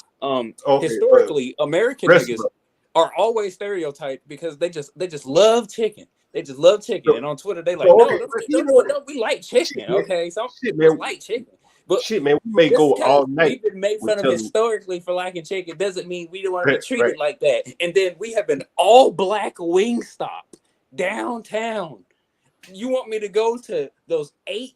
I think there's like 8 or 9 of them niggas. You want me to go down to Audrey's because that's the name of the manager and tell her, hey, fire yourself and every other nigga in this place because historically your bitch ass can't work here because of the what the fuck y'all call it again? The traumatic, traumatic, generational trauma. Gary, and I get what you're saying, right? And it makes logic, but I'm telling you, on the ground, when it comes to the culture in African America, right? The culture is there is an aversion to a large degree to certain types of jobs because of the history. So I'm not saying what you're saying isn't true and it doesn't have merit, but to a large degree, you have to like consider the culture of certain things. Like for instance, black men working on railroads, right? There's a culture around that because legally they used to be enslaved on railroads a lot. So they kind of like don't go into that a whole lot. Yes, there's some, but not a whole lot. But Nigga that can't has build trains now. Okay. So look, to boil it off. Can I ask just this question? Real quick question. Hold on, Q. What industries will black men go into? That's what I was just about to ask, John. I've seen what industry do black Americans dominate? Serious question. Most black Americans dominate entertainment industries in terms of like being the average real good at it. Not Drake or whoever else you want to. The average person. What industry do black Americans dominate? The average person. Trucking, factory working, and to my knowledge, trucking, factory working, and there's another one. Fast food. Yeah. The service industry. The service industry. Blacks and Hispanics dominate that. Fast food. Yeah.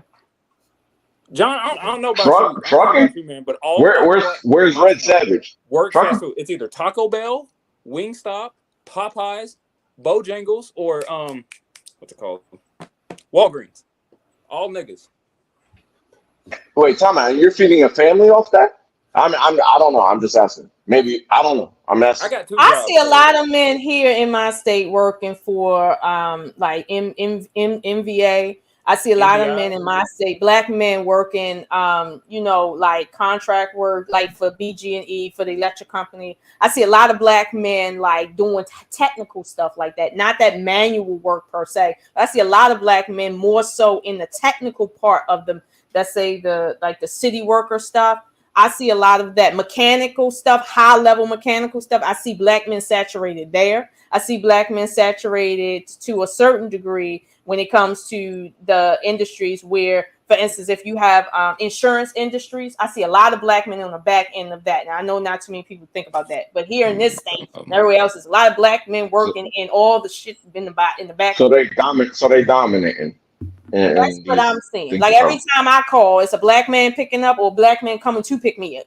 Not gonna lie, yeah. Wait, so when you call them where? Rare. Like if I call my insurance company, working pharmacies, man, you don't see that. Say again. Rare. Who you say? Huh? Oh, I said it's rare for an all nigga Walgreens because I have one of those. It's all niggas. There's like one white woman though. One white woman. Well, I don't know what state you're in, but I know here in Maryland. I'm in North Carolina, ma'am.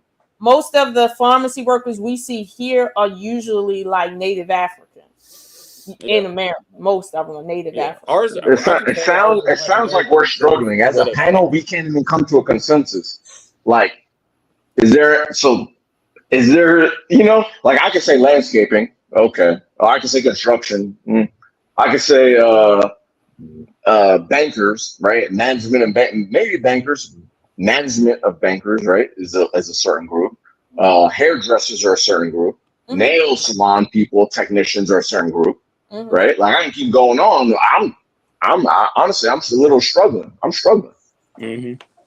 Well, here's the thing: we only make up a certain small portion of the American population, so we shouldn't be dominating. But so do nail salon technicians. I think if we're all thinking the same wavelength, they make up a small population. Miss O'Shun, let me give you an example of I think what Cube is saying. Maybe barbers or hairdressers. If you go to any nail salon in the inner city, it's probably going to be a Korean woman doing those nails. I think it's Korean to do the nails. You go to a bodega in New York City, DC, where you live, where I live, it's going to be some form of immigrant group. Usually it was the Koreans. They had the Korean Business Association. Um, in New York, you got the Dominicans up in the Bronx, a lot of the Arabs in Brooklyn. The blacks got to find some place to dominate. But wait a minute. When okay, in my city, right? That most of the people who sell nails and hair are Asians, right? However, when black people specifically, and I don't care if they immigrants for real or African Americans come here and they set up those sorts of businesses, they pay a higher premium to do so, and thus it is higher to go to their business than it is to go to the Koreans. That is always the case. Right now, there's two black women that own salons, nail salons. When you go in there, you know you in some high level shit. So you're gonna pay the price to be in there, and it's clean, it smell clean, it look nice, and you know it's now them Asians, you go in there, you taking a risk, but there's a lot of them around. So here's the thing: I'm What not you gonna want?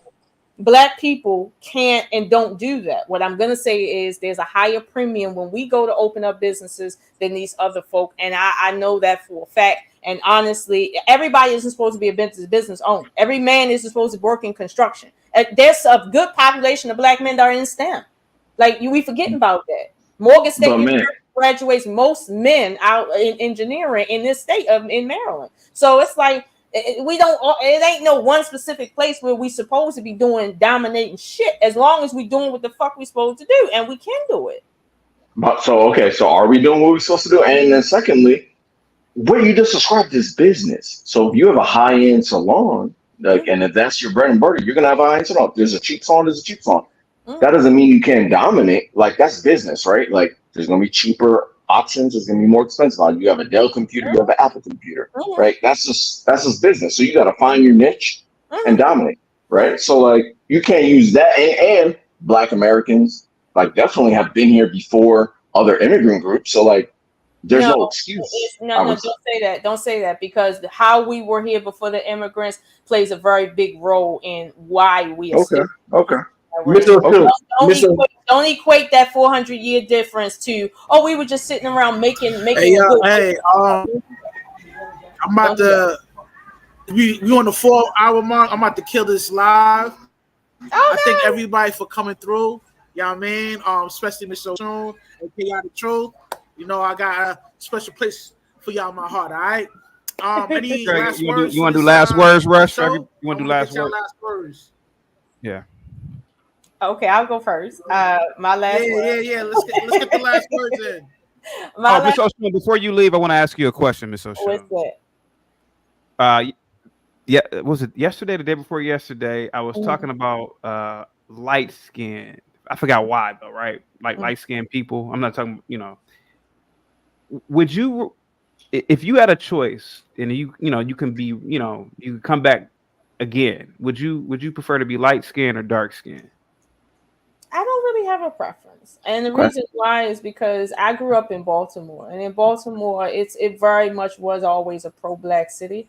So I didn't grow up the colorism thing. Yeah, it existed to a degree, but culturally in this region, like DC, Maryland, like we didn't have that like that. So I never developed we never light skin sort of thing. Yeah, we never had it either. That's interesting question. But it does exist, but just not in this specific region. Maybe I never was. Yeah. Okay. That's yeah. Like I try to get my tan as dark as possible every year. So don't get it twisted.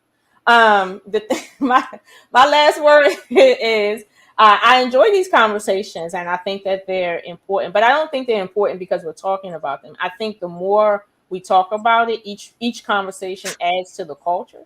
And as much as we think it's not changing, it is. It just takes a while to change. And it usually takes at least one generation to see any substantial changes. I've seen substantial changes from my generation to my daughter's generation, just based around conversations like this online that people, especially young people, are paying attention to. My youngest son is 14, and he's asking me questions that came out of certain content creators' mouths, okay, that I've had to flush out. What is it? Andrew Tate. Okay. Kevin Samuels. not Kevin Samuels, but Andrew Tate specifically. So it's I've had to, have my conversations with my son around these conversations, and he's 14. My oldest child is 27.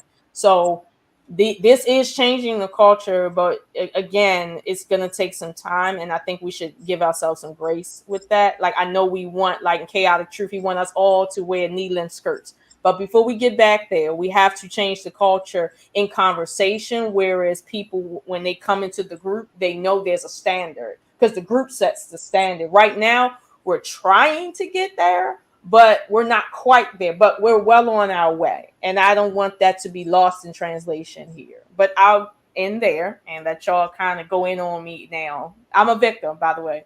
So go ahead. I'll just jump in here real quick. Appreciate it, Rush. Appreciate it, Chaotic.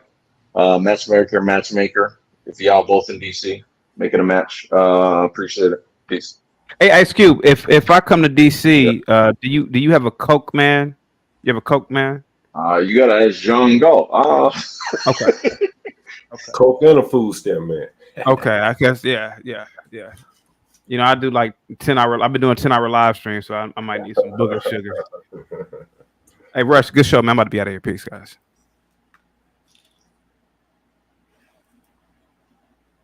All right, man. Final thoughts with you, John. What's your last words, man? Miss O'Shaunie, I would love to go deeper with you. I'm here in DC too. I have a lot of blacks I've dealt with in DC over the years. They've resisted buying in black neighborhoods, and I wonder how long you've been here. And do you wish you had maybe bought in one of those black neighborhoods? Assuming you haven't, but maybe you have. What do you think about that? I'm born and raised in Baltimore, so I live out in the suburbs. I don't live in DC. I work in DC. So I work downtown. I'm on New York Avenue. I'm pretty familiar with the culture down there. I've been down there for a minute. So I don't get me wrong, I love DC. I just don't love living in DC and the prices for anything in DC. So that might be a reason why niggas is wilding out there, because it's hard to be in DC. Okay. Great show, by the way, Rush. Thanks for having me on. Yeah, thanks for coming through. Juan Pacheco, let me get your last words, man. Talk to me, man. Dígame. Ahorita te lo digo, chico. Thank you for bringing me, for allowing me on your show, Rush. I've listened to you in the backstream on a couple of other reacts that you did. My favorite one was the Haitian lady that you spoke with. But my last words, I think, are okay. Yo, thanks, man. Yo, thanks for the support, man. Bro. Claro que sí. Aquí estamos. Ya sabes. Ya tú sabes. Look, the thing is we can't run around making excuses, Rush. I'm sorry. Look, I understand what we're going through. I understand what the industries may have regarding the makeup, regarding ethnicities and races. But to me, that's a cop out. Like that's something that you can't continually run around. As somebody in the chat said, they just barely noticed that I have nappy hair. I'm black and I'm Puerto Rican, right? And a lot of my boss's clients are Mexicans, and I deal with them on a daily.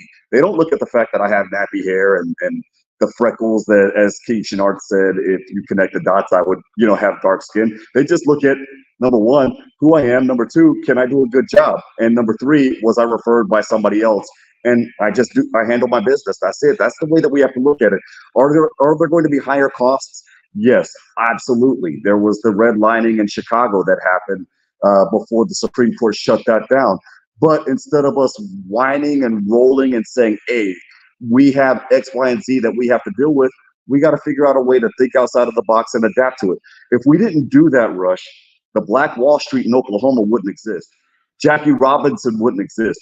The United Negro Baseball League wouldn't exist. And more importantly, you, myself, Michael Jordan, any of these people that are doing their thing, we wouldn't be here. That's all I got to say. Take care of yourself. Gusto verde. Ojalá que tú estás bien. Peace. All right, man. Thank you so much, Juan.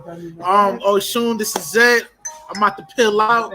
Thank you so much for coming through. This show's finally over, y'all. It's your boy Rush signing out. Seek wisdom, practice humility, and always remain sucker free. You heard? I'm out. One.